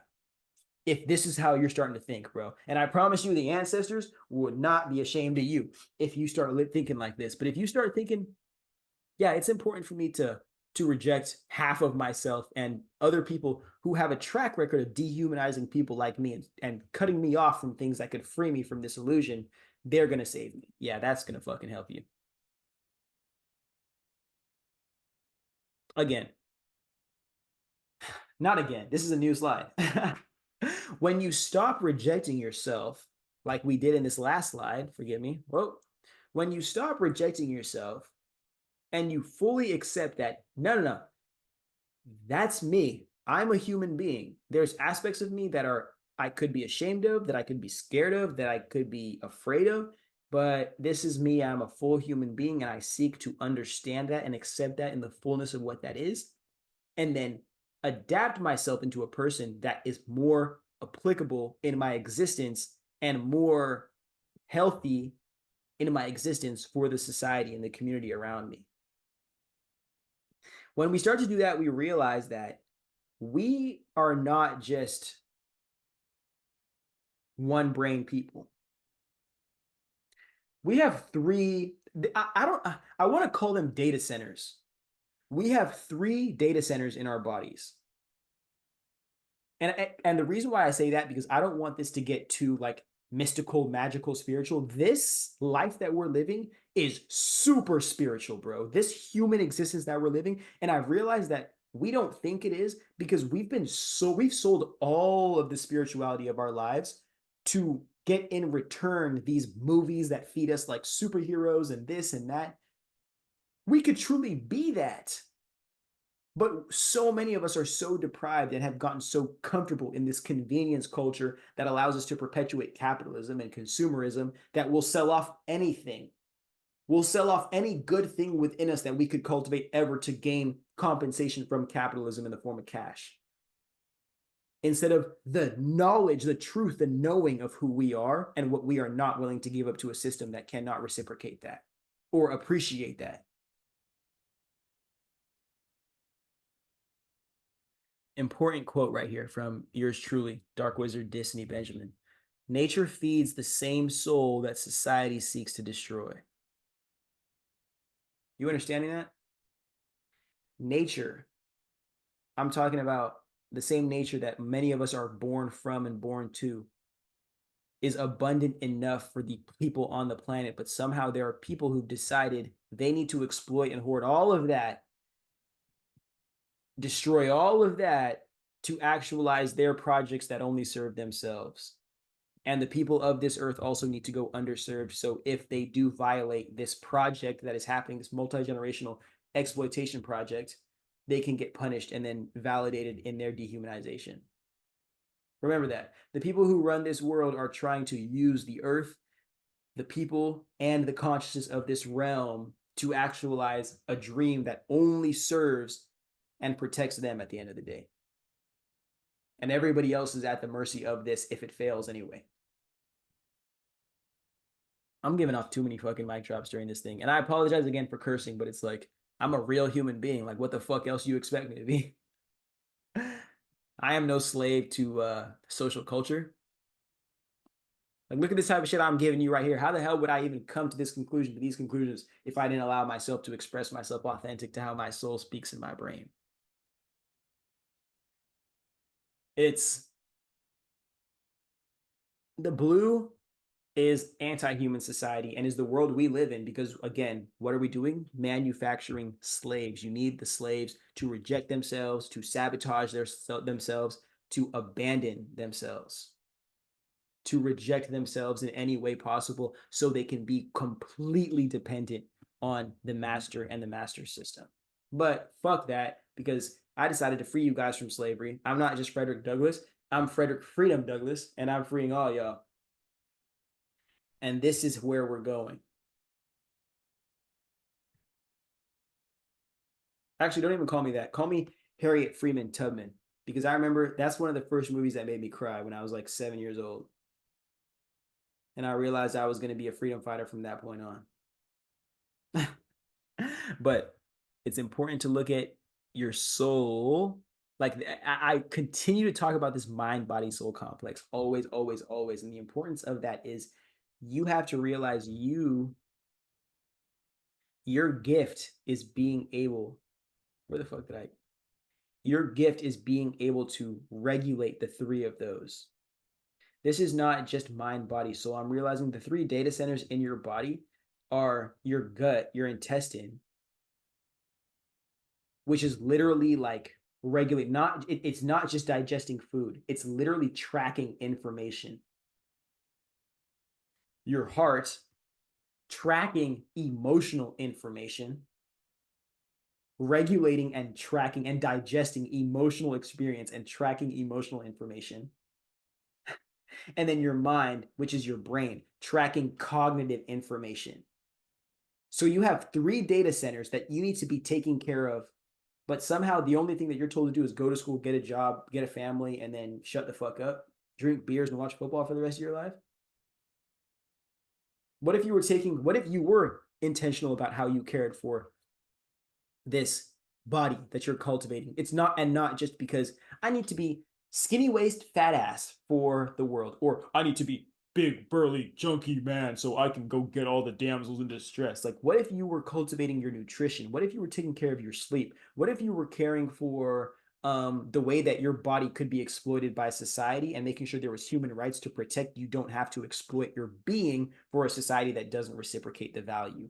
What if you were caring for the things that you were putting in your body, even to the depth of drugs that you're putting in your body, and how your body is already a self-caring system and just needs to be assisted by these other aspects of nature and our outer reality to help better care for itself. And you don't need to be completely dependent on an outer system to heal you when you're supposed to be, again, collaborating and co-creating your desired health and wellness with medical professionals that have made their life's purpose to pursue intellect in those fields. And then you can respect doctors that are telling you to wear a mask during COVID. You can respect the healthcare professionals that are telling you to eat fruits and veggies every day and are telling you to exercise for at least 30 minutes every day. Because it's important for you to cultivate one of your three data centers. And the consequence of taking responsibility of that for the intention of caring for yourself is a beautiful body, is a healthy body, is a body that can pursue your purpose to the fullness of its extent without needing to be afraid of it, without needing to reject it, without needing to look in the mirror and hate it every day, without looking on social media and not seeing your body type for the way that it is and loving it because you hate it because it's not getting all the likes and clicks that these other people with cocaine bodies are getting. Sorry.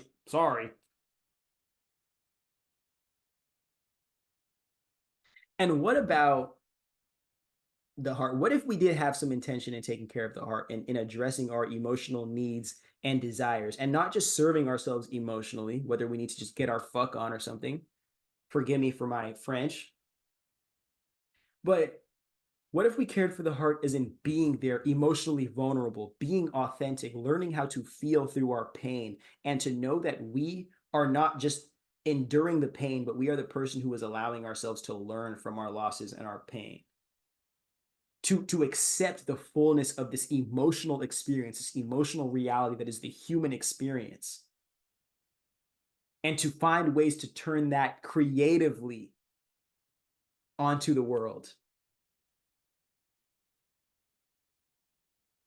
It's you, so many of us, and the church wants so many people. And I'm saying, like, I don't have a problem with many of these people in the church. Like, it's the problem with the system at hand. That's what I'm addressing. And I want good people to be underneath a good system. So all of that goodness that's built and cultivated can be shared with as many people who need to be saved and healed with that goodness.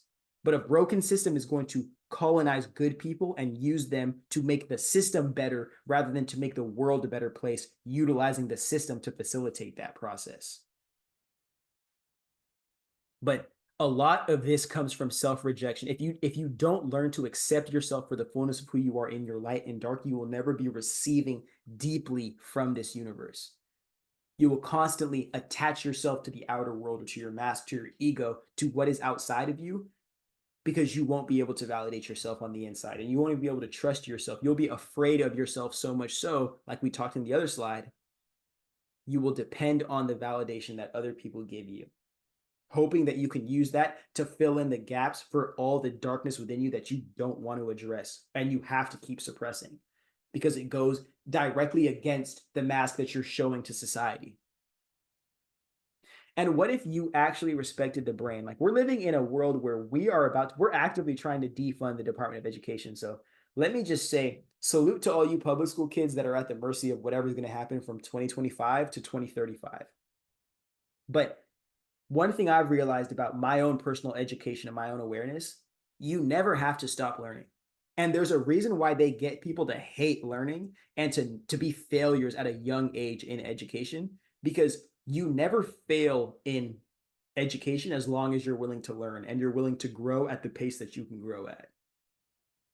But you have to get kids to think that they're failures very early on and to force them to comply with specific thought spaces very early on, so they know that there is a way to think, there is ways to think, there is things to think, and you don't go outside of those confines. Completely disrupting the depth and the impact that education and awareness could have, and cultivation of the mind space can have, especially people who are supposed to think that they were born to be slaves to this country. People that look like me and look a little bit lighter than me. But when you decide, you know what, like, I can go to the library, that's still free. I can continue to read books. I can continue to listen to podcasts and watch YouTube videos. I can continue to go to forums and events and networking groups and continue to cultivate what I believe in, what I'm using my mind tool to actualize. I can continue to make this mind pristine while I'm here, even if I'm learning at a different rate or uniquely compared to the people in my immediate space.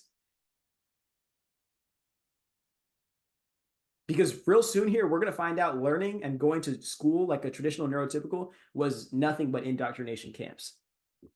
Indoctrinating people of American exceptionalism. That's what a majority of public school is. Like, private school is to create the leaders of the new society, and then public school is to create the next slaves and people that are willing to sacrifice everything for their American identity. Because again, they're dependent on it based on their lack of welfare and inability to care for themselves, not because they are actually inspired to give a fuck about this place. If they could take care of their own needs, a majority of them would go back to their homeland. But that's why you got to keep people not able to take care of their own needs, so they can't make that decision in the first place. The most important thing to get out of this before we move on to the next slide is your soul is your truth. You use your mind to not just be aware, to go backwards and be aware inside of yourself of your soul.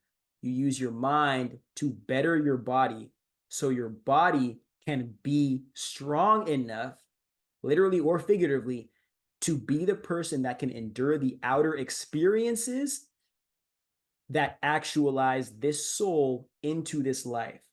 The reason why we live under this white supremacist imperialist system is because the rulers that be want to control who has the opportunity to do that. Especially cannot have black people doing that shit. Because the world we're walking into, and I've already explained this, but the world we're walking into with AI and tech, we need as many slaves on hand as possible to mine this type of shit. We're either going into a free energy, earth-based, but like high-tech earth-based society that serves the people, and we don't have any powerful people, but or we're going to go into a world where it's literally the 1% versus everybody else, and then they're AI robots that protect those who have and those who have nothing. Again, this is just really reinforcement of things that you can think about to be pro-human in your own life, to develop that pro-human awareness within your own self, and understand how important these things are to making sure that you don't only free yourself from this matrix and then fall into some other narcissistic cult of people who've said they freed themselves, but you free yourself to be a stand-up person. So anywhere you go on this planet, anywhere you affect this world with your Americanese, people can appreciate that.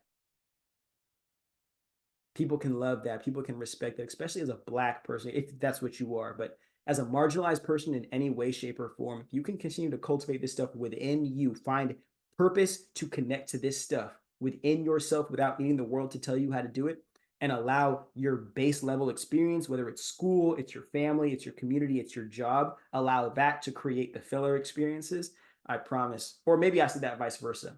Prioritize your main life, your living life, and then allow these things to be the filler on the inside to keep cultivating the value within you, even if your immediate reality doesn't want to accept it.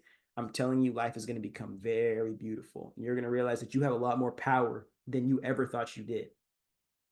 But so many of us and so much of us in this world are tricked and conned into selling so much exorbitant amounts of our life experience and our time, gambling it to a world that more times than not, we're going to fail.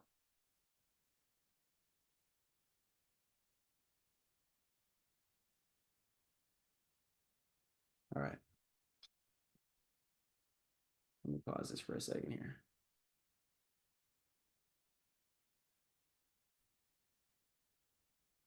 Okay. I am not a Jew, and this is not the Jewish symbol. This is the heart chakra symbol. So this has nothing to do with them. And I respect and love and appreciate them for who they are, apart from this specific mention, because I understand a lot of people, like, it's very sensitive speaking about that, especially as a black conscious individual. It's very, very, very sensitive conversation around that. I love and respect you, Jewish people. This has nothing to do with your religion or you. This is exclusively about using a symbol that makes sense for me in my brain. Hopefully, these do not cross paths at any point. Okay, thank you. I'm giving you the blueprint, bro. Again, I told you that I wasn't going to give you exactly the steps to take to get to your dream life, because I don't know what that is. The only thing I can give you are the systems at hand to decide how you're going to go about actualizing that. And my dream is for you to come close to or actually actualize your dream enough to understand, oh, thanks, Disney, for helping me get there. But it wasn't you that got me there. It was you, Disney, that helped me remember the power was in my hands. And if I really wanted it, I could get it. And that makes me happy. And you don't need me in your life necessarily. You're just thankful that I'm here to show you, hey, there is a way, even for those of us who don't have dollars to our names.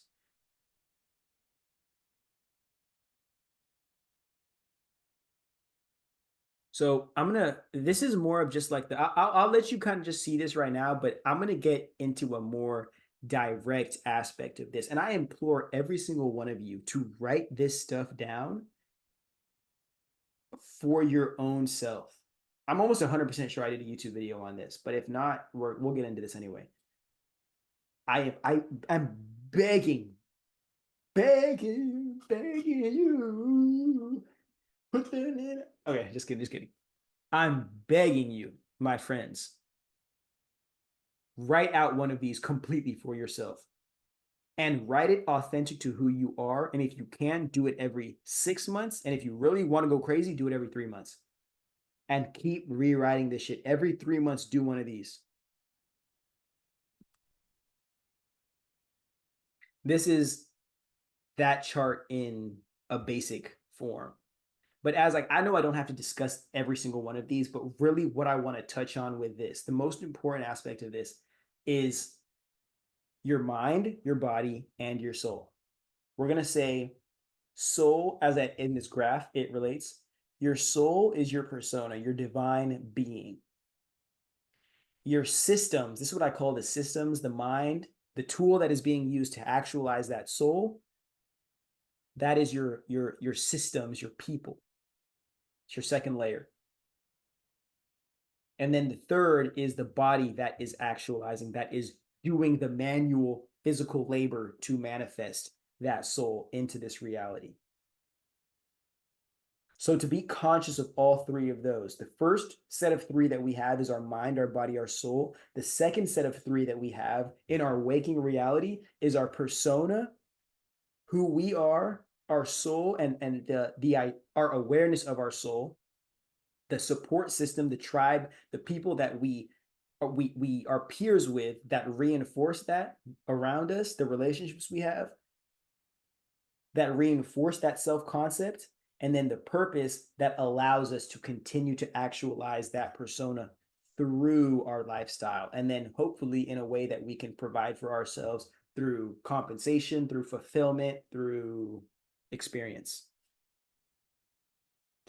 3 important questions you need to ask yourself in relation to all of those. How well do you know your inner child? How aware are you? Many people, especially at this adult age, we feel like we have to reject those deep aspects of ourselves, those unique aspects of ourselves to fully chase the validation of the people above us or in the positions that we seek to desire in the workforce or even in just like the adult world. But we forget those unique parts of us. That's what we're going to have to lean on when times get hard. That's when we're going to have to lean on when we don't know who we are or we're confused as to where we're going in this life. That's what we're going to have to lean on and have to support us. That's who we really are when everybody's the same and we don't have that unique aspect about us. That is who we are. And many of us abandon that to think that the validation of being a successful adult is going to be ever more fulfilling than fully being able to accept yourself for who you really are. How well do you know your inner child? If you don't know your inner child, you cannot provide for them and you cannot love them, because if you don't know them, then you are serving something else. That something else, more times than not, is your ego or it's your flesh. So you have to take that time, that individual time, to understand, how do you know? Who the fuck are you beyond this skin suit? What is that? And then how do you care for and set the standard of care for that inner child? Because that is going to be directly reinforced by the people that you spend time with. The people that you're around, the peers, the support system, the external connections, that is going to reinforce your, not only just your awareness of yourself, but how you care for and really appreciate that version of yourself.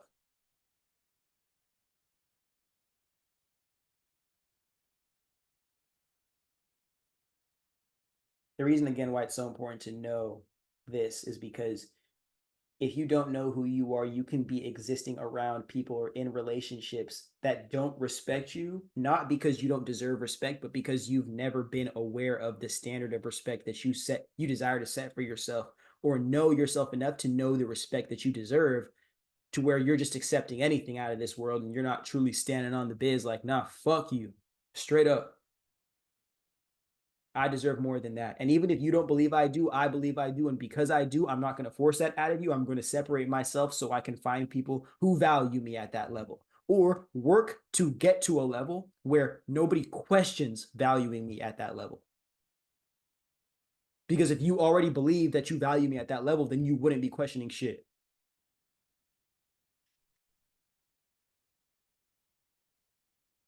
And then how do you provide for your inner child? I'm starting to actually realize, like, the thought is actualizing in my brain. They tried to break this all up by giving us nuclear families and acting like, okay, well, dad can provide, mom can love, and you can just like kind of grow into who you need to be. But no, we all as free people need to be doing this, knowing, having an awareness of this, and then we can get into communities that actually serve this, rather than being broken individuals, or being given complete responsibilities, rather than, and still at the end of the day being broken because we aren't able to accommodate those other aspects of ourselves, depending on where we fall. Because men are going to be expected to provide, women are going to be expected to love, and children are going to be expected to do this little bottom feeder know themselves shit, instead of everybody being able to do all. And if they can't, because they can't and they shouldn't, we have communities of people that can support everybody and having access to all of these things for each of their individual selves, even if the people that birth them can't directly offer them that kind of support. And when you stop putting the expectation of, not just the expectation of, but when you stop putting the expectation and responsibility of love and care on only two people that own children, and you put it on the community that raises the village that supports these children, then you start to say, oh, okay, it's very important for all of us as people to be good people, because these children are all our children of the community, of the village. It's not just children of the people who birthed them from their vagina canals.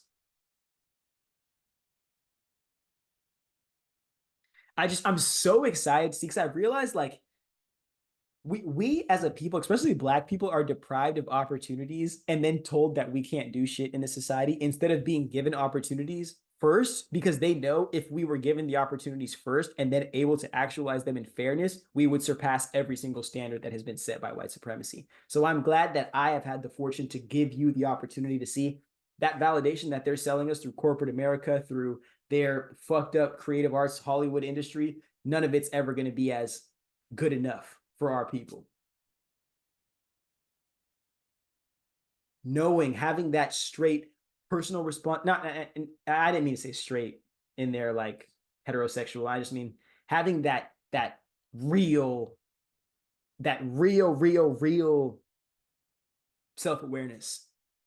And not only having self-awareness and intellect, but having self-awareness and being able to have opportunity to actualize that awareness with, it's,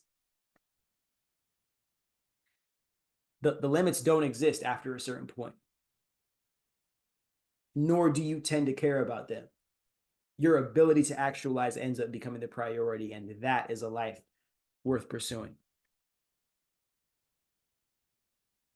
Okay, this is important. This is actually super important that we get into this. Where am I going to put my little talking head at? Okay, I hope you guys can read that. Says regulation. I hope you guys can already read that. But you, it is so important to cultivate yourself and your self concept and your being, because you don't necessarily create ideas and thoughts within your own head.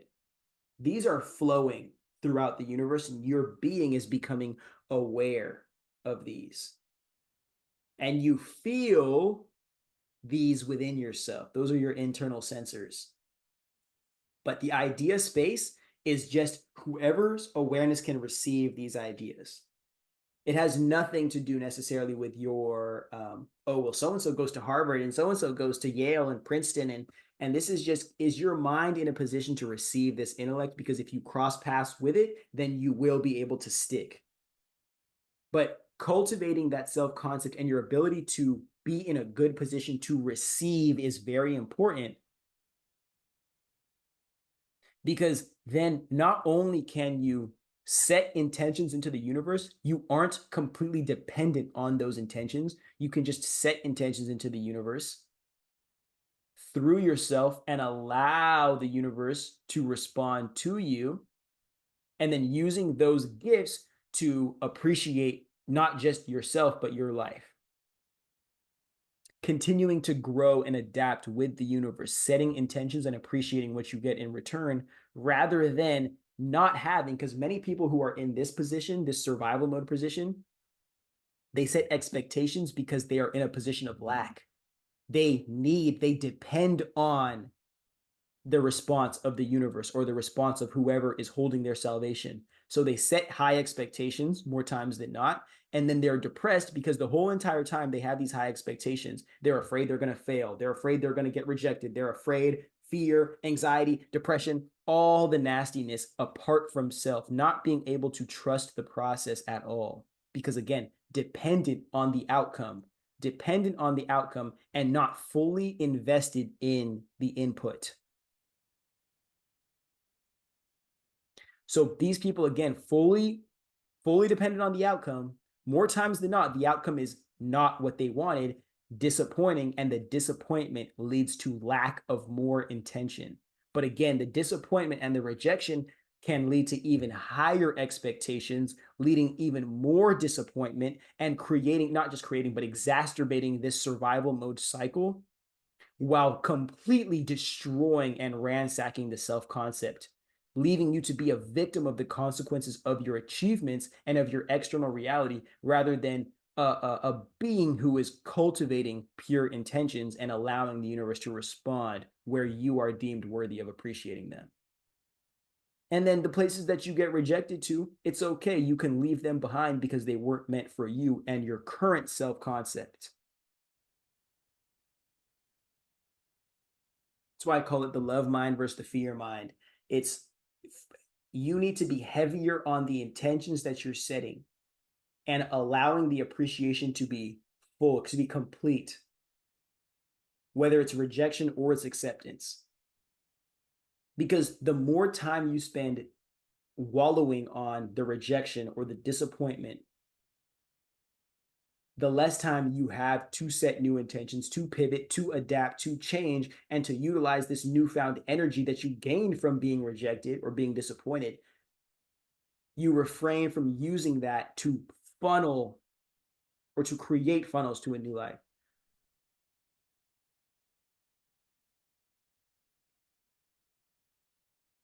And then your whole entire life, this survival mode ends up becoming motivated by your desire to survive rather than inspired by your desire to live.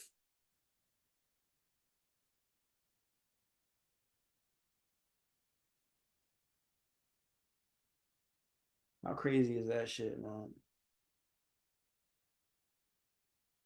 How crazy is that shit? And when the world wants to respond to you, when the world feels like it wants to respond to you in ways that aren't reflective of who you are on the inside, you don't have to be a victim of what the world feels. You can be, again, you can set your own intentions to realize how you have to pivot and you have to adapt to maintain appreciation for your experience, rather than setting new expectations, changing the version of you that you don't know already based on what the world wants you to be, and then being depressed, having anxiety because you are rejecting yourself to hope that this fulfillment of expectations is going to compensate your acceptance of yourself, but it's not. It's only further exacerbating your rejection of yourself because you think that yourself and your acceptance of yourself is placed in achievement and is not in the intentions that you set in the first place.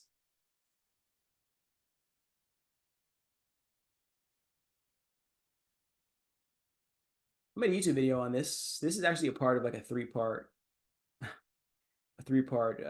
YouTube video. And again, I won't get in too much into all of these because I know you guys can read. I'm assuming you guys can read. Hope to God you can. But it's essential to ignite the light of the inner child.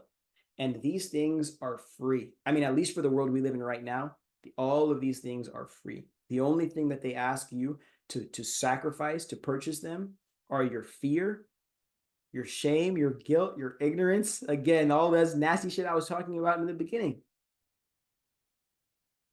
You're asked to sacrifice the aspect of you that are limiting you and your ability to recognize that you are infinite. And with that infinite nature, you get to tap into aspects of yourself that society cannot give to you. You put the battery in your own back.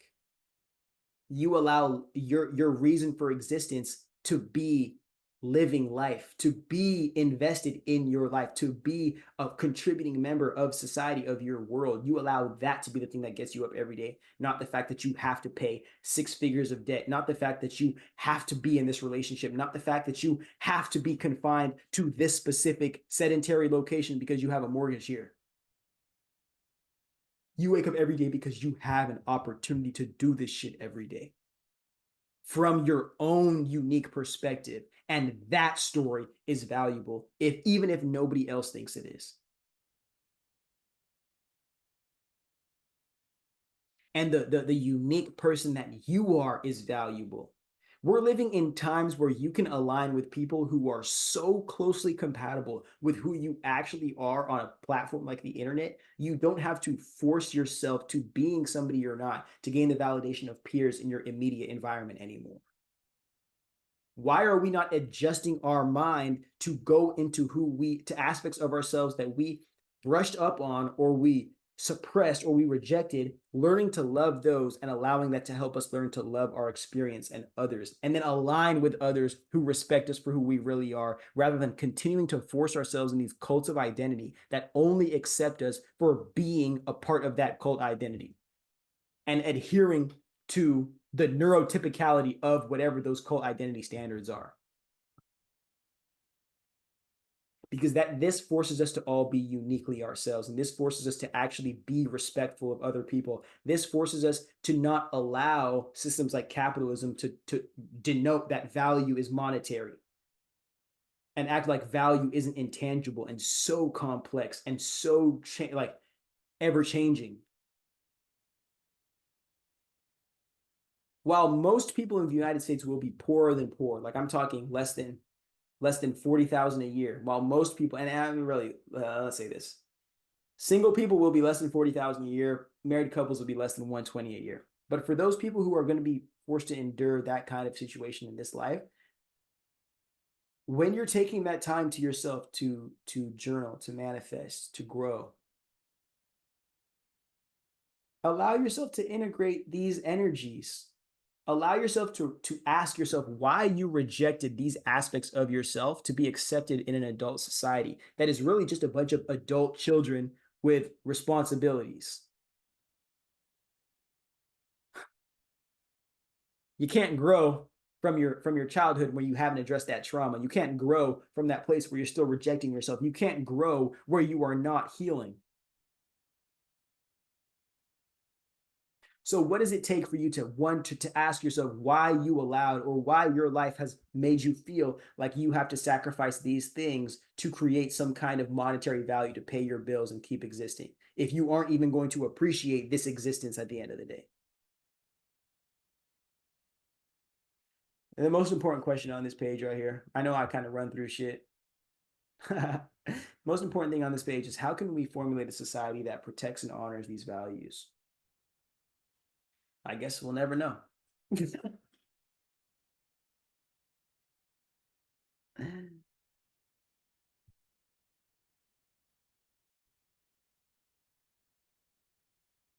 I'd like to welcome you to the final chapter of our self-concept to self-actualization series. Thank you for joining us. Thank you for being here.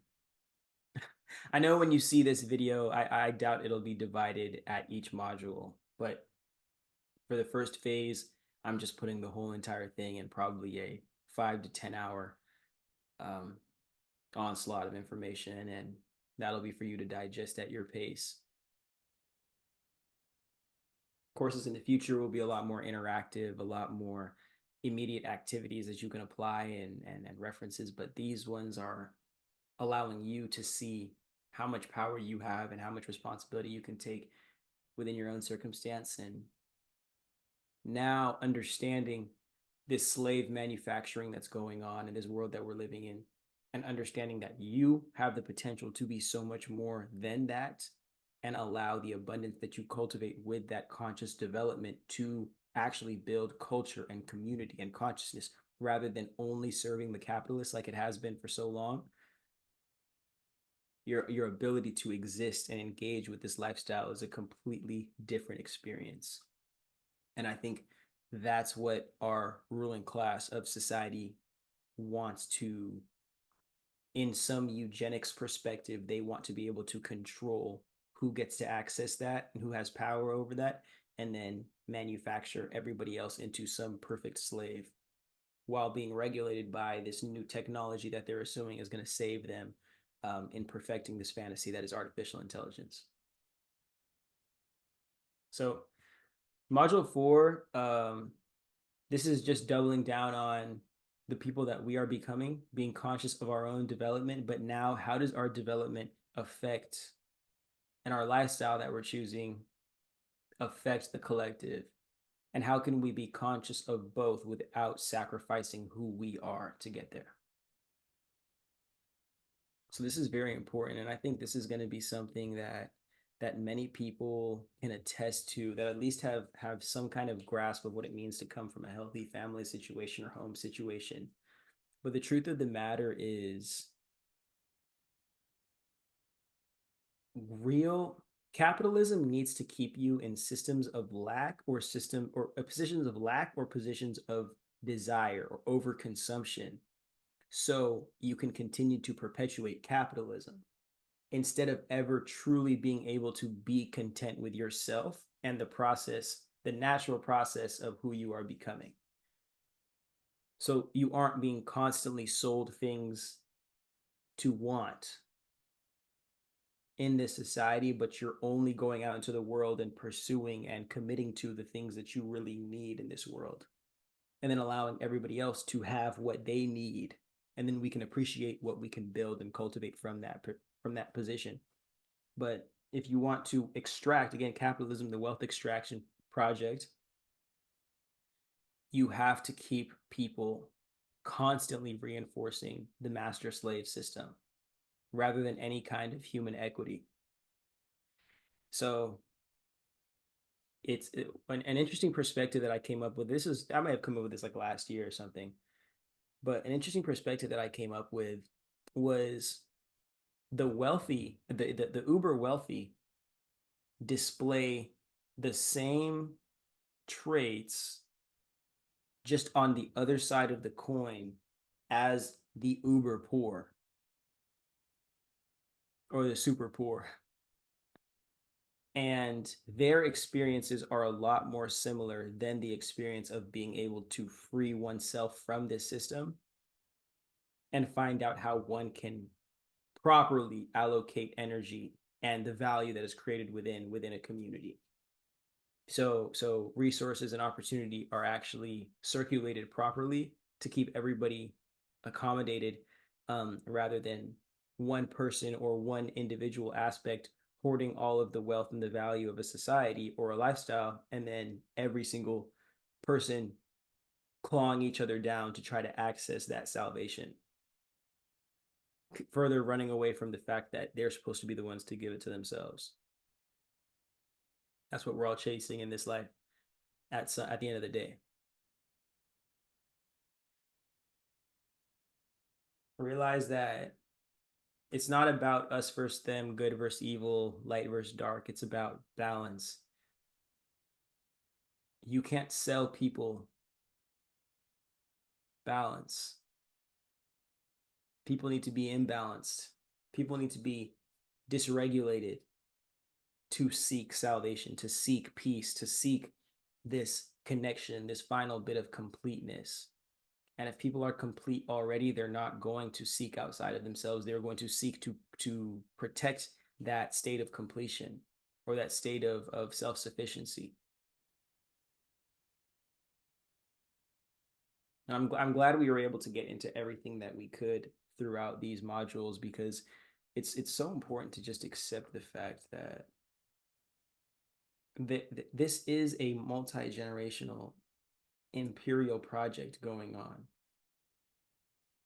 consuming the lives by fear, by desperation, by lack of accommodation, consuming the souls of people who aren't able to take care of themselves and be grounded in some kind of reality that isn't automatically serving this overarching international power.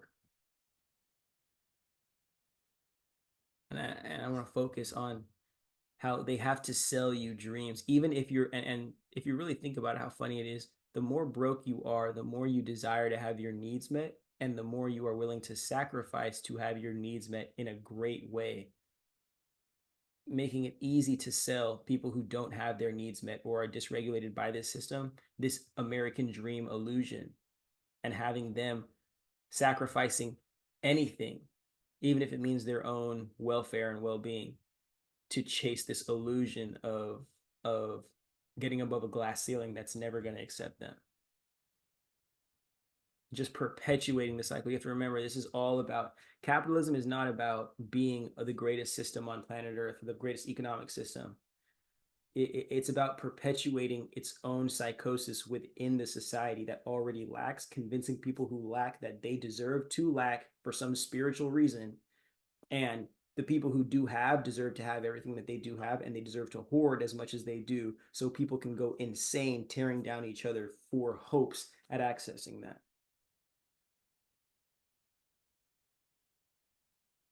Capitalism cannot keep you addicted. It cannot keep you chasing. It cannot keep you afraid of missing out. It cannot keep you feeling lonely, feeling disrespected if you don't tie yourself to your identity, or if you aren't tied, your salvation isn't tied to the validation of this system, but it's only tied to the validation of your soul and what you're able to actualize in this experience, because that's something that'll never be taken away from you, and can never truly be fully dehumanized out of you from the external world, no matter how much this external wants to look at you as a slave to it. As long as you're willing to see and know the divinity that exists within you, then the only thing that you're chasing is balance.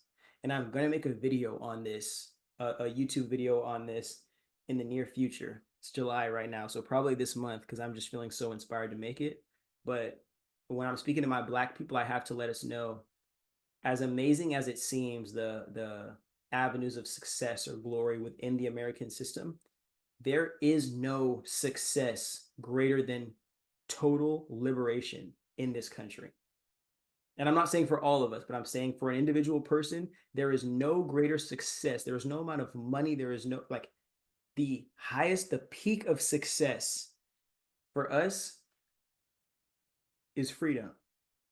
For the American man, for the white American, the Aryan man, it might be being successful within this system, because this system was created by exploiting the rest of our cultures to make sure that they had an abundance of wealth to actualize their fantasies. So maybe they can continue to believe this, but for us, the only thing that matters for us is freedom, because we've been working for free to build their entire reality for so long that the only thing we need to understand is how to balance these energies within us and actualize the dreams that we have with our own intention. They can't, it doesn't matter how many women they want to throw at you, or how many men they want to throw at you. It doesn't matter how much money they want to throw at you, how many parties, how much validation, how much things. It doesn't matter. This system took your freedom from you and forced you to play the game generationally, and has disrespected you every single time, and lied to you and cheated to you, stole from you, assaulted you, abused you, completely out of being able to appreciate yourself. And somehow now the next thing that they're selling you is going to be the thing that cops out for every single other way that they've been destroying your life. There's no fucking way in hell it's going to happen.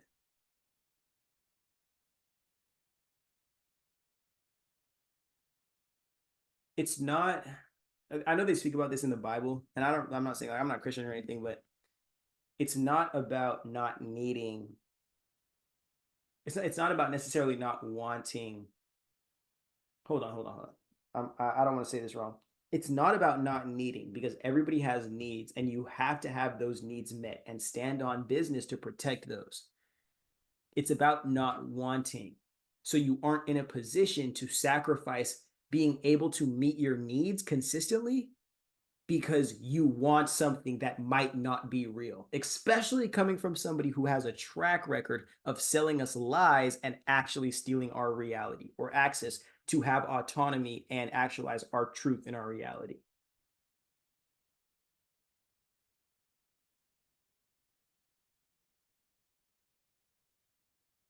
Actually, I could have included this on the first the module 3, but I guess it's cool we get into this now so we can at least have both sides.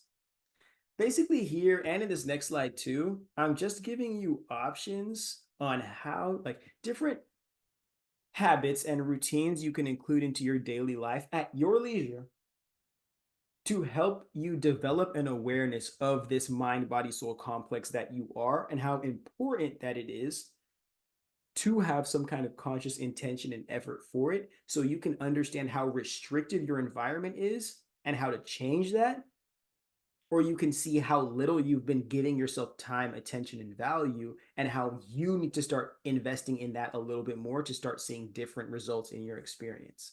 And then your environment will change, or and then your relationships change, and then your opportunities start opening up. But again, remember when we were speaking about in the manifestation section from module 3, adding these, it's not changing yourself to get something or to get to a certain destination.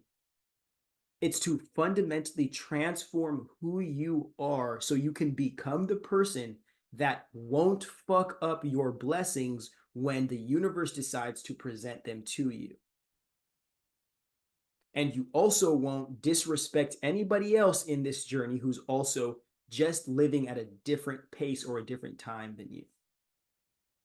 Not making your healing or your growth or your success about like not making that your identity, but allowing that to guide you into your future and continuing to give back behind you to those who are still struggling to pursue their own journey, the lessons that you're learning, the abundance that you're cultivating, until we can continue to do that at a rate to where we're individually doing that so much, it only makes sense that we start doing that together. But we have to start with personal responsibility from where we can. And for everybody, this is going to be different. I've only left a few short options as to what you can think about to develop the self, to become aware of the self, to improve the self for what we have access to in this world. I don't want to do anything like, I think a lot of spiritual influencers, if you want to call them, or celebrities, do this thing where they're like, oh, well, you can change, but only if you access only if you access my specific reading, or only if you get my specific consultation.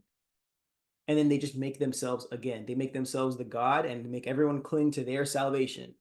And then they end up getting rich, just like capitalism wants everybody to do. But truly, who is allowing people an opportunity to see who are you to become with the circumstances that you were born into?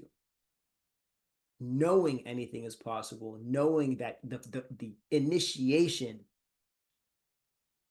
to your new life is being able to not only sacrifice what isn't for you, but to create the space to welcome in what is and to not fuck it up when it shows up.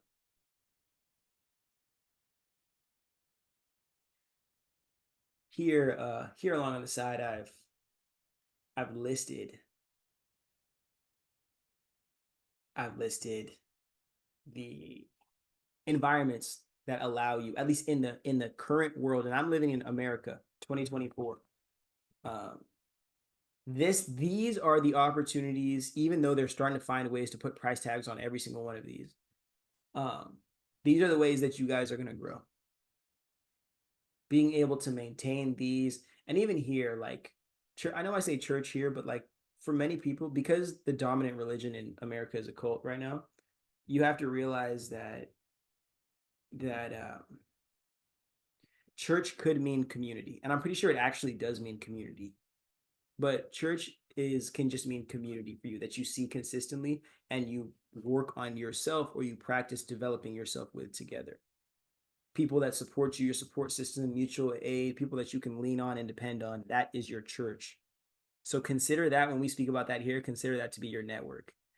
And if you have access to internet, your home, I mean, if you have a home, if you have a car that you stay in, if you have anywhere that you live, if even if you're staying at the shelter, make sure that you have access to a place to put your head at night. And I'm glad that I'm including these things in here because I guarantee you the more people that focus on these things, the more we will realize how important and essential these things are, and everybody, or as many people as possible, having access to these things is.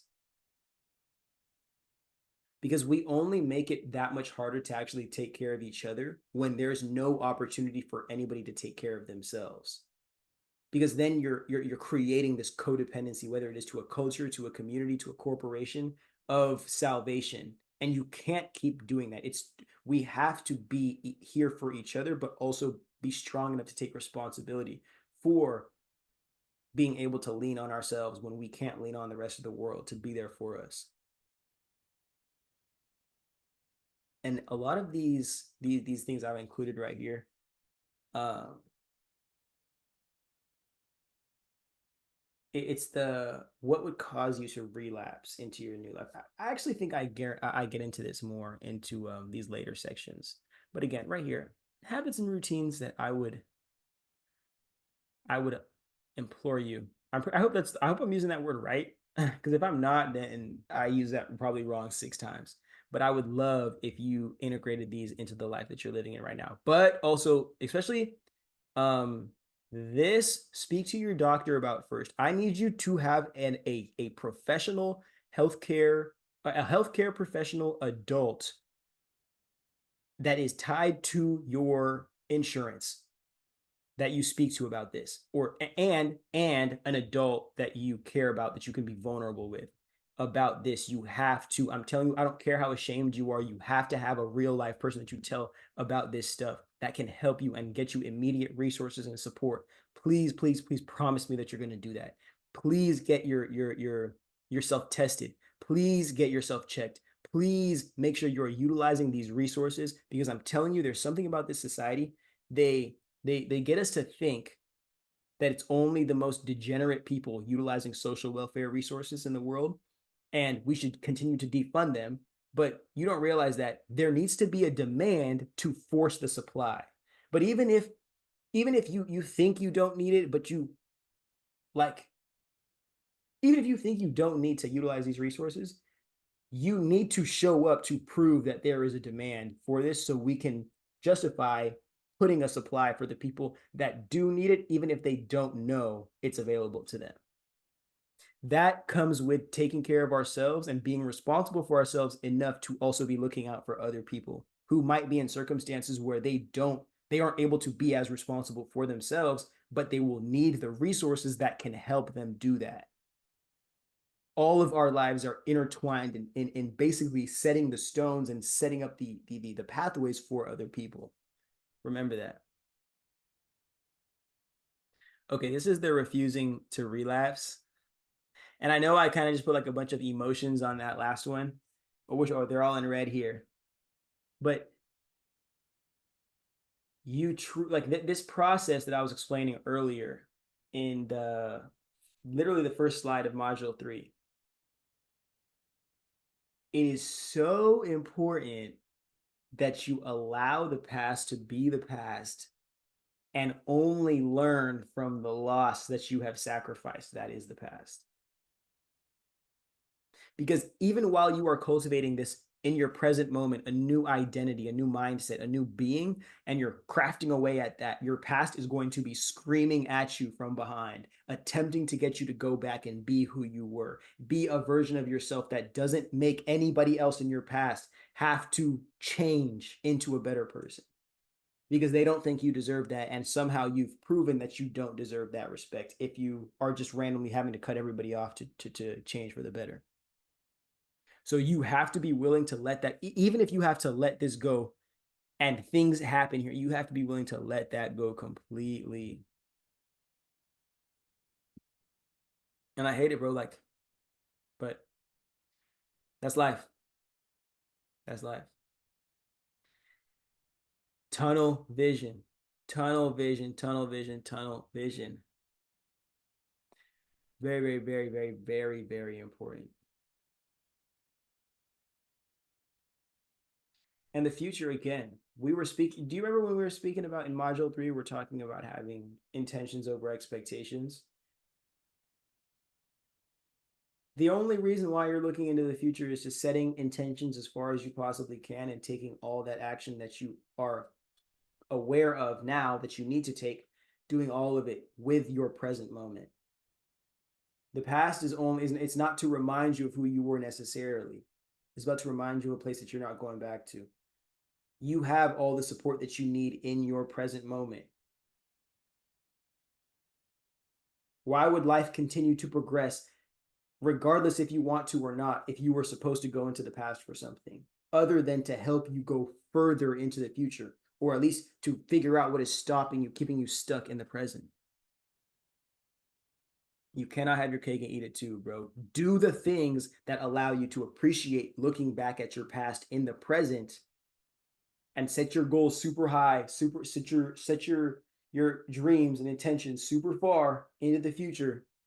So there's always some North Star to look towards, no matter how loud and how scary those sounds are coming from your past, attempting to get you to pull you off your path.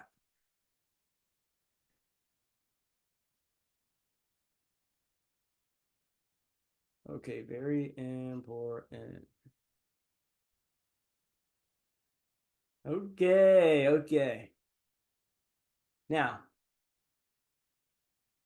one thing that a lot of your favorite self-improvement and lifestyle development, life coaches and influencers, one thing that they don't like to talk about is not only are they becoming the source of your salvation, so you will depend on them for your own self-improvement journey and self-growth, but they are also putting themselves in a position to where they are the best they can do is only create a bunch of other people like them in some kind of knowledge-based MLM scheme and create a cult of identity. We were just talking about this, remember, cults of identities over conscious communities. They create a cult of similar identities to enact the same purpose rather than figuring out how everybody's individual purpose can come together to meet the needs of the community. Yeah, I mean. So I don't want to stop at, oh, self-improve until you get all your dreams to come true and then now start acting like an asshole and don't help any community. Just do charity because, you don't even know who to help because you cut everybody off, bro, and everyone hates you now.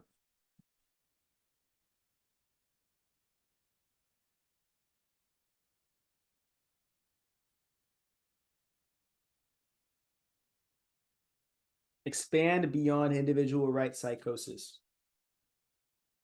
You can only meet everybody's individual rights so much before you realize, oh, every individual person is just depending on the government still. Cult psychosis. Oh, you have everybody's salvation being held right here, and all the people are clinging because they all lack organization and resource to that one bit of salvation. So all that matters is controlling the hand that is the salvation. And who has the best access to that? Wealthy people. So they just use the hand and control the salvation of the people by moving the hand in the direction that serves them the best, but doesn't recognize the or have empathy for the souls of the people that are codependent to the system that's not serving them.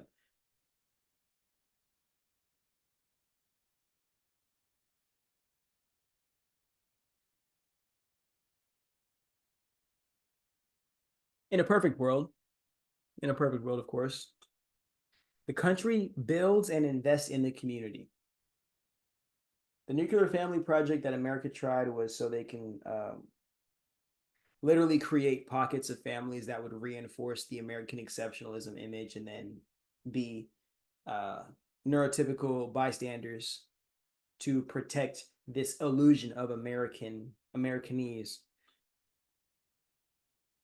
while the rich lined their pockets and stole the hope and exploited the belief of everyday American people every single day until now we're here and we need to go to another war to fund this country to allow rich white dudes, old rich white dudes, to continue to gamble the human resources that should be given to the everyday people of this country, but are being funded to taken to fund another country's inception, which is similar to the inception of the United States of America, which both are cults of religion and ignorance consciousness that serve themselves and their own military agenda over the humanity of anybody. But because the world already doesn't care about black and brown souls, they're going to be the first to die. And then everybody who goes against their religion, once they get enough power to enact that into federal law. Now, you can call me crazy if you want, but I'm definitely 100% right about that. The next 25 years is going to be something, especially if 2025, the first of those years, is kicked off by a Donald Trump presidency and a Project 2025 installment and gutting of the federal United States government. But let me go on to explain why it's important to not just stop self-improvement at your own self, because not only does the country build and invest the community and create the infrastructure for the communities to grow, from that point, the community creates the kids, the people that are cultivating the consciousness of that community. They give birth to the kids and the ideas that end up being invested in that continue to develop and appreciate the community. Those children, in their uniqueness and in their freshly being born connection to their divinity before being born, they have the most direct connection to authentic consciousness, essentially allowing them to either identify or directly create the most fresh culture. But because of capitalism, again, capitalism loves looking at the kids like a bunch of 30-year-olds hanging on the gates of like a preschool. Capitalism and all the capitalists love just looking, preying on all the new talent, preying on all the innocence, profiting off the culture and abusing the children, and then throwing them away, saying that this is how business goes. Never allowing the kids to create a culture that can inspire their people of their generation, to be something, to do something, to feel something. And allowing those cultures to not be trends, but allowing those to be literal holidays and appreciation ceremonies of how amazing it is that we can be connected to such creativity, to such depth, to such a vast world of imagination. But it's all about protecting the kids until you realize everybody promoting that type of shit is touching them. So we as a people, we are responsible for not only being stand-up people for ourselves, but understanding that the kids play a very important role, even if it doesn't look like they're doing anything because it's not directly servicing capitalism. The kids play an essential role in making sure that this world is full of the love and joy and beauty and the color that exists in spectrums beyond ones that we can even see. But if we don't care for them, if we don't care for ourselves, if we don't care for each other, if we don't care for the community, the culture, the society we live in, none of that is going to happen. We're going to keep on seeing atrocities done to children, keep on seeing atrocities done to communities, dividing the people, crabs in a bucket, corrupting our consciousness. For what? For the validation of people who stole everything that could have allowed us to have that anyway? Stole our freedom, stole our autonomy, stole our ability to even cultivate conscious communities because that makes them afraid that their families built on nepotism and colonization and slavery aren't going to continue to be the ones who dominate the modern world. You really have to get tired of that shit, bro. You really have to get tired of that shit. And the more, as an intellectual, the thing that makes you the most sick is realizing that they're just doing this because they care about power. They do not give a single fuck about going to Mars, about going to any trenches in the ocean. They don't care about meeting alien life. They don't care about anything or anybody except greed and ownership of a planet that is beautiful and so much better without them.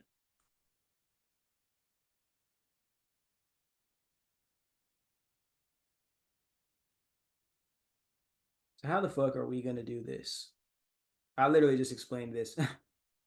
I literally just explained this. But we're gonna have to get back into tribes. Fuck that nuclear family shit. We're done with it. And this being in tribes is going to allow us to not have to be married, to not have to have children, to not have to do things that we aren't ready for or responsible enough for, but allows us to be in community always and develop that self-concept in immediate in environments to where we can get immediate reinforcement and immediate support, rather than saying, oh, we're trying to get ourselves to a life where it's just the two of us depending on each other in this giant world, and we're both falling victim to every kind of vice that they throw at you. Or we're both competing against each other in our relationship, and competing against the world and against our gender and competing against our race and competing for capitalism. And we're competing so much that there's only one group of people profiting off of all of it. Because if you're competing so much, then when are you collaborating when so many people are losing and so many people are playing out of spite and playing out of anger and playing out of lack, survival mode? They're not even playing because they love life and they love to be able to give something of value to it. Like, really ask yourself these questions. And I hope this isn't the first time you're hearing them, but if it is, like, you know me, bro. Conscious alignment over capitalist allocation. You're going to have to realize that it is not normal for a majority of us to be stuck, whether it is to debt, to jobs, to mortgages, even in relationship. For a lot of people, it is not normal. So to force that upon everybody when this is only the way that the white man acts, or the wealthy white man has decided that he was going to make his American colonies act, called American states, it's wrong. You take the time to go through this course and to understand who you are as a soulful being, and in that process of understanding who you are, being able to take the time to actualize that, that's when you're going to move to finding other people, shedding the people who aren't for you, shedding the experiences, the communities, the commitments that aren't for you, so you can create space to align with the people who are and are aligned with you in pursuing the same kind of mission or purpose. So you never have to be in community with people who force you to reject yourself or reject pursuing you and what you love in order to be in relationship with them or to make them comfortable. Because all of us have our people in this world, but so many of us are stuck being supported by or dependent on people that won't allow us access to that because of expectation or because of dependency. Who knows? These are questions that you're going to have to ask within your own life. And start asking yourself first. Don't ask nobody else. Ask yourself first. That's all I ask. And again, I said communities raise children. Children grow up and create the culture. Remember, we have to be stand-up people. We have to love our women, women loving our men. We have to and we have to love everybody in between. That's why I'm always talking about it's so much more. The heterosexual relationship is to have children. Let's appreciate that for that, and let's appreciate every other kind of relationship and every other kind of being for what they can do by the means of cultivating love. Because if we get to a point where we say, okay, we need control over how everybody conceives children and how everybody is in relationship, while sacrificing everybody's true calling to who they are on the inside, making a very dysregulated emotionally society, a very masked, a very self-rejecting society. Or is the goal to cultivate communities full of love and passion and genuine intention? Is that the goal? Okay, what kind of relationships are strong enough and are emotionally deep enough to be able to cultivate that kind of energy? What kind of relationships allow that to happen? And when you think about that, then it's not heteronormative relationships, heterosexual relationships leading the pack. You allow other types of relationships to lead the pack. You allow other types of sexual and gender expressions to exist in society, because you see, oh, these are people looking to exist, looking to be accepted and appreciated for their uniqueness. They aren't seeking to tear other people down or ruin the society that we're living in. They're seeking their own acceptance in their uniqueness, even if that unique expression or nature cannot be exploited by our society. And the thing that I fear a lot about the world we're going into is that instead of being able to go in the direction of appreciating people in their uniqueness and then finding out how that can complement the community, we are going to be so ashamed in ourselves as people, just everyday people, and the collective sphere, like the collective leadership, will decide like, okay, we're just going to criminalize you based on not being a proper identity or being a proper association. That's the route you go to in a military state. The only thing that we've had the money to do is criminalize and lock the fuck up.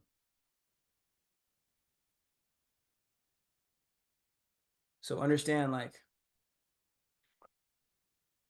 how much longer are we willing to participate in these, especially on the internet? How much longer are we going to be willing to participate in this illusion of social gender wars and truly attack the patriarchy that's destroying our ability to build healthy relationships with our own masculine and feminine energies, and then connect with the people that we seek to be in relationship with, platonic, intimate, emotional, vulnerable, all types outside of ourselves, that will reinforce and regulate this growth journey that we are on, because we aren't just slaves, stagnant slave. We are complex consciousness growing through this life. And I know we already spoke about this in the probably a slide or two ago, but these are environments that we need to protect. Everything else, like, of course, let me know every other, like, we can have a bunch of other shit, but these are environments that are very important to have, and people working these environments and people here and making sure that these are protected legislatively, socially, culturally, people wise. I'm telling you, like, and this even allows us to not only create a world that's safe and healthy for humans, but even beyond that, it allows us to create a world where other bits of life, other species of life, get to be themselves and live on a terrain that allows for the both of us to be here. So instead of being the colonizer that these natural life beings are afraid of, we are another animal. Even if sophisticated, we are an animal contributing to the collective conscious beyond the human conscious, but to the collective conscious of Mother Earth. We have a lot of responsibility, and the thing that scares me is that so many people have just been copped out by sacrificing that responsibility to think that, like, some blonde Jesus who was born in Africa a couple thousand years ago is going to save all of us from all of our individual problems, rather than all of us being vulnerable enough to pursue figuring them out, taking responsibility for them, and being able to really create a society that can get the back end.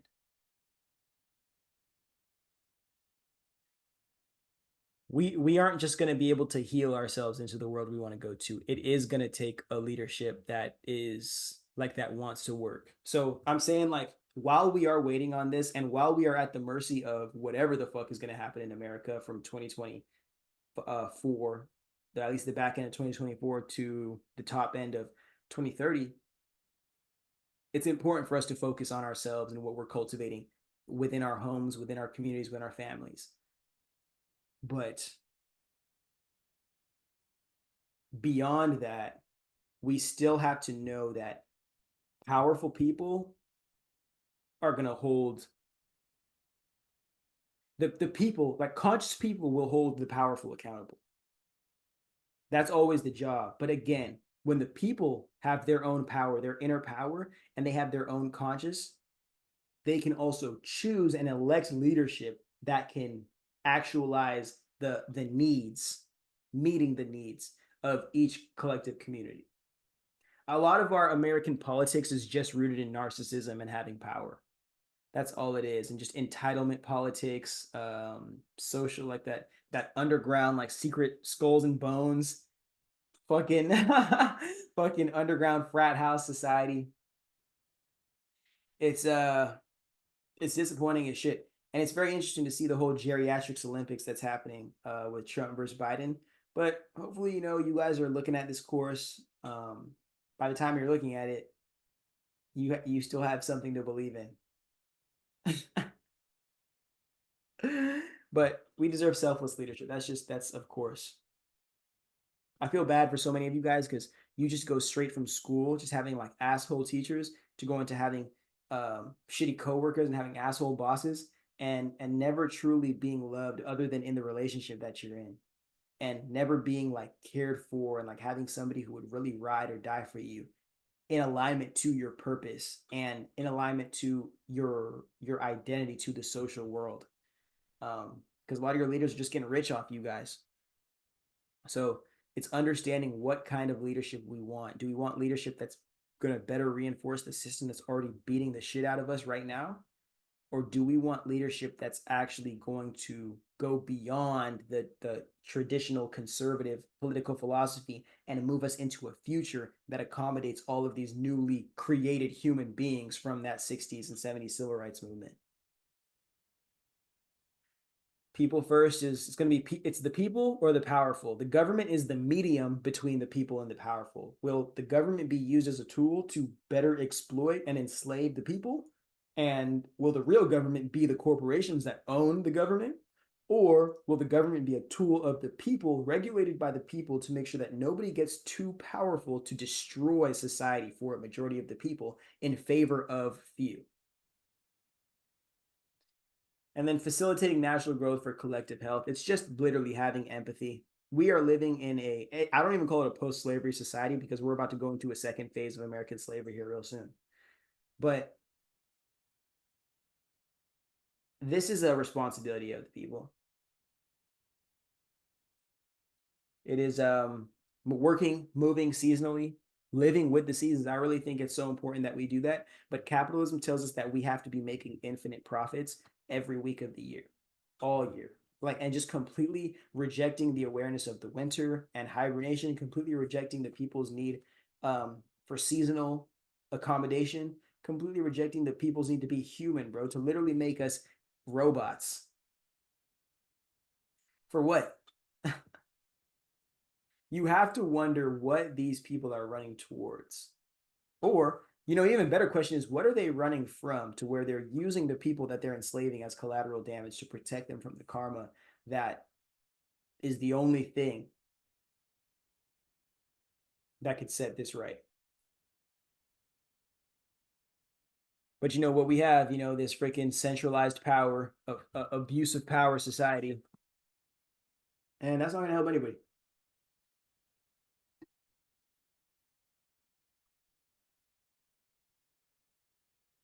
So as we are cultivating ourselves over these next couple of years, next 5, 10, 20 years, as we're working on building our own self-concepts and we're cultivating that within us,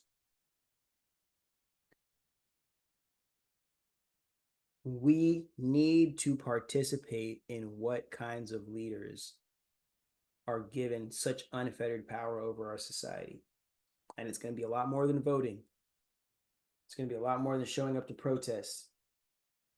But understand, like, we don't only have to be cognizant of our own ability to self-improve. We have to be cognizant of our ability to self-improve. We have to be aware of the communities that we're going to be infecting with our new awareness, and we have to be aware of the leadership and the infrastructure of the society at whole, so we don't keep on having these conscious movements squashed and slammed on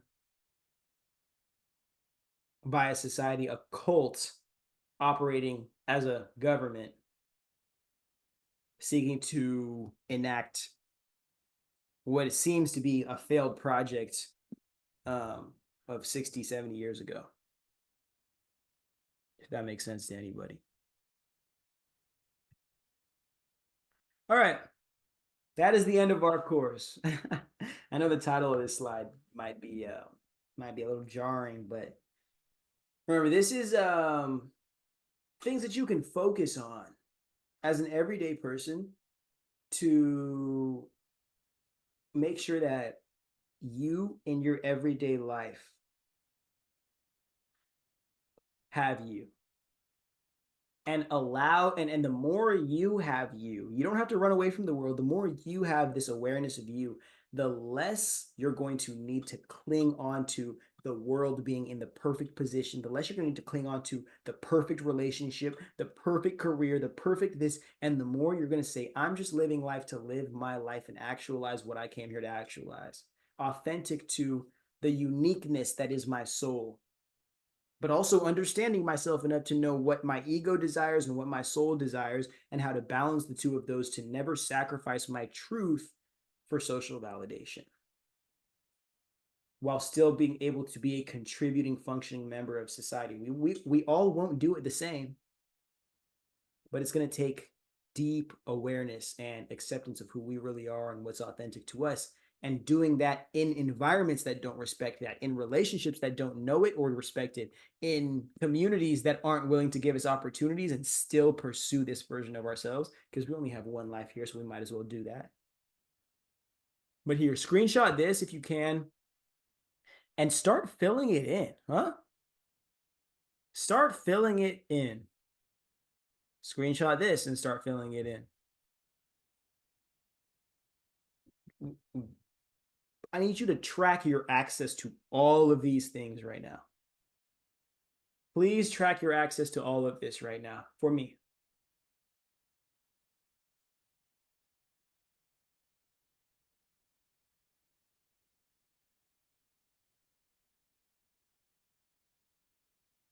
And I'm talking every individual person.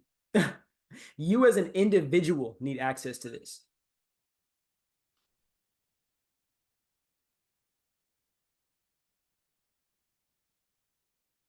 Now that's got to be a sign. That's got to be a sign. But you as an individual person need access to this. And why I say that, there might be another one here. Oh, not another one. You need access to all of this, and then go ahead and integrate your little hobbies and interests and whatnot. Because I promise to God, in a system where we have just the Supreme Court in the past week has damn near severed the power of the government. The government is hands tied behind its back right now. The ancestors will be ashamed as fuck. No kids app.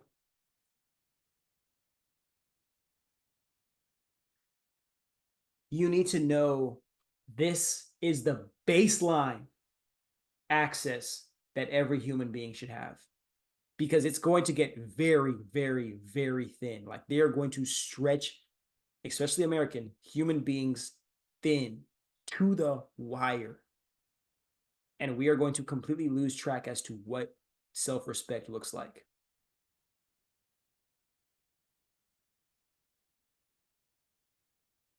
Really understand yourself and how this is the support that a basic human being needs.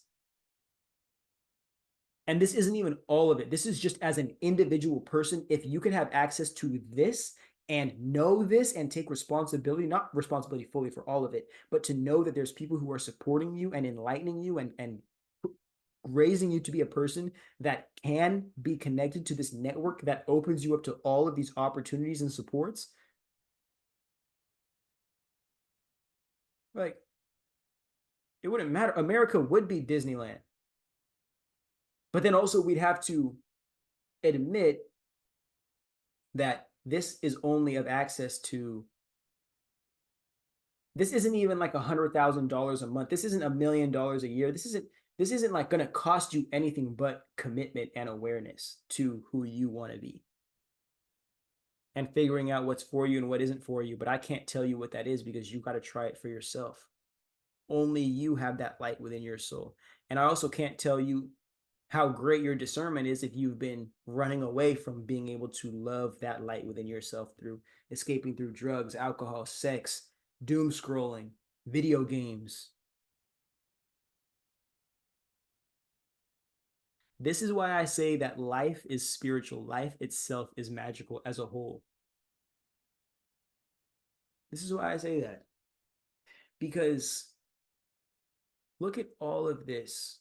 You could quite literally be maxing out your character, but look at how this is only the foundation. Like I haven't even put specifically things in there yet. All the specifics happen when you do them in your life and you see how much, literally how much more mature you become taking responsibility for your circumstances rather than pushing them off onto other people and complaining for why your life is shit.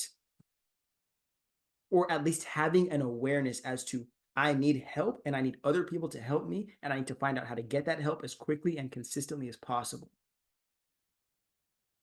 And when that becomes your purpose, not only being the identity, not only having the job, not only having the relationship, when becoming the person at all points is the foundation, and you being able to trust yourself in that journey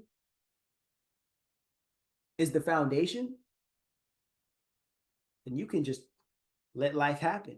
Wake up every day and put your whole heart and soul into this shit, and allow the universe to reward you as somebody who cares about yourself and the life that you seek to live here. Because those are the people that get blessed the quickest, bro, and the most. The people who take advantage of opportunity are the people who really, really, really allow the universe to have its way, bro, and change everything about them to get where they want to go. I'm so excited, bro. This is like, I think this webinar, this little course, this is one of the coolest things I've ever done in my entire life. So, and it's taken me so long to get to this point. I've written the self-concept series just time and time and time and time and time again, literally every single day for the past like 6 months. I've written it in my planners, telling myself to do it, and I haven't, but because I knew it was going to take this much time. But I'm here now, and I'm very, very, very thankful to be able to present you guys this knowledge and do this from the place that I'm sitting at in my reality right now. I believe in you more than you probably believe in yourself, but because you purchased this course, I hope this gave you every single reason to give those last bits of belief to yourself, because your life is in your hands now. What responsibility are you willing to take to make this shit happen? Very, very, very proud of you. Thank you for staying through the whole way. Continue to join our community. If you feel like you'd like to support the channel a little bit more, Cosmic Nomads Rebel Souls, we're going to keep adding shirts on there. I love just creating stuff. So the community is always going to have some cool, dope shirts to check out. Again, the gratitude's through the roof. The only words that align with how I feel right now are I love you. Thank you for being here. Continue to be better than who you are every day, especially if your circumstances never gave you the opportunity to be the best version of yourself. You're going to deserve that every single day, and the future version of you is begging that you realize as early as possible you need to start taking responsibility if you want to stop leaving all your dreams up to chance